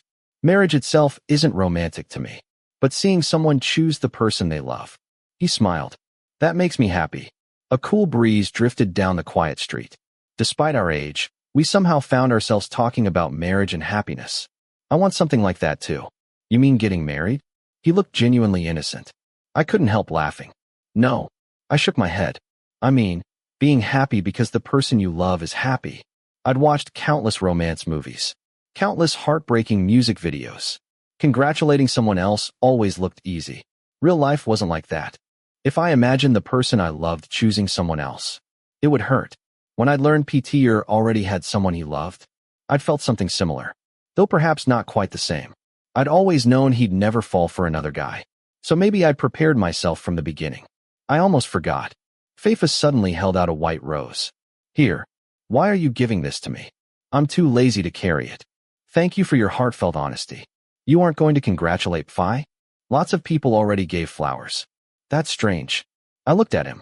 Seeing something this romantic doesn't make you want a relationship. You don't fuss over everyone anymore either. No. He thought for a moment. I'll wait for Newton first. Why? It's hard for him to truly love someone. He smiled. If he falls in love someday, then maybe I'll think about it. Why base your life on someone else? Newton was the definition of a playboy. I'd even overheard people asking why he hadn't brought this girl or that girl tonight. Waiting for someone like him to settle down. That could take forever. If I don't want to depend on anyone. He looked straight at me. Then I need to become good enough first. I think you've already changed. From the day we met until now. He'd changed. No lying. You think so? Yeah. I smiled. You just need to meet the right person. Newton wasn't the only example. There was also Pyotha. I'd heard stories about how closed off he'd once been. Yet everything changed after meeting Pgan. Sometimes, one person really could change everything. So, Faifa leaned toward me. Can't you tell me who you like? You'd asked me that so many times. How could I answer? He likes girls. I smiled faintly. So there's no point. It's just an old crush. What about after that? He looked curious. Has anyone else caught your eye? Yes. Peter wasn't the only guy I'd ever admired. There had been others. Handsome strangers I'd passed by. Boys I'd imagined getting closer to. Those daydreams always disappeared once reality returned. Except, there was one person who stayed. Someone handsome, kind, warm. Someone who teased me relentlessly. That person was you. But just because someone catches your eye, I looked away. Doesn't mean you want them to become your lover. You're still my brother. So can I ask you one thing? What? If you really fall in love someday. His voice softened. Will you tell me? You don't have to tell me first. He smiled. I just want you to tell me. Me too. I'll tell you first. It wasn't a promise. It wasn't a rule. But my heart already knew. If that day ever came, he would be the first person I told. 2 days ago we'd been busy helping with a proposal and listening to Faifa pour out his thoughts. Today was peaceful. After classes, I stayed in my room reading comics. That night I showered, brushed my teeth, changed into my pajamas, and climbed into bed. Before sleeping, I picked up my phone to check my messages. Meanwhile, my roommate stood on the balcony talking to his crush for 2 straight hours. Janjob was the type who always followed his heart instead of his head. Unfortunately, his instincts were terrible. No matter how many wonderful girls he met, they all treated him like a little brother. He'd practically become computer engineering's official king of the brother zone. RRR. RRR. Just as I was silently making fun of him, a familiar video call appeared. We were born and finally met. The moment I saw the name, I answered immediately. Little wine. You left your wallet in my car. Before I could say anything, he held up a black leather wallet. It looked expensive. Definitely designer. That's not mine. I frowned. Whose did you pick up? I'd hoped history wouldn't repeat itself now that he'd stopped taking care of everyone. Apparently not. I can't remember. It probably belongs to one of your friends from the party. Oh, he nodded. You're right. I hope it finds its owner. Yeah, I'll probably give it to Newton. Otherwise Yotha would have already tracked the owner down. I listened quietly before another question popped into my head. If your brother owns the bar, why don't you go there more often? I do sometimes. He shrugged. But I don't really like the atmosphere. What do you mean? He laughed. They don't play dance music. I like dancing until my waist gives out. Of course he did. I'd seen him dancing hard enough to dislocate his shoulders. And singing so enthusiastically I'd never forget it. You've changed a lot. I smiled. Except for the dancing and singing. Don't be disappointed yet. Going anywhere tonight? Nope. He pointed the camera down. I already showered. Then he proudly showed off his pajamas. Soft pastel colors. They looked surprisingly similar to mine. Matching pajamas? He grinned. What a coincidence. Mine's a frog. Yours is a rabbit. He was unbelievably good at finding ways to make my heart race. I still couldn't believe someone as tall as him found pajamas that fit. Where did you even buy those? I asked Yotha. Then Yotha got me the store's code. So we bought them from the same place. Cute. You look nice. Cute. Adorable. We kept talking. The conversation wandered from one random topic to another. Somehow we never ran out of things to say. Faifa was naturally good at talking. He always had another story, another joke, another thought.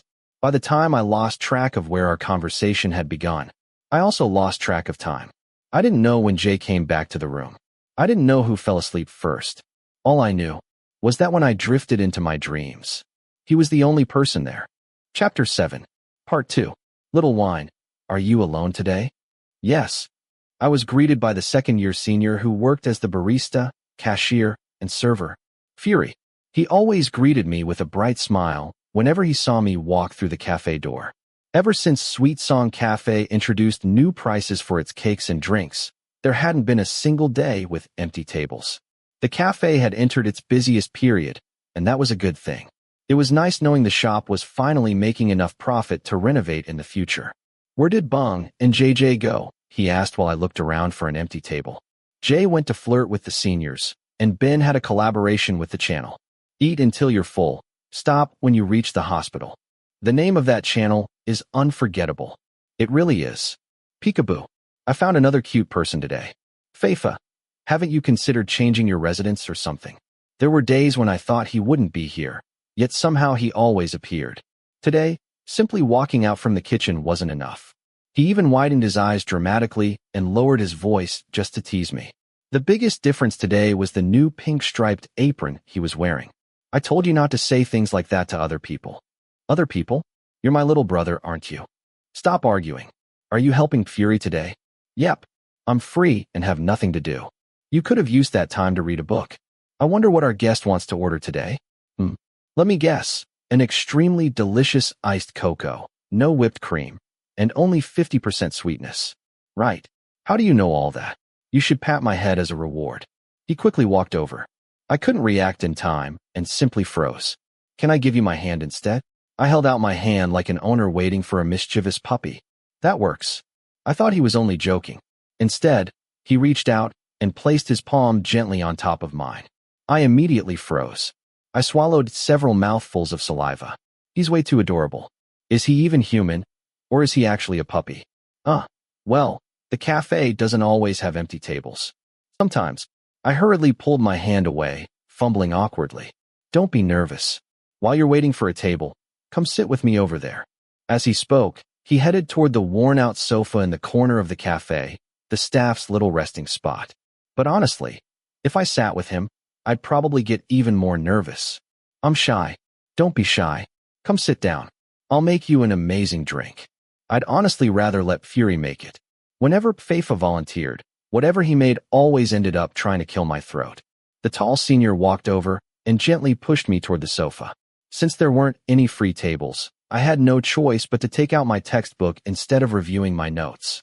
While I waited, it wasn't just Faifa bothering me. A grumpy-looking cat lazily wandered over and stared at me as if to say this was its spot. When I refused to move, it immediately jumped onto the empty seat beside me and curled up to sleep. Carrot came to lie down too. Is that baby's name? Yep, that's Carrot. That one's Tomato. Then there's the cool one named Bell Pepper, and the chubby one named Cowpea. Mine's the last one. Mom, I want to cry. Why do all the others get adorable names while mine ends up being Cowpea? And this is Coco from Wine. He was incredibly good at connecting everything together. His large hand placed a drink in front of me. I thanked him and accepted it. He'd even thought ahead. Knowing there weren't any empty tables, he'd put my drink in a takeaway cup and wrapped it in a thick insulating sleeve. Fury's busy serving customers now. His deep voice continued while glancing toward the counter. There aren't any chairs left. Mind if one more person squeezes in? Sure, but where are you going to? I'll sit here for a while. Before I could finish speaking, He had already sat down beside me. Actually, there would have been enough room if Carrot hadn't stolen half the sofa. Since I was too shy to disturb even a cat. Poor Carrot had to fend for itself. Are you comfortable? I'm about to bite your head off. Move your face a little farther away. Why are you complaining? I've been sitting here smelling your hair this whole time without saying a word. Then I'll just go home. The moment I stood up, he hurriedly grabbed my arm. Don't go home yet. Sit with me for a while. Read your book. Read? How was I supposed to read when he was sitting so close that I could feel his breath brushing against the back of my neck? I didn't even know where to put my hands. Still, Faifa's shamelessness only caused trouble at first. After sitting together for a long time, I gradually got used to it and stopped feeling so flustered. Customers came and went for hours until closing time. Unfortunately, Faifa suddenly became lazy and refused to help Fury. He claimed he'd help clean everything after the cafe closed instead. So we stayed together on the sofa, teasing each other until even the sleeping cat woke up, gave us an exhausted look, then went right back to sleep. Damn, it suddenly started raining. The tall senior looked out the window. It's been raining a lot lately. I'm used to it. After saying that, I packed my books into my bag. The cafe would be closing in just a few minutes, and there were almost no customers left. How are you getting home? By motorbike. Can I take you home? It's okay. Wait a little. Let's help Fury close up first. If the rain doesn't stop, then we'll think about it. Faifa stretched before finally standing up and casually walking over to help his best friend behind the counter. As for me, I suddenly had nothing to do. So I volunteered to stack the chairs, clear the tables, collect glasses, and help with the small chores. It looked like the cafe owner didn't have time to come by very often, so the part-time staff handled everything, even locking up. It looks like the rain's going to last a while. The tall senior sighed as he looked outside. Don't worry. I can go home by myself. Take care of yourself. I rode my bike here too. Oh, but I have a raincoat. That made me feel a little better. I didn't mind getting soaked since I'd loved the rain ever since I was little. But Faifa clearly didn't believe me. Nwine, can I take you home? It'll save you money. But you'd have to make another trip. That's embarrassing. If you're embarrassed, then come stay at my room instead. Huh. Now I was even more confused. Yeah, let's do that. I still haven't agreed. Bye, Fury. See you tomorrow at the department. Let's go? Let's go together. At that point, I was too confused to keep asking questions. So, I simply went with him. We rode through the rain wearing a shared raincoat. Thankfully, it was large enough for both of us. Even so, by the time we arrived, we were both soaked. Come in. He unlocked the apartment door with his keycard. I followed him inside. His apartment was surprisingly spacious. Everything was divided neatly into separate areas, and it was nowhere near as messy as I'd imagined. It's so clean. I hire a cleaner once a week. I knew it. There was no way it would have stayed this neat otherwise. I'm renting this place for now. Once I start working and earn enough money, I'll buy my own. You definitely can. In a few years. But getting a job is another story. Really? I think so. I set my backpack beside the sofa and looked around in surprise. This was the first time I'd stepped into his private world. But I was probably far from being the first person to enter it.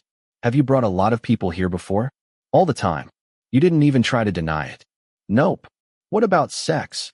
Study harder. He laughed. I usually invite my friends over to work on reports, watch movies, or just laze around after coming back from the pub. After saying that, he disappeared into the bedroom. A moment later, he returned holding a white towel. You're soaked. Go take a shower before you catch a cold. But I don't have any clothes. Everything in my backpack was just textbooks, a ruler, and my iPad. Don't worry. I'll find something for you. There's a brand new toothbrush in the bathroom too. You're such a good person. I'm about to cry. Boyfriend material. Please allow me to disappear after hearing that. His confidence was unmatched. I gave up arguing and went to shower instead. Halfway there, my eyes landed on something sitting beside the television. Faifa. What? Isn't this the wallet you asked me about the other day? You still haven't found the owner. The same black wallet was still sitting there. Wouldn't the owner be worried sick? No, I haven't had a chance to give it to Yothi yet. Really, for something that looked so expensive, the owner seemed strangely unconcerned. Hurry up and shower. I'm going. I turned the bedroom doorknob and entered the bathroom. After taking off my wet clothes, I stepped under the warm water. His shampoo and body wash smelled wonderful. Every time I was around him, I always caught that same gentle scent. I spent quite a while showering. When I came back into the bedroom, a clean set of clothes had already been folded neatly at the foot of the bed. The owner of the room was nowhere to be seen. From the television playing outside, I guessed he was killing time. I quickly changed clothes, hung up my towel, and walked out. Because he had been worried I'd catch a cold after riding through the rain. He'd completely forgotten about himself. Now he was sitting there in soaking wet clothes. Being tall didn't make someone immune to getting sick. What are you watching? Changing channels. Go take a shower first. If you catch a cold, you'll suffer. Okay. When I come back, order something to eat. If you're hungry, you don't have to wait for me. I'll wait. How could I eat first? Then dry your hair too. He ruffled my hair before heading into the bedroom. My hair dried pretty quickly on its own. With nothing else to do, I started looking around the apartment again. Every corner was spotless, except the sink. A mountain of dirty bowls, plates, and drinking glasses had piled up there. A perfect breeding ground for bacteria. I wasn't exactly good at housework. I couldn't even fold a blanket properly.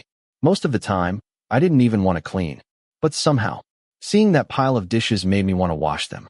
Without thinking much more about it, I picked up a sponge, turned on the faucet, squeezed out some dish soap, and housework 101 officially began. I was so absorbed in washing dishes that by the time I finished, Faifa had just finished showering too. He walked out wearing nothing but a towel. Water droplets still clung to his tall body. If anyone else saw him, their eyes would probably pop out.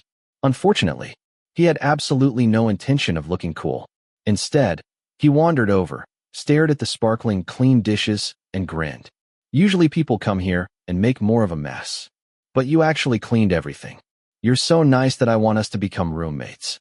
Oh, well, I didn't know what else to do. I've already asked to borrow your room, so I should at least contribute. Nwine, what do you want to eat? I'll give you a reward that's absolutely worth it. You? Anything's fine. Knock, knock, knock. Perfect timing. Just as he was about to answer, someone knocked on the door. Both of us turned toward it. Faifa walked over with a bored expression and opened it. What are you doing here this late? He asked his twin brother. I come over all the time. What's your problem? Without waiting for permission, Pyotha walked inside. His calm eyes eventually landed on me, standing awkwardly beside the sink. Heh, let's just laugh it off. You brought him here? The dark gentleman of the department asked his younger brother. I quickly greeted him first. Hello, Pyotha. Hello, Wine. He greeted me before immediately turning back to Faifa. Why? It was raining, so I brought him here to wait it out. I see. I happened to be driving by. I could have taken him home. So many complaints. I have a car too. Then take him home. If you're too lazy, just say so. I'm heading to meet Beagle at the cafe near the university anyway. Hurry up and do what you came for. Faifa quickly changed the subject. I didn't really understand. Maybe it was because we'd already agreed I'd stay here tonight and return to the dorm tomorrow, so he didn't want to change the plan. I came to pick up the Marshall speaker I left here. Was it really that urgent? You could have called me and picked it up tomorrow. The speakers in the computer department are broken. We need this one urgently. Fine. Come get it. Their conversation was brief. Faifa immediately disappeared into the bedroom to get the speaker. While waiting, Pyotha walked over to the counter and quietly asked, Do you come here often? This is actually my first time. That was the truth. It was also the first time I'd ever stayed in someone else's room since starting university. Rather than mention that, another thought suddenly crossed my mind. Oh, Yotha. What? Faifa said he wanted to ask you to help find the owner of that wallet. Did he tell you about it? Wallet? Yeah. Someone left it here the night not proposed. Which one? Before I could answer, Pyotha walked over to the television shelf and picked up the black wallet. This one? I nodded. Then he calmly said, This is mine. I just bought it. So, whose wallet were you trying to return? What? What was wrong with Faifa? Why did he lie? Before I had a chance to ask, my phone rang. It was my roommate and best friend.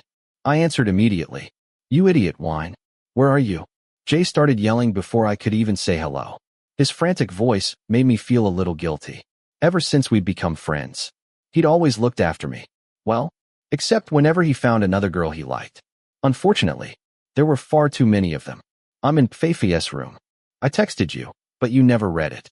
Oh, really? His voice instantly became quieter. Yeah. So what are you doing there? waiting out the rain. You really go to unbelievable lengths. So you're sleeping there too? I am. Don't worry about me. Worry about yourself. How's the flirting going? It's hopeless. Wait. Can you not say it like that? My heart's breaking. Just as expected. Another failed attempt. She was pretty. Her clothes weren't bad.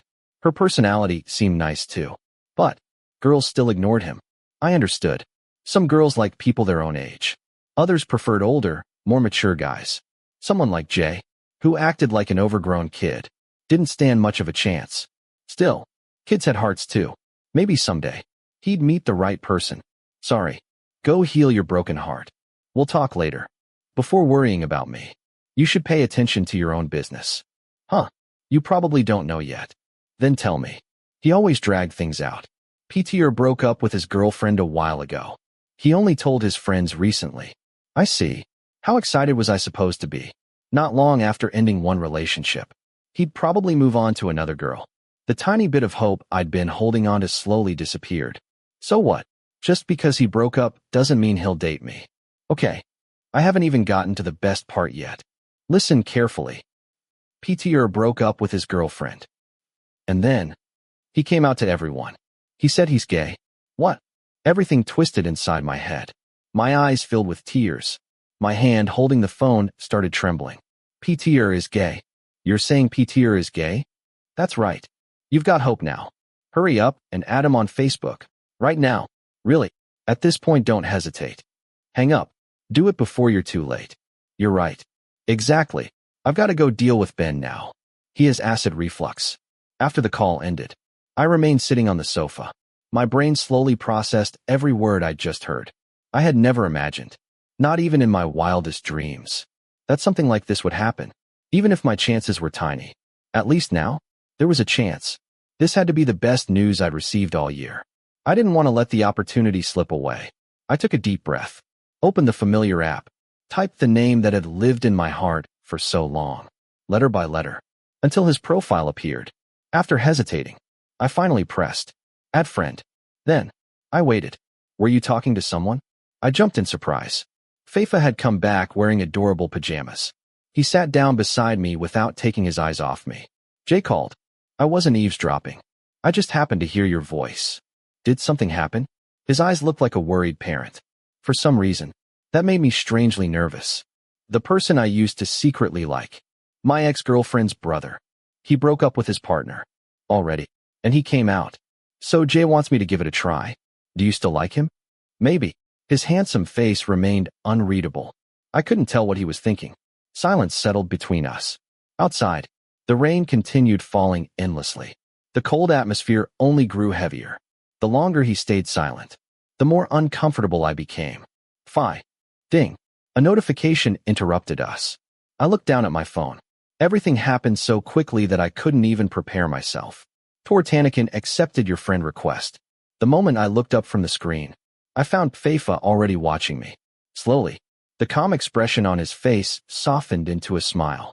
For some reason, that smile made my heart ache. If you still like him, can I help you? He asked gently. The warmth in his voice made my eyes sting. I'll make sure it turns out exactly the way you want. Chapter 8. I have so many romantic movies stored in my memory. Some were released a long time ago, but I only recently got the chance to watch them, while others I first saw as a child and have never forgotten. If someone asked which movie my first love was most like, it would probably be a mixture of several stories. Toei's image always appeared in my high school memories.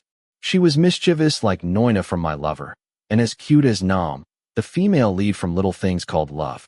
The difference was that I wasn't anything like Sean, the school's heartthrob. I was probably more like Danchai from One Day. Today, I had the chance to watch an old movie Jay found. It was one of Toei's favorites, so it was impossible not to think about her while watching it. At last, I understood how this long-standing regret should finally come to an end. The more I knew that Peter was gay, the more hope I had. But moving forward without putting the past to rest felt wrong. Toei had definitely moved on and found someone new without waiting for my explanation. Even so, I was still ashamed of myself for never honestly telling her who I really was. At the very least, reality should have a better ending than the movies. No matter how long she'd ignored me or refused to talk, I still didn't want to give up. Hello. Gathering every ounce of courage, I finally called my ex-girlfriend. I had to thank Mr. Janjob for helping me contact her and get her new number. After Toei deleted me from every social media account, I knew every reminder of me must have hurt her. But since there was no other choice, I had to face her again. Luckily, this time, she didn't avoid me. Her greeting was brief before silence settled between us. Toei knew it was me. She'd known from the moment Jay contacted her, and she'd recognized my voice the instant I said hello. We had spent an entire year together through happiness and sadness alike. And I was the one who ruined it all. We haven't talked in so long. How have you been? That was all I could think of asking. I'm doing well. I'm happy. Her voice was flat. She's still angry. She probably doesn't want to forgive me. I wondered those things silently, but didn't dare ask. After a long pause, Toei finally broke the silence. How about you? I'm doing well too. I got my Polaroid camera back from you. Damn it. Damn. Who would have thought that my bastard friend, sitting beside me and secretly watching everything, would suddenly kick my leg so hard that I nearly dropped my phone. I hurriedly corrected myself. Sorry. I wasn't talking to you. I just accidentally kicked the table leg. Namo Amit Buddha. I wanted to tell the truth, yet I started by telling another lie. That idiot kept signaling with his eyes, trying to help me avoid making things worse. Whenever I got nervous, I always said the wrong thing. Mentioning the Polaroid camera. I knew perfectly well I shouldn't have brought it up. If I could, I'd bang my head against the wall. I see. The awkward silence returned. Are you free? Can we talk? I'm free. Jay said you had something you wanted to tell me. I took a deep breath and gathered my courage again. This was something I'd wanted to tell her for a very long time. Whether she forgave me or not, it didn't matter anymore. I know why you left me. The truth is, I was selfish. I never told you the truth. It was awful of me. I let time pass until it hurt both of us. Did you rehearse that? No, I didn't. I just thought about it. I really shouldn't have admitted that. You're still the same. Honestly, I'd suspected it for a long time. I just didn't dare confirm it. Then one day, I found the keepsake box you'd been hiding. After that, I was sure. I didn't think there was any point in forcing the truth out of you. I thought I'd wait until the day you were ready to tell me yourself. But that day never came. So I decided, maybe staying quiet was better. We were never like other couples. We rarely held hands. We never kissed, except for little pecks on the cheek. So our friends always teased us for being like kindergarten sweethearts. Every day we simply took care of each other. She tutored me. I looked after her. We ate lunch together. Shared one pair of earphones while listening to music. Went wherever she wanted on weekends.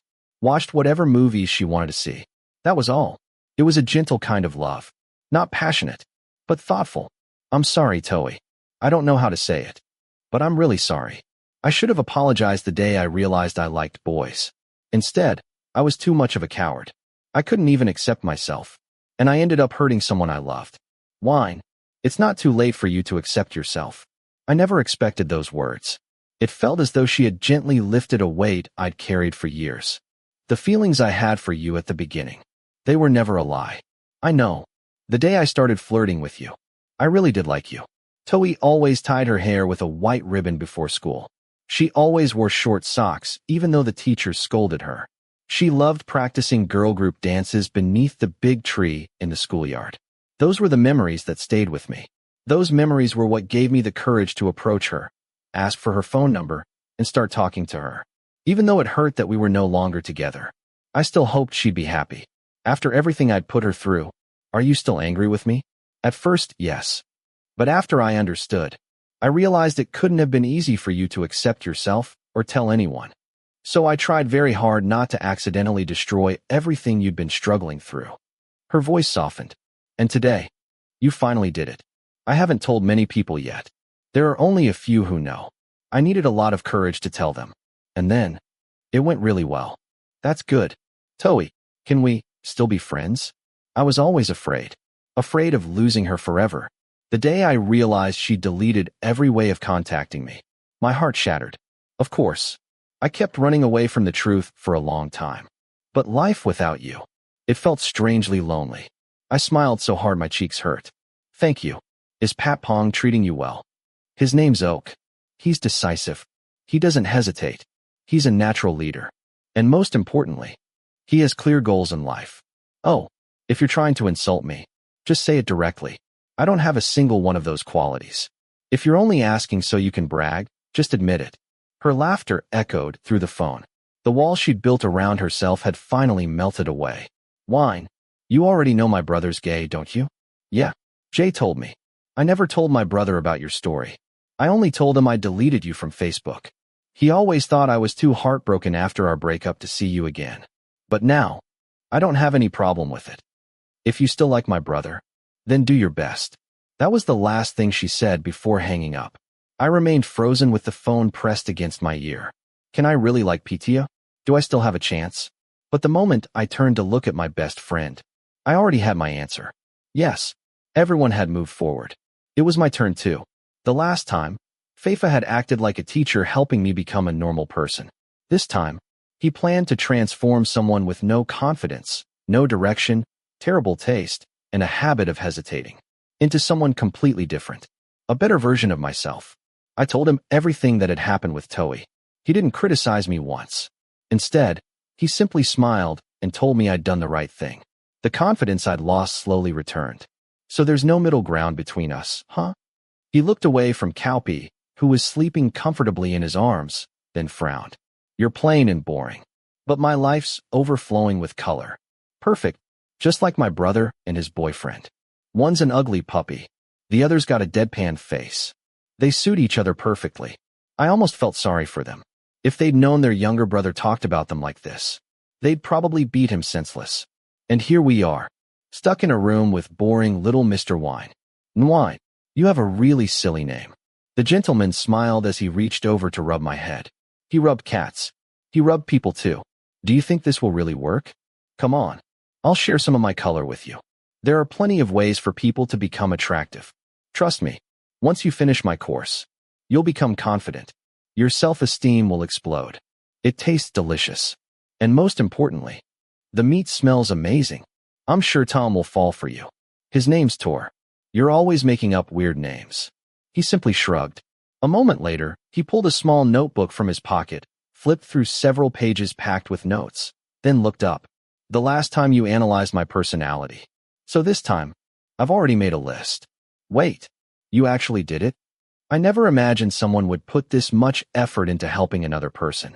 Honestly, just having someone willing to listen already made me happy. But he went much further than that. He genuinely cared. What kind of crazy person are you? You're handsome, kind, and talented. I'm impressed. I take back every compliment I ever gave you. When it comes to compliments, I always compliment myself first. People should recognize their own strengths. Can we please get to work now? He probably would have driven straight into the Gulf of Thailand if left alone. All right, here's your activity schedule. He opened the notebook. It was about B6 size, filled with a tiny timetable and pages of handwritten notes. I'm going to cry. It's okay, Nwine. You don't have to get emotional. No, I can't read your handwriting. It looks like a chicken scratched the page.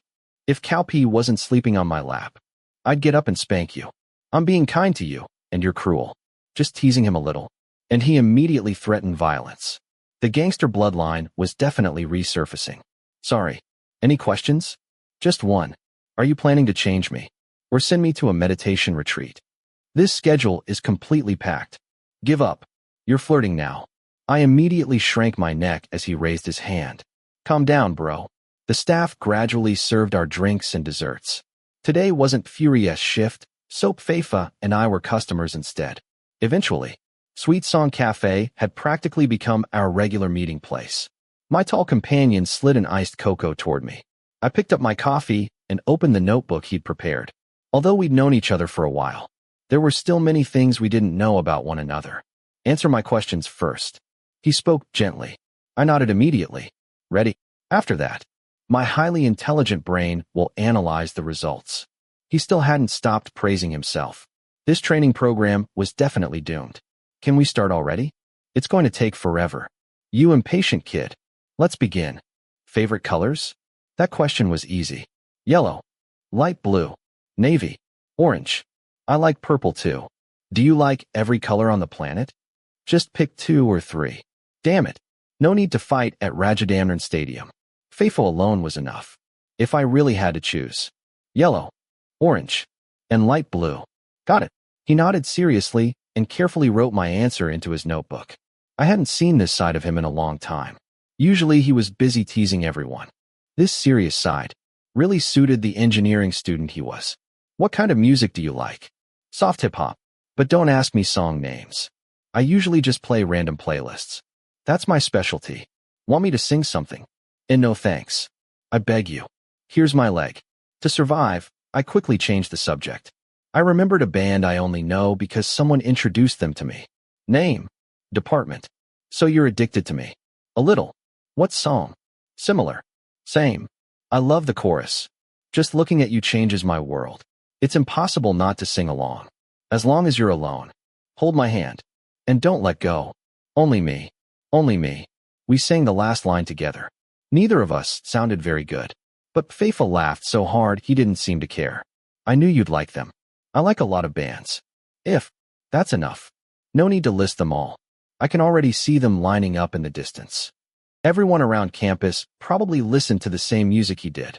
He listened so much that he could probably sing every song. Even the next customer walking through the cafe door would probably like the same bands by coincidence. But, even so, listening to him sing just now made my heart race. Next question. I pulled us back on track. He took another sip of coffee before continuing. You and PT study at the same university. So social media is probably your best chance to talk. If you were going to message him, what's the first thing you'd say? I thought for a moment. Hello. Would that work? If someone sent me that, I wouldn't reply. I'd block them. How could you? Fine. Your greeting isn't creative. Want me to teach you? Please. Repeat after me. Hello. My name is Wine. I'm your junior. Hello. My name is Wine. I'm your junior. I carefully copied every word. I wonder if you still remember me. We haven't talked in years. It hasn't even been a year. It's only been a few months since she unfriended him. Sorry. Your information is completely wrong. Oh. Then right. We haven't talked for several months. There are so many things I wanted to tell you, but never had the chance. I wonder, are you happy now? Slow down. I can't write that fast. Hurry. Can you repeat it? I forgot. Just remember it. That was my karma. I'd only managed to write half of it. When I guessed the rest, he smacked my hand. You forgot this. I wonder if you're happy now. Continue. Are you satisfied with your life now? Have you ever wanted to start a business? Travel. Take a break. Wait. This sounds like you're asking someone to join a pyramid scheme. Stop arguing. Write it down. You can change it later. By now, I was completely confused. Was Faifa teasing me? Judging from his serious expression, apparently not. After writing, erasing, and rewriting for ages, the final message became, Hello, Peter. It's been a long time since we talked. That was it. That was literally it. Please give me back my 10 minutes. After finishing the opening message for social media, we moved on to changing my appearance. Come closer. I leaned toward him. Before I even got close, his large hand pushed my face away. Too close. You told me to show you my face. What a troublesome kid. Can I pinch your cheeks? What? Before I could answer, he pinched both my cheeks and stretched them. Seriously, was touching me really necessary? The worst part, he even made ridiculous sound effects while doing it. Ow.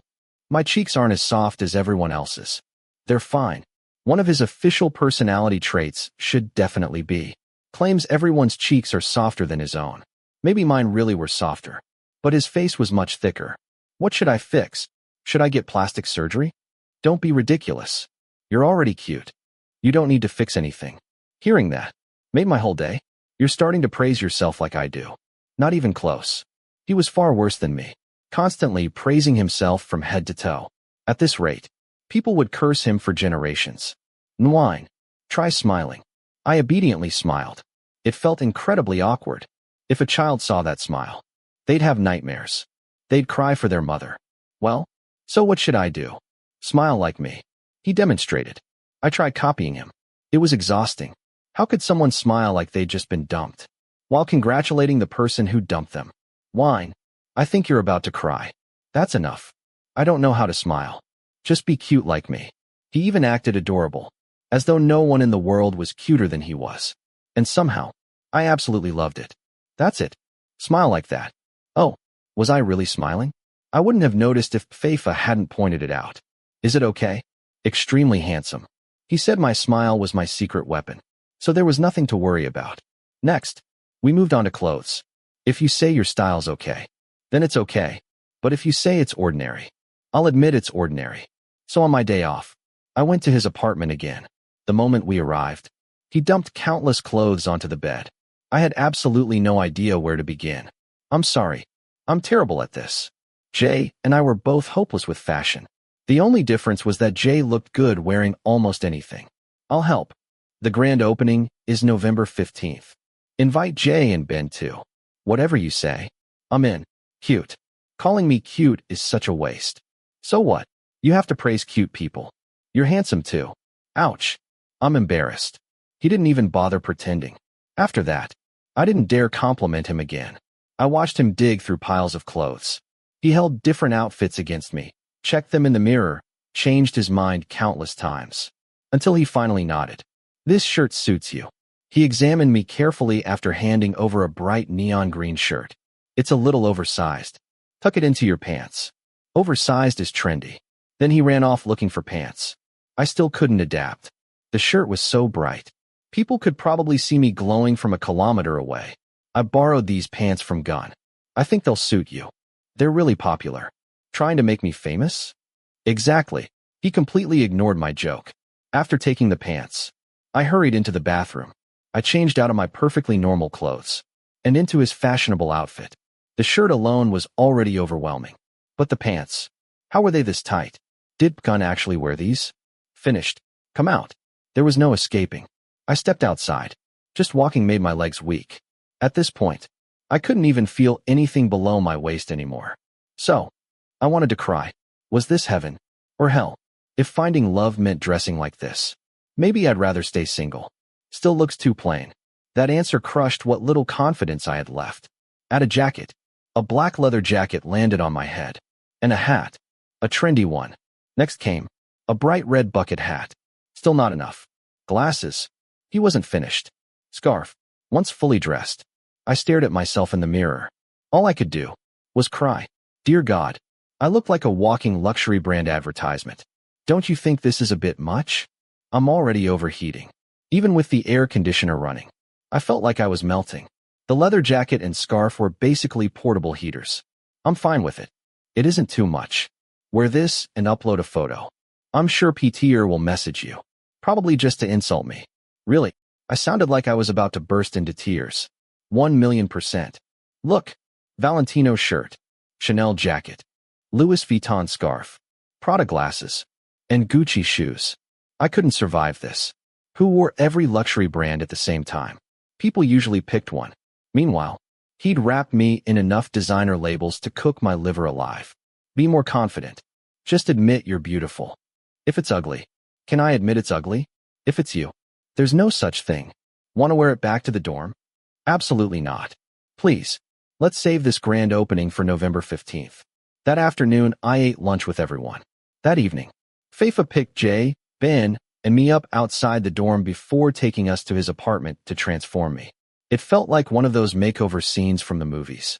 Except instead of becoming more handsome, I became less human. The outfit was exactly the same. Bright oversized shirt, skinny pants, leather jacket, designer scarf, red bucket hat. Then I walked out to show my two friends. They stared at me in complete silence. Then, they slowly started clapping. You understand my fate now, don't you? This is what happens when you ask someone like Faifa for fashion advice. Chapter 8. Part 2. Nwine, you look so strange today. Did you eat something weird? I couldn't survive this. The four of us had walked into the bar together, yet I was the only one Newton greeted. Worse, the way he said it clearly sounded like an insult. I'd actually trusted that lunatic. My friends and I squeezed onto the bar stools, hiding our faces behind our hands so the customers wouldn't see us. Faifa picked these clothes. Was he trying to prank you? I don't know, but my words trailed off as the tall troublemaker walked straight toward us, attracting the attention of nearly everyone in the bar. This had to be the real definition of hell. He was dressed exactly like me, especially that black scarf he was so proud of. I think both of you need to get your brains checked. That didn't come from Newton. It came from Nop. Oh, Fashionista. I was completely speechless. My friends were even worse. They looked so shocked they'd forgotten how to speak, leaving only the cheerful troublemaker to defend himself. I still had no idea how he'd ever become an actor. I couldn't find a single convincing quality. Then why are we dressed the same? Wine isn't confident, so I dressed the same to keep him company. What a headache. Look around you, little brother. Your own brother is over there wearing a wrinkled t-shirt and flip-flops. That was true. The shirt even looked like he'd slept in it. Dressing like new is disrespectful to the place. The man being mentioned immediately turned around. You there? You think you're respecting the place? When you got out of the car, did you hear all the dogs howling? The dogs were howling because they love you, Buffalo. The cousins immediately started bickering again. At this rate, they'd probably end up fighting in front of the bar over fashion. Wine's so good. Before the previous argument had even ended, Jay poked my arm. What the hell is good? This bar, the girls are seriously cute. Here we go again. If you get brother zone this time, don't come crying to me. Hey, haven't you heard the saying, even if you know love will hurt, it's still better than never knowing love at all? If you're going, then go already. Before I'd even finished speaking, Jay grabbed Ben by the neck and dragged him away. Most of the customers here were working adults. Definitely not college students. Unlike my best friend, who immediately declared this place his hunting ground. He liked older partners. Honestly, so did I. Back then, I flirted with plenty of third and fourth-year seniors before realizing I preferred people even older than that. The more mature and warm they were, the better. By the time I'd finished drifting off into my own thoughts, everyone around me had disappeared. Nop was busy making drinks. Newton was nowhere to be seen. As for Faifa, he was waddling toward me miserably because his skinny pants were squeezing him to death.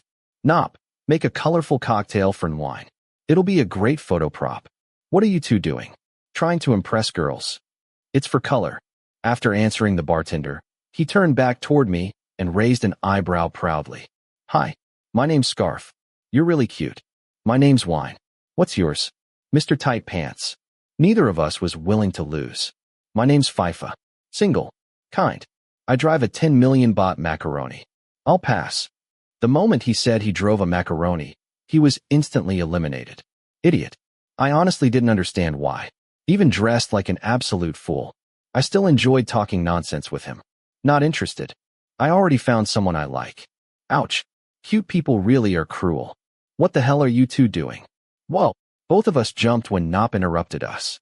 He set a beautiful light pink cocktail in front of me before immediately returning to work. Our little performance ended there, because Feifa's expression suddenly became much more serious. This is just a prop. Don't drink it. Kids should drink milk before bed. You'd been wrong ever since you brought me here, idiot. Raise your hand. Rest your chin on it. Make your eyes look sleepy. Seductive. Like an obedient fool. I did exactly as he instructed. That's rolling your eyes. Try again. Why do I have to pose like this? I'm taking a picture for Facebook. Don't ask so many questions. Give me your most charming eyes. Like this. Learning how to smile had already been difficult. Looking seductive was impossible. Perfect. Hold that pose. I'll focus. He lifted the camera and searched for the perfect angle. Click. Faifa. I'm so hot. Can I please take off the scarf and hat? If you take yours off, I'll take mine off too. If you're hot, just admit you're hot. Don't pretend you know everything. Change your pose. Smile. Laugh a little. I smiled just enough, remembering everything he'd taught me. Once he was satisfied, click, click, click. The shutter kept going. Sometimes he'd even show me the photos. Who wouldn't fall for this? I'm probably the only person who's good at praising you. He smiled, happily accepting that. Then he continued taking pictures. That night, Faifa took hundreds of photos. I chose the one I liked best and uploaded it without a caption. Then, I waited. According to Faifa's master plan, a beautiful photo would impress the person I liked, besides becoming the topic of conversation among my friends. I hoped it would catch PTR's attention. Ever since he'd accepted my friend request again, I'd started messaging him, following Faifa's advice. Some days we'd chat for a long time. Other days, when we were both busy, I'd simply send, good night. Even though I'd never confessed, PTR probably already knew. So we kept talking, while carefully maintaining our distance. Getting even one step closer than before already made me happy. Faifa Thanawanyotha, the cutest. Only a few seconds after posting the picture, the first comment appeared. From my permanent photographer. Faifa really was addicted to calling me cute. This wasn't the first time, or even the 10th. I had no idea where his obsession came from. Besides the cutest, there was also cute again, too cute to handle. Strangely enough, besides waiting for PTR to like or comment on my posts, I'd also started looking forward to seeing Faifa leave another cute comment. And somehow, I never got tired of it. Nwine is so popular today. The likes are increasing really fast. He grinned while scrolling through Facebook. Of course. Because your scarf isn't in the picture. What are you talking about? It's Louis Vuitton. That brand probably looks good on everyone. Except me. Ding. The notification sound interrupted us. My heart immediately started pounding when I saw the name I'd been waiting for. I couldn't stop myself from shouting. My ayaya. He liked it. Gag first, scream later. Faifa celebrated even harder than I did. We jumped off our stools, high-fived, and danced around the bar like complete idiots. PTR commented too. I'm dead. I'm seriously dead. But then I read it. Nwine looks different today. I slowly looked up at my tall companion. So, is that a compliment? Or an insult? It's a compliment. Who would insult you? His confidence instantly made me smile again. Everything was because of him. Thank you, Faifa. I'm really happy today. For you, it's nothing. I'm happy too. Only because of you. A film camera from Werich. Werich again. Every day I heard new names I'd never heard before. Seeing my confused expression, he explained. He's one of the cafe's shareholders. He said this camera takes beautiful pictures, so he wanted us to try it. It won't be blurry, right? Blurry. Impossible. This one's high-end. And you'll have new photos to upload. This time PTR will definitely leave a comment that's 2 meters long. Hope instantly reignited inside me. Let's do it. Even if I had to climb mountains, cross rivers, or take pictures inside a crocodile farm, I'd still go. Wherever you go, I'll follow. Good. We finalized our Sunday morning schedule before running around preparing outfits. Nothing with Faifa was ever ordinary. He always wanted something unique. After surviving the glowing green shirt and skin-tight pants, I wasn't afraid of anything anymore. Even tiger print clothes sounded acceptable. At least they'd get people talking. Wow. My life had started becoming colorful. Not because of love, but because I'd met this cheerful gentleman.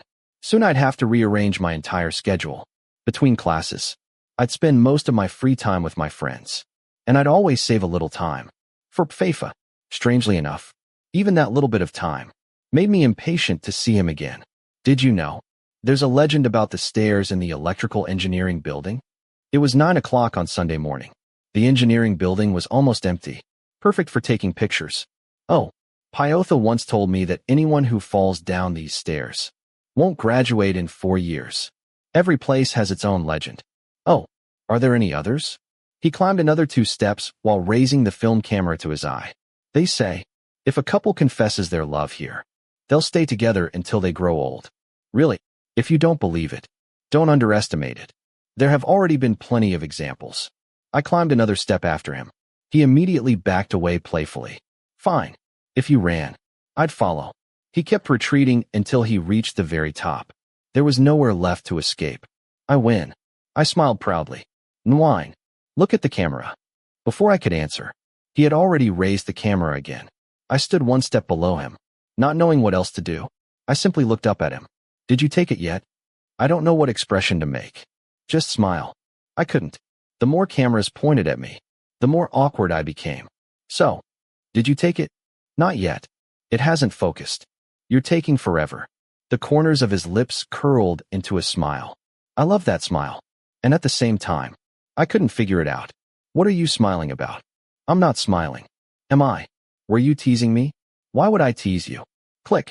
Finally, the shutter clicked. My turn. I'll take your picture too. I volunteered to become the photographer, even though I had absolutely no idea what I was doing. Luckily, film cameras didn't let you preview the pictures. If they turned out badly, then they turned out badly. But at least, these moments belong to us. Can we take one together? I don't want to keep taking pictures alone. There are already enough pictures of me. Hot. Hot. I'd already asked. There was no point pretending otherwise. Sure. He agreed immediately. The tall senior knelt on the lowest step before reaching up and taking my hand. He guided me onto the step above him, then gently pulled me down beside him. We sat close together, close enough to hear each other's breathing. I'd never seen his side profile from this distance before. The longer I looked, the harder it became to look away. It felt like he'd cast a spell on me. Look at the camera. The spell finally broke, even though part of me wished it hadn't. He stretched out his arm, holding the camera as far away as possible. Then, click, another memory, captured forever. There were several famous film developing shops around campus. After asking one of Faifa's friends, we picked the best one. 2 hours later, the scanned photos arrived in our email. Film cameras aren't very good for selfies. I mumbled to myself. Faifa definitely heard me.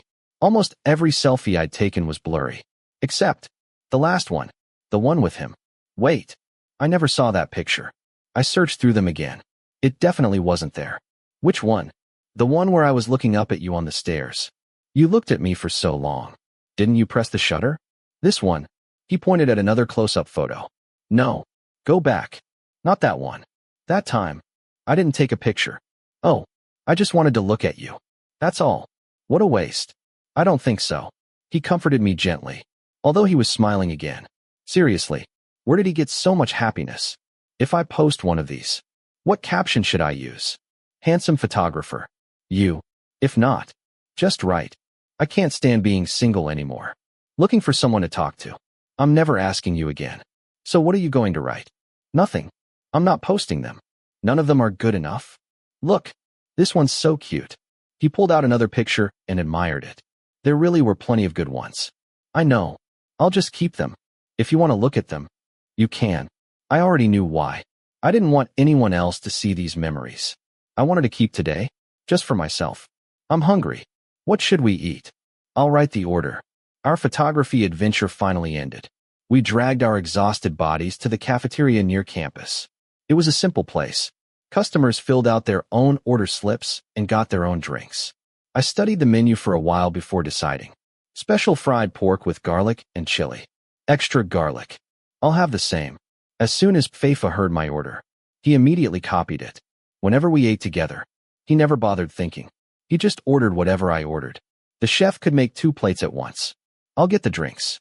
Okay, kid. I really hated that nickname. He stood up with the order slip. I walked over to the drink station.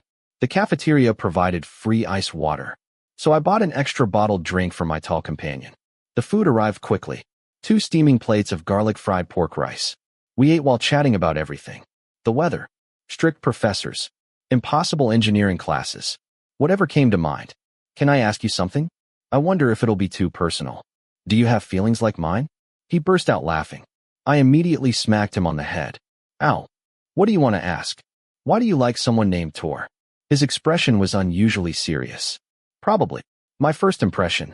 Back in high school, there were nearly 2,000 students. I saw Peter many times before he graduated. Back then, he was simply a senior I admired. Nothing more. Later, when I was dating Toi, she brought me to her house. That was when I met him again. He was already in college. He was always polite, always kind, always willing to help. Little by little, admiration turned into something else. I started treasuring everything he'd ever given me. A water bottle, comic books, even a little wooden note. I'm even simpler. I ate fried eggs for a whole week. I went 3 days without showering. That doesn't count as an advantage. Huh? Are you asking me?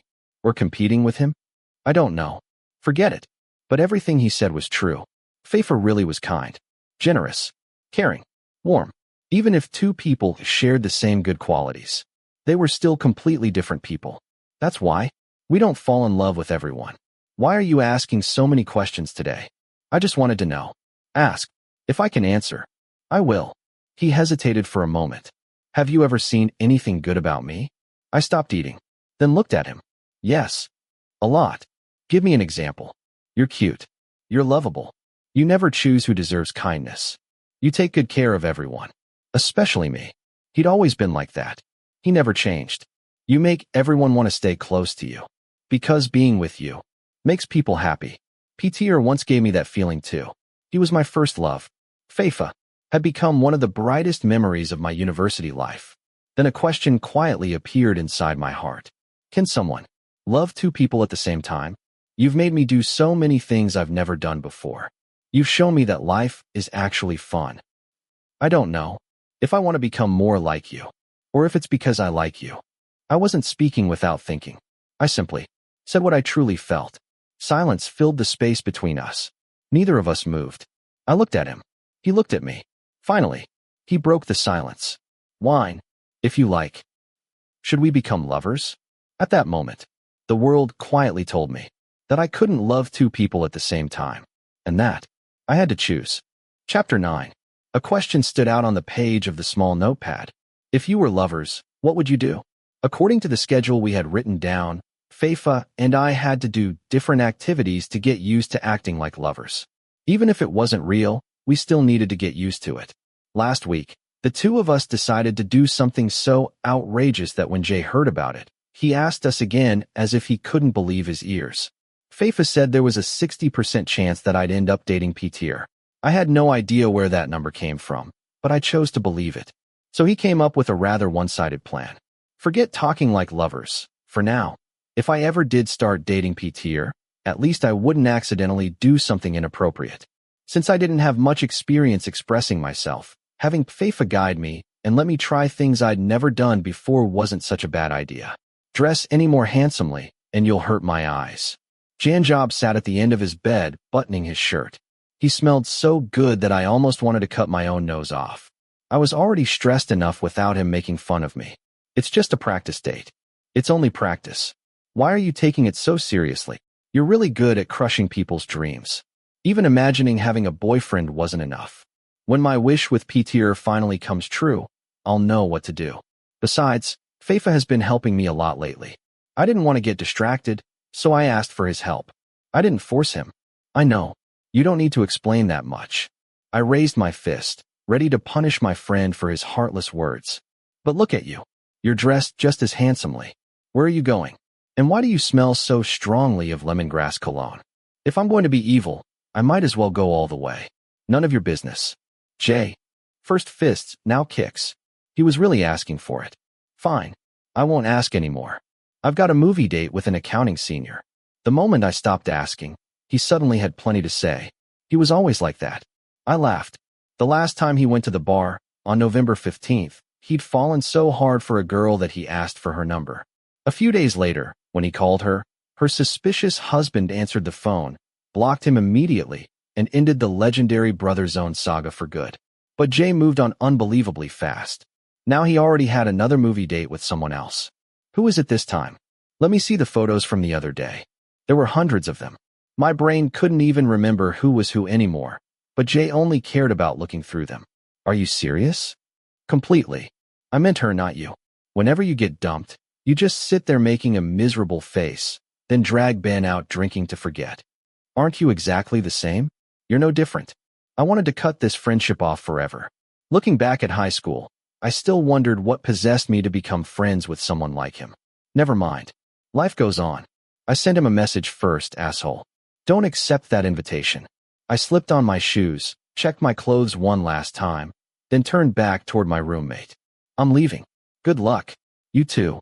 Faifa had said he'd pick me up in front of the dorm at 6, but I was so nervous about the date that I came downstairs early. I sat on a bench, planning to kill time with a game on my phone. Instead, little wine. I turned toward the familiar voice. A tall man stood not far away. His handsome face wore a warm smile. His smoky gray hair had begun fading back to its natural color, making him somehow even more attractive. He wore a black long-sleeved shirt, tailored trousers, and polished leather shoes. My heart almost melted right out of my chest. Before he could come over, I was already walking toward him. When we finally stopped in front of each other, he asked, "Why are you here so early? Weren't we meeting at 6? I glanced at my watch. 5:30. If I'd actually shown up at 6, he would have been waiting 30 minutes already. I figured you'd arrive early, so I didn't want to keep you waiting. No wonder everyone liked him. You're very handsome today. You're handsome too." My heart. It disappeared. There was no heart left in my chest after hearing those words. Wait. Please let me calm down for a second. Why am I daydreaming? We stood beside each other quietly until I'd recovered enough to speak again. Shall we go? Let's go. He turned and started walking. After a few steps, I frowned. He was heading the wrong way. Faifa, aren't you going the wrong way? The car's over there. I pointed in the opposite direction.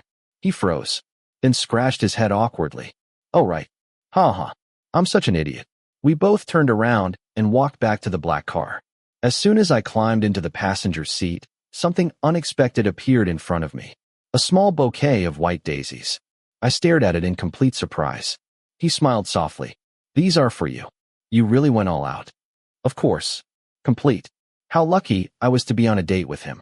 How unlucky that none of it was real. Peter probably isn't this thoughtful. The better I treat you, the more you'll cry because no one else can compare. He laughed after saying it, then started the car. Faifa took me to a rooftop restaurant. It wasn't nearly as luxurious as I'd imagined. It was a cozy loft-style restaurant with food, drinks, and a relaxed atmosphere. The cool evening breeze greeted us the moment we stepped outside. The atmosphere is amazing. We took our seats overlooking the city skyline. Across from me, Faifa puffed out his cheeks dramatically. I'm glad you like it. Should we order first? Please stop acting dramatic for 1 minute. Okay, let's order. We studied the menu together. Thankfully, everything was reasonably priced, so I could finally relax and order whatever I wanted. Even though this was a date, we'd already agreed to split the bill equally. After ordering, Faifa began teaching me basic dating etiquette. Don't keep looking at your phone while talking. Don't ignore the person sitting across from you. Don't just talk endlessly. A good date requires both speaking and listening. Unfortunately, neither of us excelled at either. We were much better at silently cursing each other. Revenge. Not long afterward, our food arrived. We ate slowly, chatting about everything and nothing. So, what's the most impressive part? His eyes sparkled with anticipation. Everything about him made me want to bite him. Everything. And the music's great too. I wasn't lying. Everything felt perfect. Have you done this often? Actually, I haven't been on a date in a long time. How long? Since high school. Wow, you're old. This brat. He reached over and shoved my forehead so hard my head almost tilted backward. If we hadn't been in a crowded restaurant, I would have smacked him with a piece of fried chicken. That's not how people talk on a date. Sorry. Just forget about me for a minute, baby. I'm going to throw up. His mood changed so fast it was terrifying. Whoever ends up dating us will be very lucky. The only problem is, we love too many people. Things aren't like that anymore. I pouted. Maybe not the whole university anymore. Only the whole engineering faculty. Over the past few months, I'd watched him slowly change. He still greeted everyone. Still joined activities. Still helped friends and juniors. He simply stopped going overboard.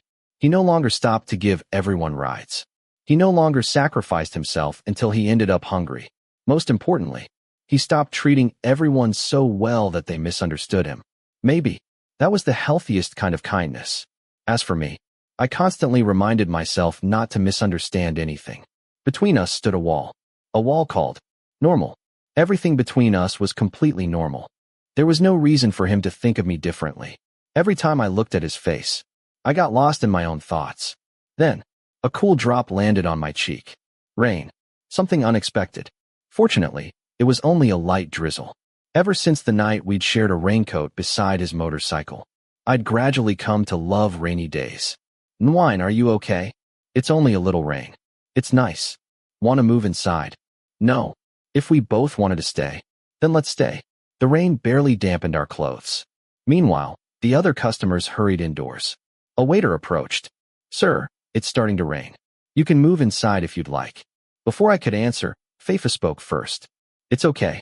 I'm with someone who loves the rain. Did he really have to say it like that? My heart pounded so violently that the protective wall around it cracked. Half of it had already collapsed. Please, let the other half stay standing. In that case, may I clear these plates first? Of course. Thankfully, we'd already finished eating. The waiter cleared everything away, leaving only our drinks behind. The puppy, gun, once asked everyone what love was. Another abstract topic. I listened quietly. My friends gave the funniest answers. Love is sacrifice. I've heard that one before. What else? Love is sex. His ears immediately turned red. Someone actually said that? Another person said love was vanilla sky. Someone else said it was cookies on the moon and blueberry cheesecake on the sun. Whoever answered that had an incredible imagination. But my favorite answer was from one friend. He said love is attraction. Just like Newton's law. Two objects always attract one another. Like you and me. We're attracted to each other. How? My heartbeat sped up again. You're hell. And I'm the guardian demon. Damn it. Why did I expect romance from you? Just then, my phone buzzed. The message notification appeared on my screen. Peter. He'd sent me a long message. I stared at the notification. I didn't open it. He texted, "Aren't you going to read it?" I hesitated. If I read it, wouldn't that be rude? So instead, I slipped my phone back into my pocket. The rule of dating is to focus on the person you're with.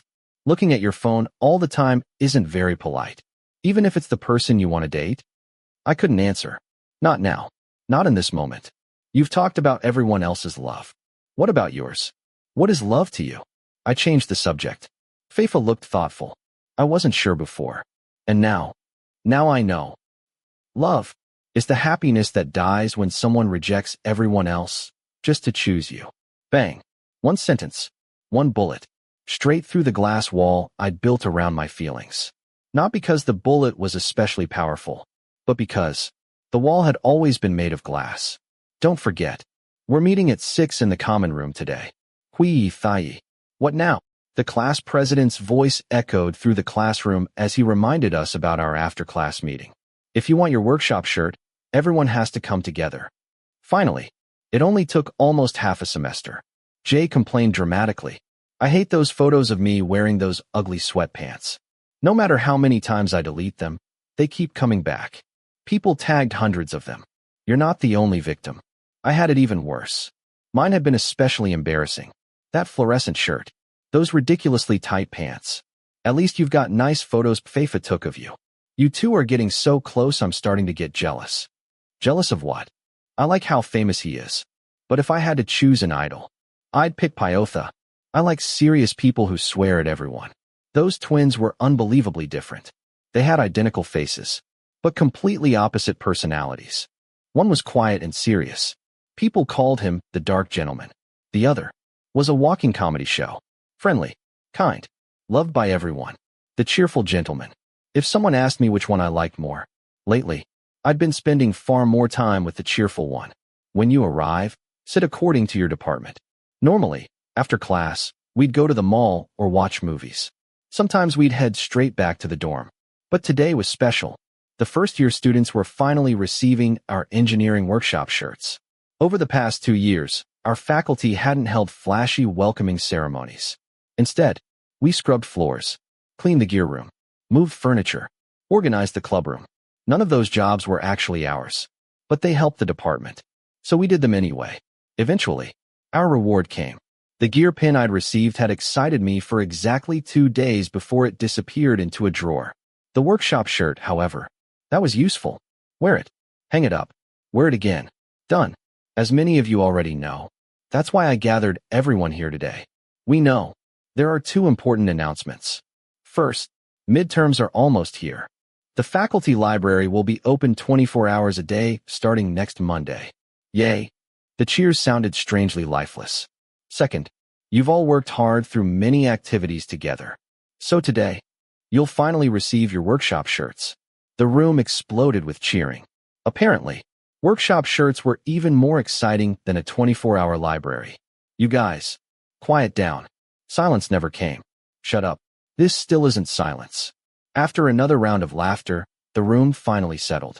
This year there won't be much of a ceremony. Your second-year code senior will personally bring your shirt and a small gift. Please stay where you are. The second years began spreading out through the room. At that moment, everything around me faded away. The world became dark. Only one spotlight remained. It shone on him. A tall man with black hair. An unreadable expression. Eyes that immediately captured mine. With every step he took, the distance between us grew shorter. Until he knelt in front of me. He handed me a neatly folded navy workshop shirt. Wine's shirt. His deep, gentle voice pulled my soul right out of my body. Thank you. And here's your take-care gift. He placed another paper bag into my hands. I accepted it without even looking inside. Thank you, Faifa. Huh? You recognized me? His disguise lasted only a few seconds. The moment he sat down, There was no trace of Pyotha left. How could I not recognize him? The way he walked, his eyes, even the way he smelled. I'd know him anywhere. How did you know? I even dyed my hair back. My hair's gotten too long. I was too lazy to bleach it again. He frowned while explaining. I smiled. You're handsome no matter what color your hair is. You're good with words. If you're here, where's my code senior? Busy. No. I told him to pretend he was busy. I wanted to come take care of you myself. What about my code senior? After I gave him the gift, Pin chased me away. Said I was getting in the way. So cruel. He even pretended to wipe away tears. Without thinking, I reached out. My hand landed gently on his black hair. The moment I realized what I'd done, I froze. Faifa said nothing. He simply looked at me. Quietly. My hand jerked back immediately.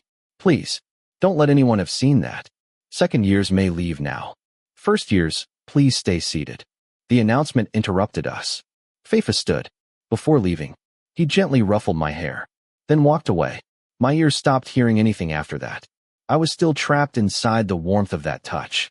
Until Jay's voice finally pulled me back. Look at that. Your boyfriend came just to give you your shirt. Huh? The guy who's in love with you. He nodded toward Faifa. In your dreams. Careful. If you two really end up together, I'll organize a marching band. Shut up. What are you guys talking about? Whoa. Since when had he appeared? Faifa suddenly stood between Jay and me. The three of us nearly jumped out of our skins.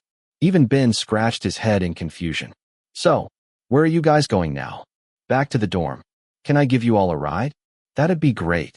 What was wrong with Jay? Why was he so enthusiastic? But my car. Before Ben could finish, Jay threw an arm around his neck. Our car broke down, and mine ran out of gas. My friend had to leave it at the station. Complete nonsense. Neither car had any problems. If that's the case, I'll drive you back. Yaoe. I could already see disaster approaching. My so-called friends had planned this all along. Before I knew it, they'd shoved me toward Faifa's car. Once we arrived, they arranged the seating without giving anyone a chance to object. The car is so roomy. Wine, you sit in front. Ben, and I'll sit in the back. Could I even argue anymore? Faifa was already behind the wheel. The two idiots had taken the back seats, leaving me standing there alone. The car pulled away from the engineering building. As always, Faifa fussed over everyone. Too hot. Is everyone comfortable? He was so attentive that Ben actually admitted he felt guilty bothering him. Don't be shy. Want to listen to music? Sure. What do you want? Anything's fine. Soon, the car filled with familiar songs. His usual playlist. The same one he always played. Play Department's song. Jay was somehow the most excited. Followed immediately by Ben. Wine's favorite band these days. It's totally random. I'm exhausted. Even after explaining hundreds of times. No one believed us. They insisted on making up stories. Lately, you don't stop to give people rides anymore. Jay continued chatting.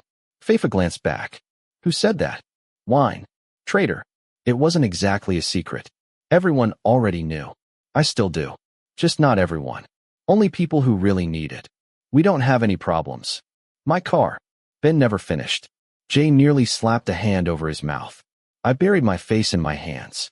Wine asked me to think about priorities. You guys are important. So, I wanted to drive you home. I'm crying. Someone even pretended to sob. Important because we're Wine's friends? Something like that. It's such a blessing being your friend. Ben kept pushing his luck. Why are you so nice to my friend? Because your friend is nice to me. If Wine were a girl, I'd definitely think you liked him. Ben. Damn it. Faifa reached over and turned the music down. The atmosphere instantly became strange.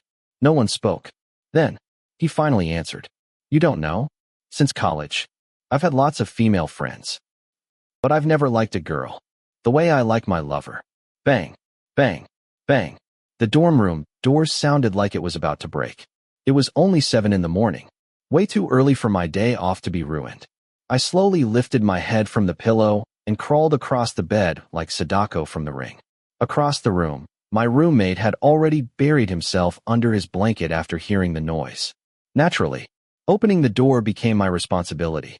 I turned the handle and found Pei standing outside with a huge stack of papers in his arms.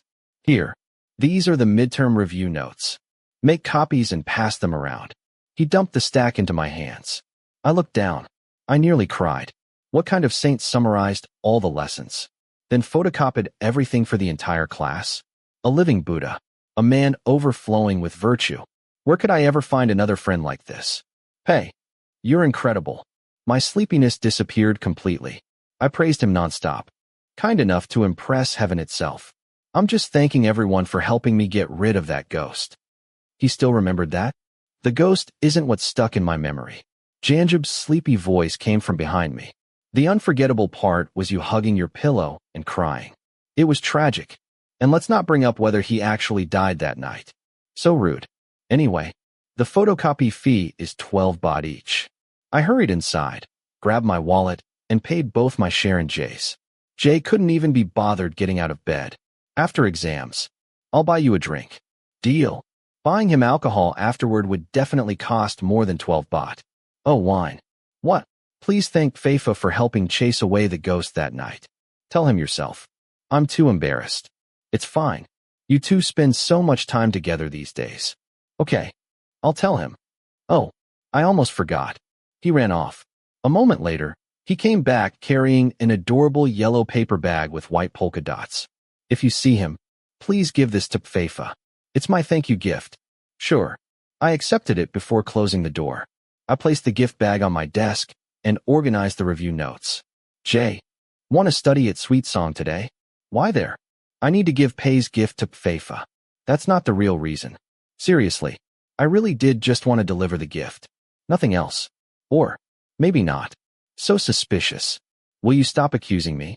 If you want to see Faifa, just admit it. No need to use the gift as an excuse. Fine. I wanted to see him. Happy now. That's better. During midterm season, finding somewhere to study became a battle. Every library was packed.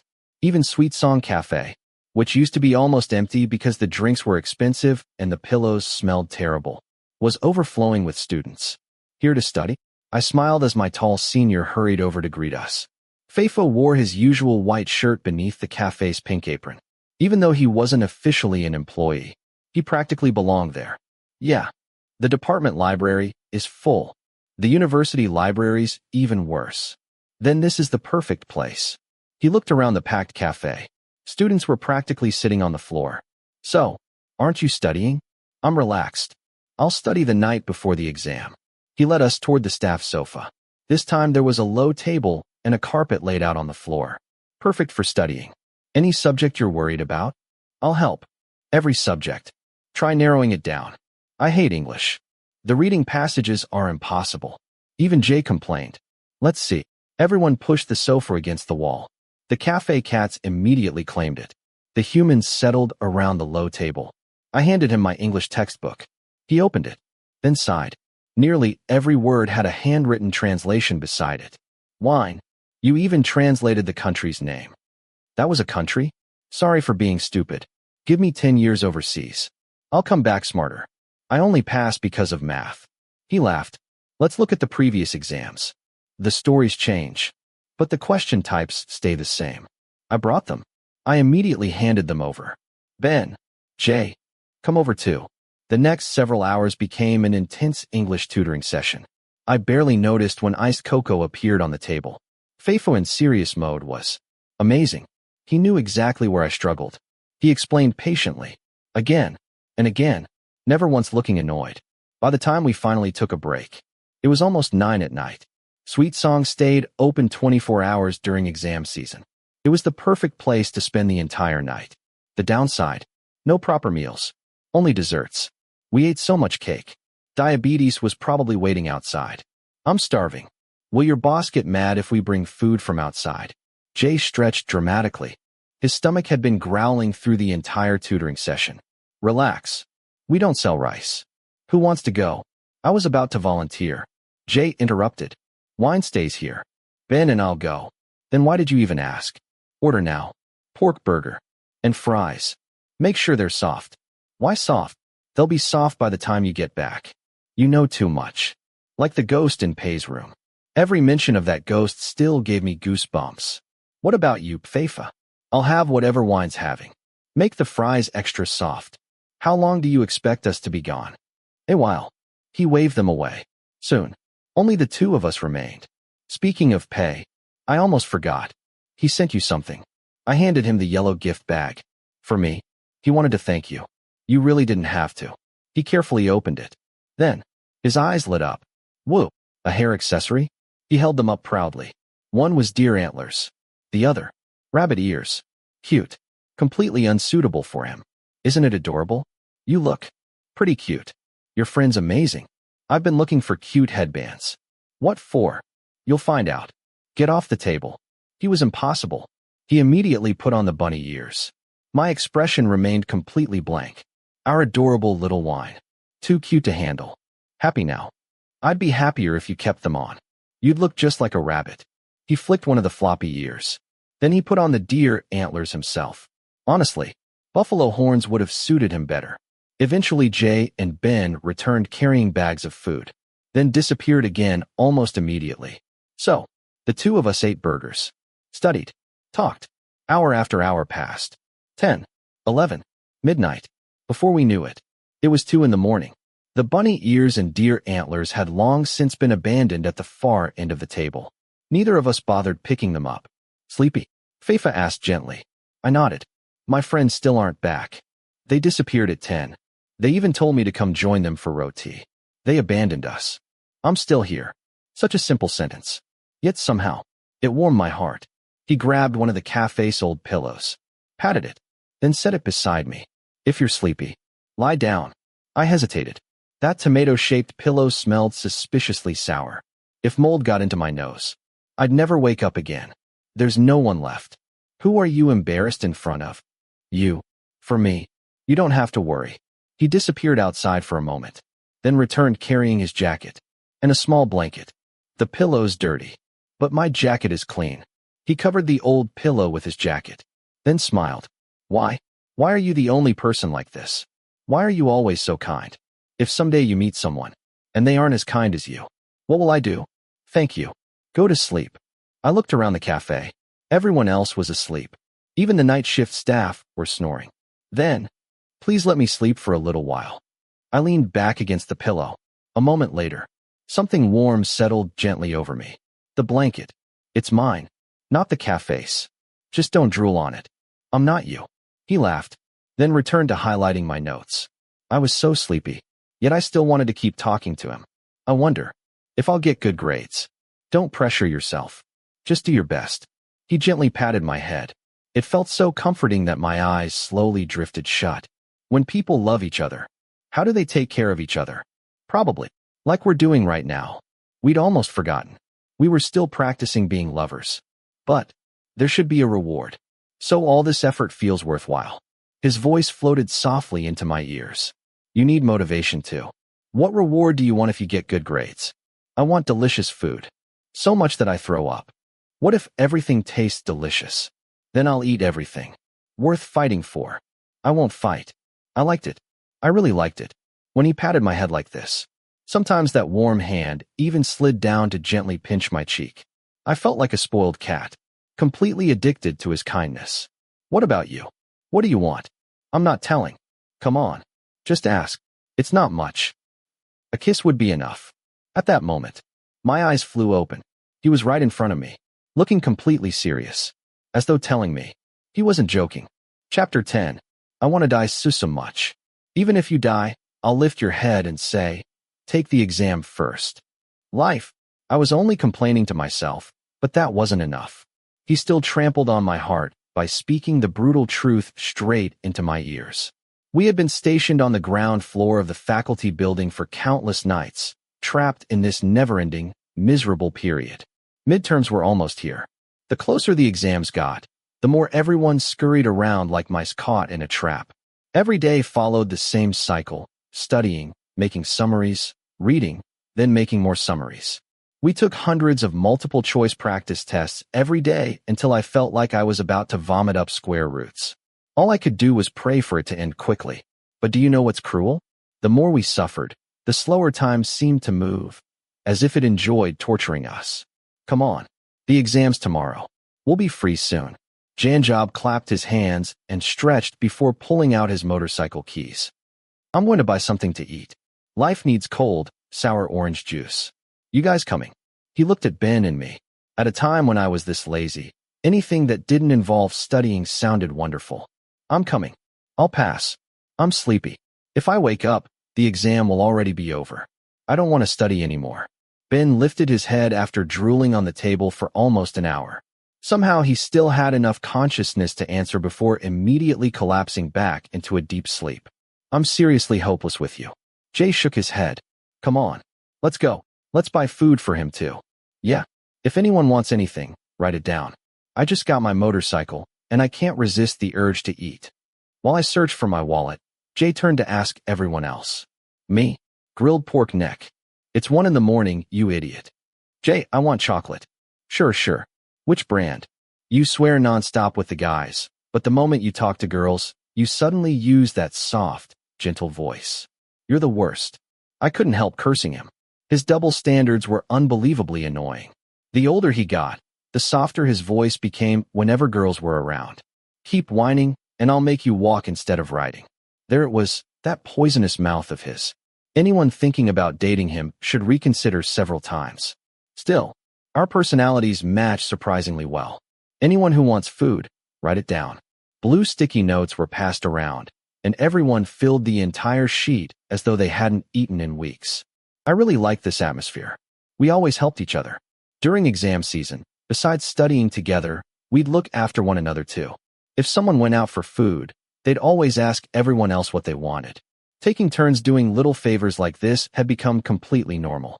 Along with the long list of food requests, I also ended up carrying a heavy bag full of coins. Seriously, were they planning this together? Every single person paid with 1 baht coins. It weighed a ton. So, how are things between you and Faifa? Jay and I walked toward the motorcycle parking lot. There were plenty of other things we could have talked about. Why did everyone find my relationship with Faifa so fascinating lately? Even Peter, who had never met him before, kept asking, despite the fact that I constantly updated him. What relationship? Don't be ridiculous. Oh, stop pretending. He laughed. Every day I see him tutoring you and picking you up.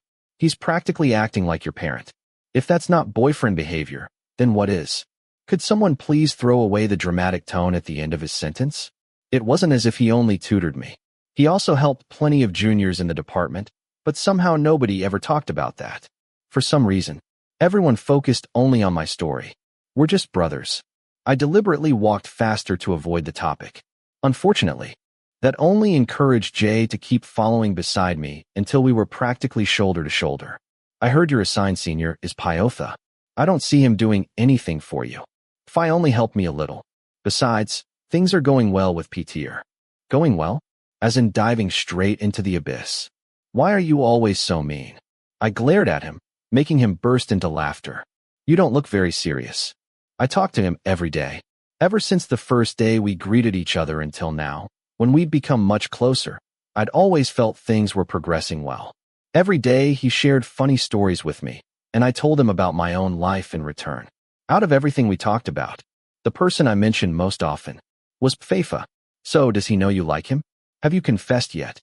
I shook my head. No, but I think he probably knows from the way he replies to my messages. He even said that if he's free, we'll meet. His university isn't far from ours. Go see him. He invited me. Said I should treat him to a meal. Go. I support you. After the exams. So many conditions. Jay laughed. Faifa only has to say one word, and you're already gone faster than the speed of light. That was different. When meeting Peter, I had to carefully prepare everything from head to toe. But with Faifa, before he'd even finished saying yes, I'd already rushed over. He'd seen me looking exhausted, wearing wrinkled clothes, even receiving porridge while half asleep with drooping eyes. And he'd never once complained. That's why, being with Faifa always felt more comfortable. Maybe because he'd already seen every side of me. So, please let me keep caring about you too. We've only talked about you. What about the girl you're chasing? Me? Jay sighed dramatically. Talking about it makes me want to cry while singing Sister by Charan Manapek. There you go again. Can you just get to the point? I got brother zoned. TCH. I patted his shoulder sympathetically. At this rate, Jay was going to break his own record for being brother zoned the most times in a single year. You'll find someone who's really compatible with you someday. Someone you won't have to keep chasing. Save that advice for yourself. You. By then we'd already reached the motorcycle parking lot, ending the conversation. The university felt completely different at night. There were no crowds, no noise, only quiet streets lined with trees beneath rows of glowing lights. I tilted my head back and enjoyed the cool breeze brushing against my skin, filling my lungs with fresh air. Then Jay suddenly spoke again. Wine. Have you ever compared someone to a song? Yeah. Who? You. What song? It hurts so much that I can't understand. Everyone has their own style. Who knows? You know? Jay smiled faintly. Choosing someone to love is kind of like choosing a song. A song. There's a melody, a chorus, lyrics. Everyone likes different songs. You and I each have our own. What was wrong with him today? Was this the after effect of getting brother-zoned again? Jay, you're acting strange. Cut me some slack. I just suffered another heartbreak. We just have to keep searching until we find our song. We'd already reached the convenience store, but Jay was still absent-minded enough that I had to steady the motorcycle for him while he parked. Maybe, he continued quietly. Sometimes you only fall in love with a song for a little while before finding one that suits you better. Or maybe, it's the only song you'll ever truly love, no matter how much time passes. You are my dream in this universe. Why do the stars shine so brightly when they meet? That song. I think. I'd found mine. The melody made my heart tremble. The chorus was unforgettable. The lyrics were so sweet they could melt anyone. The only flaw was the singer. He completely ruined it. Here it is, my dream in the universe. Surprise. I never expected to run into such a tall figure in the middle of the convenience store this late at night. Just looking at his face and smelling the strong scent of alcohol, I immediately knew he'd been drinking heavily. His unsteady steps made me instinctively move forward to support him. But someone got there first. "FAI, I told you to stay in the car. You're really asking for trouble." Fury sighed before suddenly noticing us. "Oh, wine. Jay. Hello, Fury. Where did you come from?" Jay finally snapped out of his strange mood. "I found out his friends treated him to drinks before the exam the day after tomorrow." Fury wiped the sweat from his forehead while supporting his drunken friend. "As you can see, he's completely wasted.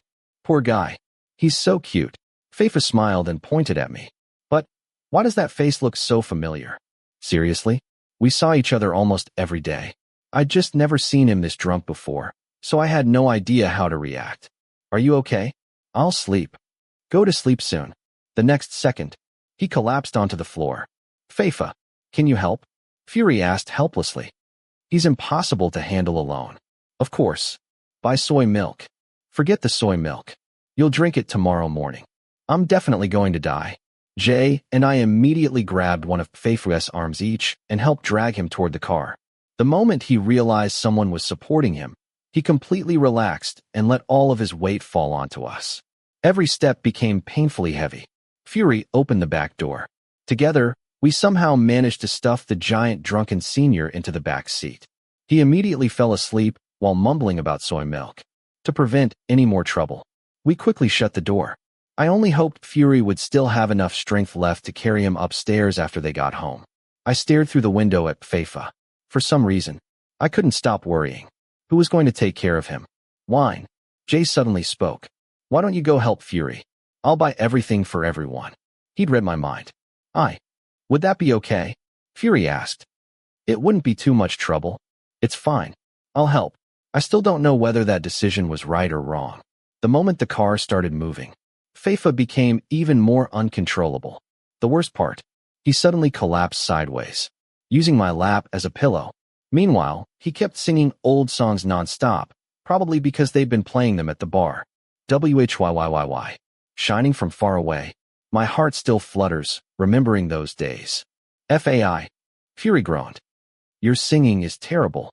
No matter how many times he rubbed his ears, the drunk man refused to stop. "You are my dream in this universe." "It's too noisy." "Wine, do something to make him stop." "I don't know how. If you want us both to survive, help me." There was only one thing I could think of. I gently cupped Faifa's cheeks with both hands, leaning close enough to whisper. Shoo, it worked. He stopped singing. So cute. Instead, he started teasing me. Idiot. The car finally became quiet again. Faifa closed his eyes and drifted back to sleep. I looked toward the driver's seat. This is the first time I've ever seen him drunk. Yeah, his friends kept challenging him to drink. I figured. No, he stayed at the table the whole time. It sounded like an ordinary conversation, but hearing it somehow made my heart feel lighter. Maybe because we were both trying to become better people, and I truly believed things would slowly get better. I don't know what's wrong with me lately, Fury muttered. He's not nearly as polite as he used to be. Really, I think he secretly likes someone. My heart skipped a beat. How do you know? He told me, but he wouldn't say who. If he isn't certain, he never says anything. I quietly held those words close. Then the person lying on my lap suddenly woke up again. My dream in the universe. Will you please be quiet before you make someone lose their mind? Keycard. Where is it? In my pocket. Or maybe my wallet. The real challenge began after we'd somehow dragged Faifa out of the car, into the elevator, and all the way to his room. Now we couldn't even get inside because we had to find his keycard. I searched every pocket. Back pockets. Front pockets. Eventually, I found it in his pocket after all. My karma was terrible. Found it. You're touching me. I'm looking for your keycard. Take responsibility. Let's date. Let's be lovers. What kind of karma did I accumulate? Even Fury couldn't help cursing. Together we used every ounce of strength we had left to throw Faifa onto the bed. He mumbled something, then immediately fell silent. Meanwhile, the two people who'd carried him stood there panting as though we'd just finished running a marathon. Just leave him like this, Fury said tiredly. He'll wake up on his own. Then he turned toward me. I'll take you back. It was time to leave. So why couldn't I make myself go? Maybe because I'd never seen Faifa this drunk before. Who usually took care of him? What if something happened after we left? What if he fell? What if he got hurt? I worried about everything. Fury. I hesitated. Can I stay and look after him? I'll go back by myself later. I don't think you need to. I'll be fine. Please. He looked at me for a long moment before sighing in defeat. You really want to stay? I nodded. In that case, don't bother going back to the dorm. Tell your friends you're staying here tonight. Tomorrow morning, scold this idiot a little before making him take you home. Understood. Not long after Fury left, the responsibility became mine. Where should I even begin? I looked over Faifa's body. The first thing I noticed, he was still wearing his sneakers. I carefully removed his shoes, then his socks. Just as I'd finished one foot, he shifted and mumbled incoherently. Tickles. Just wait. One more foot. After finishing both sides, I put the shoes outside on the rack and returned to the bedroom. Hot. I'll turn on the air conditioner. After searching for the remote, I finally found it and lowered the temperature. His loose t-shirt wasn't a problem. The jeans, however, they looked uncomfortable, but I didn't dare remove them. Cole, you were saying you were hot a second ago. Now I understood why my friends hated taking care of drunk people.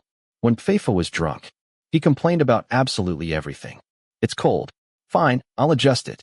I raised the temperature a little before pulling the blanket over him. Only then did I stop to admire my work. His handsome face was flushed. His breath smelled strongly of alcohol. Then, he suddenly opened his eyes. Looking straight at me, he smiled sweetly. So cute. Can someone buy that phrase and throw it away? There was obviously no reply, so I went to find a towel to wipe him down. But when I turned back, he was sitting upright, trying to remove his jeans by himself. I'll help. Seriously, he was asleep one second and awake the next. Since I'd already agreed to take care of him, I supported his body with one arm while awkwardly helping pull his jeans down with the other. The moment they came off, I pushed him gently back onto the bed. Whine. He suddenly grabbed my wrist. His grip was surprisingly strong. Did he actually know it was me? Or was he still dreaming? You know it's me? Can you stay for a while? I'm so lonely. So very lonely. It's okay. I squeezed his hand gently. I'll stay. Faifa was carrying something inside his heart. Something he'd never told me. He always appeared cheerful. Always encouraged everyone else. But deep inside, maybe there was loneliness, isolation, despair, whatever it was. I believed he would overcome it someday. And whenever you need me, I'll always be here. My back nearly broke after sleeping on the floor all night. I hadn't dared climb onto his bed without permission. Besides, if he woke up needing help, I'd be close by. Was this feeling strange? I worried about him far more than I'd ever worried about anyone outside my own family. Jay had certainly never treated me this well. I woke up early and sat on the sofa replying to messages. Eventually, Faifa stumbled out of the bedroom, scratching his stomach. His hair was a complete mess. His sleepy eyes were barely open. "You're awake." I smiled. "Sorry for sleeping in your room. I didn't touch anything in your kitchen, so I ordered Grab for breakfast. Come here." He suddenly leaned forward, held my face with both hands, and rubbed his forehead against mine. "I'll let your hair smell nice as repayment." "Let go." He laughed and sat beside me. "Do you remember what you did last night?" I drank. I sang. "What else?" "I remember. My lover came to take care of me." "Who?" "Nwine." "Who said they loved you?" He pouted dramatically. "It's okay to have an imaginary lover." "So depressing. Go brush your teeth first. Breakfast's here." I immediately changed the subject. While he was gone, the food arrived. Perfect timing. "Have you already brushed? I noticed you kept the toothbrush I used last time." "Because I knew you'd come back someday." "Nice answer." Faifa finished quickly, more like splashing water on himself than actually washing. Still, the food had just arrived. "Oh, the porridge looks delicious. Sit down first." He obediently sat across from me. The miserable drunk from last night had completely disappeared. Now he looked bright and energetic again. "I'm excited and whine." "About what?" "Getting to have breakfast with my lover." "There you go again." I sighed. "If someone else heard you, they'd think I actually had feelings for you." "Stop saying that. Don't tease me anymore." Thunk. Just then, his phone vibrated. "PTR. Again." This time, however, the message was different. After everything we'd talked about these past weeks, our relationship finally seemed to be moving forward. Even so, I didn't reply immediately. Saturday after the exam, I wanted to tell the person sitting across from me first. "How did it go?" Faifa tilted his head. What answer was he hoping for? Was he expecting me to be happy? Or hoping I'd refuse? PTR asked me out. Oh, he only nodded. That was all. Not another word. Maybe. I'd expected too much. So I lowered my head and prepared to reply yes. But just as my fingers reached the keyboard, a familiar, low voice interrupted me. "Wine. Have you answered him yet?" "No. I was about to. If you haven't." He paused, then quietly asked, "Would you like to go out with me instead? Let's go together." Everyone close to me knows. When Wine has to make a choice, he always hesitates. But this time, there wasn't even the slightest hesitation. Maybe, because of what I'd promised him last night. Something he would never know. Whenever you need me, I'll always be there. Chapter 10.2. The exams are finally over. The strangest victory dances my brain could invent were reserved for moments like this. The final exam had ended successfully yesterday. Whether I did well or not wasn't something I wanted to think about anymore. Right now, all I wanted was to let everything go and lose myself in the happiness of finally being free. We have to celebrate. Too bad someone's ditching us for someone else. Heh, you're talking about me, aren't you? That's right. He's been packing since last night and completely forgot about his friends. This traitor thinks his senior is more important than us. Ben hadn't even finished complaining before Jay punched him lightly in the shoulder. They've been trying to make me feel guilty ever since last night. While I packed, they complained. While I checked my list, they complained. They even wanted to drag me along with them. If it hadn't been for the fact that Faifa specifically invited me to go out with just the two of us. If we couldn't go this time, there would always be another trip. No need to be so dramatic. It's only one day. We'll be back tomorrow. Listen to him. Only one day. Before this, they'd practically kicked me out of every plan. Now they suddenly didn't want me to leave. What was wrong with these idiots? I'm buying souvenirs for you guys. I don't want souvenirs. What do you want then? One of my legs. Oh, I hope your love is filled with happiness. May everything go smoothly. Shut up. I hated that mournful singing. I'm leaving. Have a safe trip. Janjob and Ben wrapped their arms around each other's shoulders and applauded loudly in the middle of the room. I still didn't trust them. Not even a little. You guys too. Don't get yourselves so drunk that I have to call your mothers. Go ahead. Which is scarier? Getting scolded by our moms for getting drunk? Or getting teased because you ran away on a date with your boyfriend? I told you, he's not my boyfriend. Look how shy he is. Yeah. I refused to argue anymore. I kicked the door shut with my foot and left. I was always excited whenever I went somewhere with Faifa. It didn't matter whether it was near or far. Back when we first met, I looked forward to seeing what ridiculous thing he'd do next. Eventually, I got used to him, accepted him, and before I realized it, No matter how tired or unhappy I was, being with him never felt like a burden. Now the excitement came from wondering what we'd do next. Would it be fun? Weird? Unexpected? I used to spend almost all my time locked inside my room. But after meeting him, I'd seen more places, done more things, experienced more than I'd ever imagined. Here, as I carried my backpack downstairs, the person I'd been thinking about was already waiting beside his car. He'd even opened the passenger door for me. What kind of good deeds had I done in my previous life to deserve someone this thoughtful? I almost cried. Have you been waiting long? I'd rushed all night packing because I didn't want to keep him waiting. Not long. I bought you some bread and water in case you get hungry. You're so kind. I grinned. Next time, can I request pizza topped with dried fish? So once you stop flirting, I'll happily grant your request. Oh, I hated it when he whistled like that. Every time I heard it, I wanted to record it and use it as a meme whenever my friends were stressed. I climbed into the car while my tall senior walked around to the driver's seat. Before starting the engine, he reached into the back seat and handed me something. I prepared something for you too. What is it? It was a plain white paper bag. No logo. No design. He'd even taped it shut, so I couldn't peek inside. Don't open it yet. Wait until we get there. Okay. Ready? I've been ready since last night. Faifa smiled. He turned the steering wheel, and we began driving. Our destination was Nam Province. It would take almost the entire day to get there, so we'd left early in the morning. A small music festival was being held in the mountains. I'd heard there wouldn't be many people, but the atmosphere was amazing. Most of the fan clubs camped overnight. Because of that, Faifa had packed a tent, folding chairs, an ice bucket, and everything we'd need for a relaxing evening listening to music. Our favorite band's playlist echoed through the car. Some songs were peaceful, others were lively. Each emotion flowed naturally into the next, just like the endless highway stretching ahead. I spent a while admiring the scenery outside before turning back toward the handsome man sitting beside me. If you don't like the music, you can change it. No need. I smiled. You know I like this band's songs. Every little thing mattered to him. Was the air conditioner too cold? Did I want to change the music? Was I hungry? He asked the same questions over and over without ever getting tired of caring. If you're sleepy, you can sleep. There it was again. Another question before I'd even finished answering the last one. I'm not sleepy. I want to talk to you. You want to stay awake just to keep me company? No. I laughed.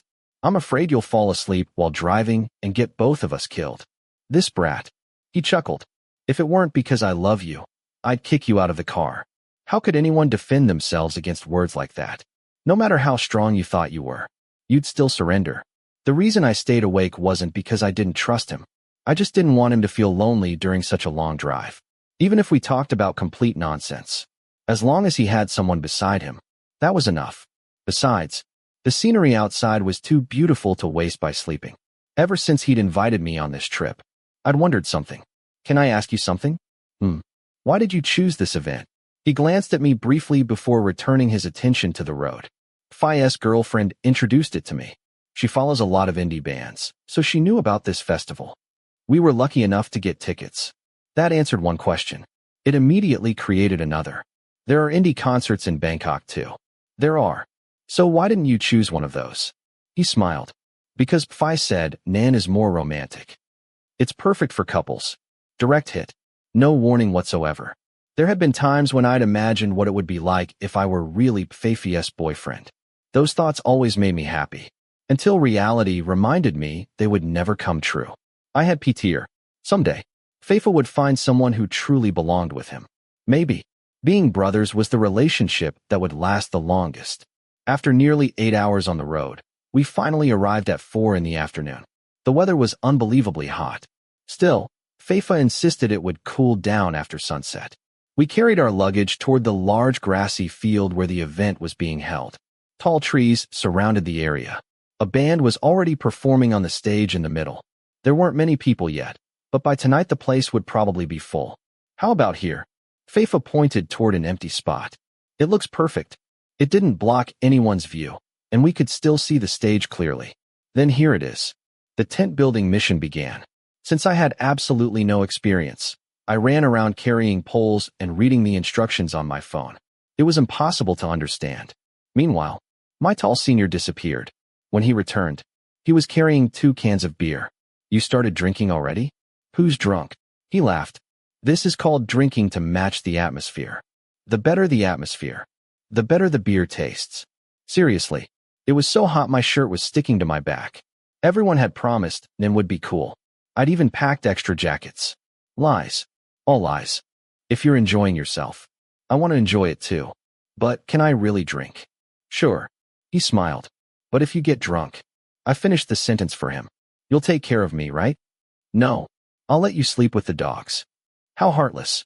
Can I at least run away first? Such an easy kid to make feel sorry for himself. He laughed before looking down at what I was holding. What are you doing? Trying to build the tent. But I have no idea how. I handed him the equipment. He took one look at it. Sit down. I'll do it. I refuse. How could I let him do everything alone? He frowned. Stubborn. You're stubborn. What do you want then? I want to help. Just a little. Faifa sighed. In the end, we worked together, taking turns assembling the tent while sipping beer and listening to the music drifting across the field. He never knew, and I never said it aloud. I didn't want him to do everything for me. I just wanted us to do everything together. Whenever we worked side by side, I was unbelievably happy. I forgot all about being tired. We walked, ran, laughed, played around. This was exactly what he'd promised me. He'd wanted to show me things I'd never seen before. Today, he kept that promise. Nwine, you can open your present now. The present. I'd completely forgotten about the paper bag. I immediately crawled into the tent and searched through our luggage. When I finally opened it, my heart nearly stopped. Inside was the exact band t-shirt I'd always wanted. The old one I owned had become faded and worn. I'd even felt embarrassed wearing it when I met Pyotha. It's just like the one I already have. But this one had been bought by Faifa. That's right. He smiled. I saw how old yours was. You look pitiful. Thank you. So, where's yours? I bought one too. He unfolded another white t-shirt. The 2 matching shirts fluttered side by side. Can I change into it now? Of course. Let's wear them together. The sky slowly changed color. Time passed naturally. We sat together, drinking beer and listening to music. The night had only just begun. Many more artists were still waiting to perform. The sun slowly sank below the horizon. I looked through the branches overhead, admiring one of the most beautiful sunsets I'd ever seen. Then, I looked at the man beside me, bathed in orange light. He looked even more beautiful. What are you staring at, Nwine? I immediately looked away. And nothing. I just ran out of beer. I'm going to buy more. I'll be back soon. You're not worried about me drinking too much anymore? You can drink tonight, as long as it's just the 2 of us. So that's your rule? Do you agree? If not, then no more beer. So strict. Faifa picked up the ice bucket and headed toward the beer stall. The line there was much longer than at any of the food stalls. I watched his back until he disappeared into the crowd. A long time later, he returned carrying an entire box filled with beer. Are we drinking? Or opening a brewery? There are only 2 of us. He looked at me innocently. The real question is, will this be enough? Demon. I'd expected an answer like that. Actually hearing it still gave me goosebumps. At this rate, I'd probably black out before finishing even half of it. The music's starting. His voice pulled me away from my thoughts. I looked toward the stage. Now that the sun had set, the heat had faded. A cool breeze drifted through the trees. We sat in our camping chairs, a beer in each hand, music floating through the evening air. For some reason, everything felt peaceful. Coming here with him had never been the wrong decision. No, choosing him had never been a mistake. Faifa, a girl's voice interrupted the music. I looked up. She was unfamiliar to me. Faifa immediately smiled and stood up to greet her. Oh, I didn't expect to meet you here. Me neither. Who did you come with? Him. He pointed at me. I came with a big group of friends. Can I go say hello for a minute? Sure. I was always afraid. Afraid that he'd never refuse anyone. Nwine. I'll be back soon. Just for a little while. And, just like always, he didn't refuse. Okay. I answered softly, even though it wasn't okay at all. When had I become like this? Why did something so small hurt so much? Maybe because I was becoming selfish. I wanted him to stay with me, to choose me first. Even though I was only his junior, I watched the 2 of them walk away together. This wasn't a huge festival. Only a few hundred people were here. From where I sat, I could clearly see him laughing happily with his friends. The longer I watched, the sadder I became. So I opened another can of beer, forced myself to focus on the band, and listened quietly. Suddenly, someone poked my shoulder. I turned around. Faifa. He was already back. It had only been about 5 minutes. You? I stared in disbelief. Who else would it be? He laughed and handed me a bag of grilled meatballs. You bought these for me? I bought every last one. Eat. You're unbelievable. He reached over and patted my head. I'd spent 2 whole pages in my mind feeling miserable, only for him to return almost immediately with my favorite food. How could I stay upset? I couldn't. Why were you only gone for a little while? You asked for a little while. He sat back down beside me. Normally you'd disappear until the event was over. Someone was feeling sorry for himself. He pinched my cheek before gently ruffling my hair. I've been trying to change. I won't cut people out of my life. But I've learned how to set priorities. Right now, you're my priority. So of course I'd choose you. I think I'm going to cry. Weren't you already crying? Stop making things up. Then don't run off anywhere anymore. What if I need the bathroom? Please beg first. We both burst into laughter, then quietly returned our attention to the stage. The sky had become completely dark. Thousands of stars glittered overhead. In the city, you could never see a sky like this. Here, there were stars, beautiful music, and him, the person who made tonight unforgettable. One song ended.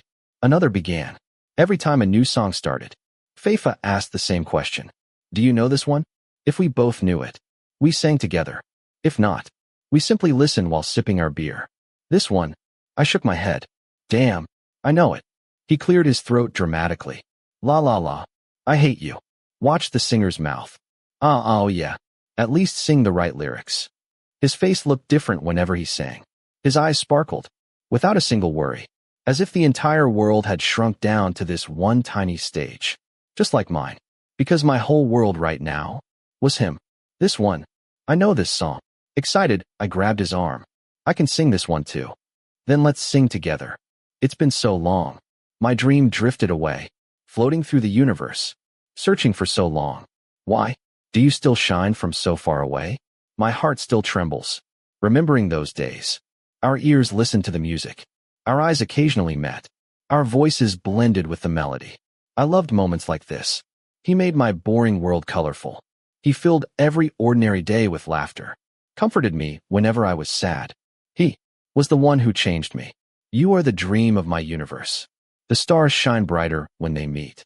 Janjib's words suddenly came back to me. Choosing someone to love was just like choosing a song, a melody, a chorus, lyrics that touched only your own heart. Everyone had a different favorite. All you had to do was find your song. Maybe you'd only love it for a little while before discovering something even better. Or maybe it would become the one song you'd love forever. When I first heard those words, I couldn't understand how someone could love a single song for so long. You are the dream of my universe. The stars shine brighter when they meet. Everything is beautiful. Even now, I still didn't have the answer. But one thing had become perfectly clear. Any song, when listened to beside the right person, could make you fall in love. If the person you like were here instead of me, it would probably be even better. He turned toward me with a gentle smile. No, you're the best. Bright, kind, funny, adorable. There would never be another person quite like him. This is so much fun. Thank you. Because moments like this were priceless. I still didn't know whether my favorite song would become a fleeting memory or remain with me forever. But today, there was one thing I couldn't deny. I had fallen in love with this song.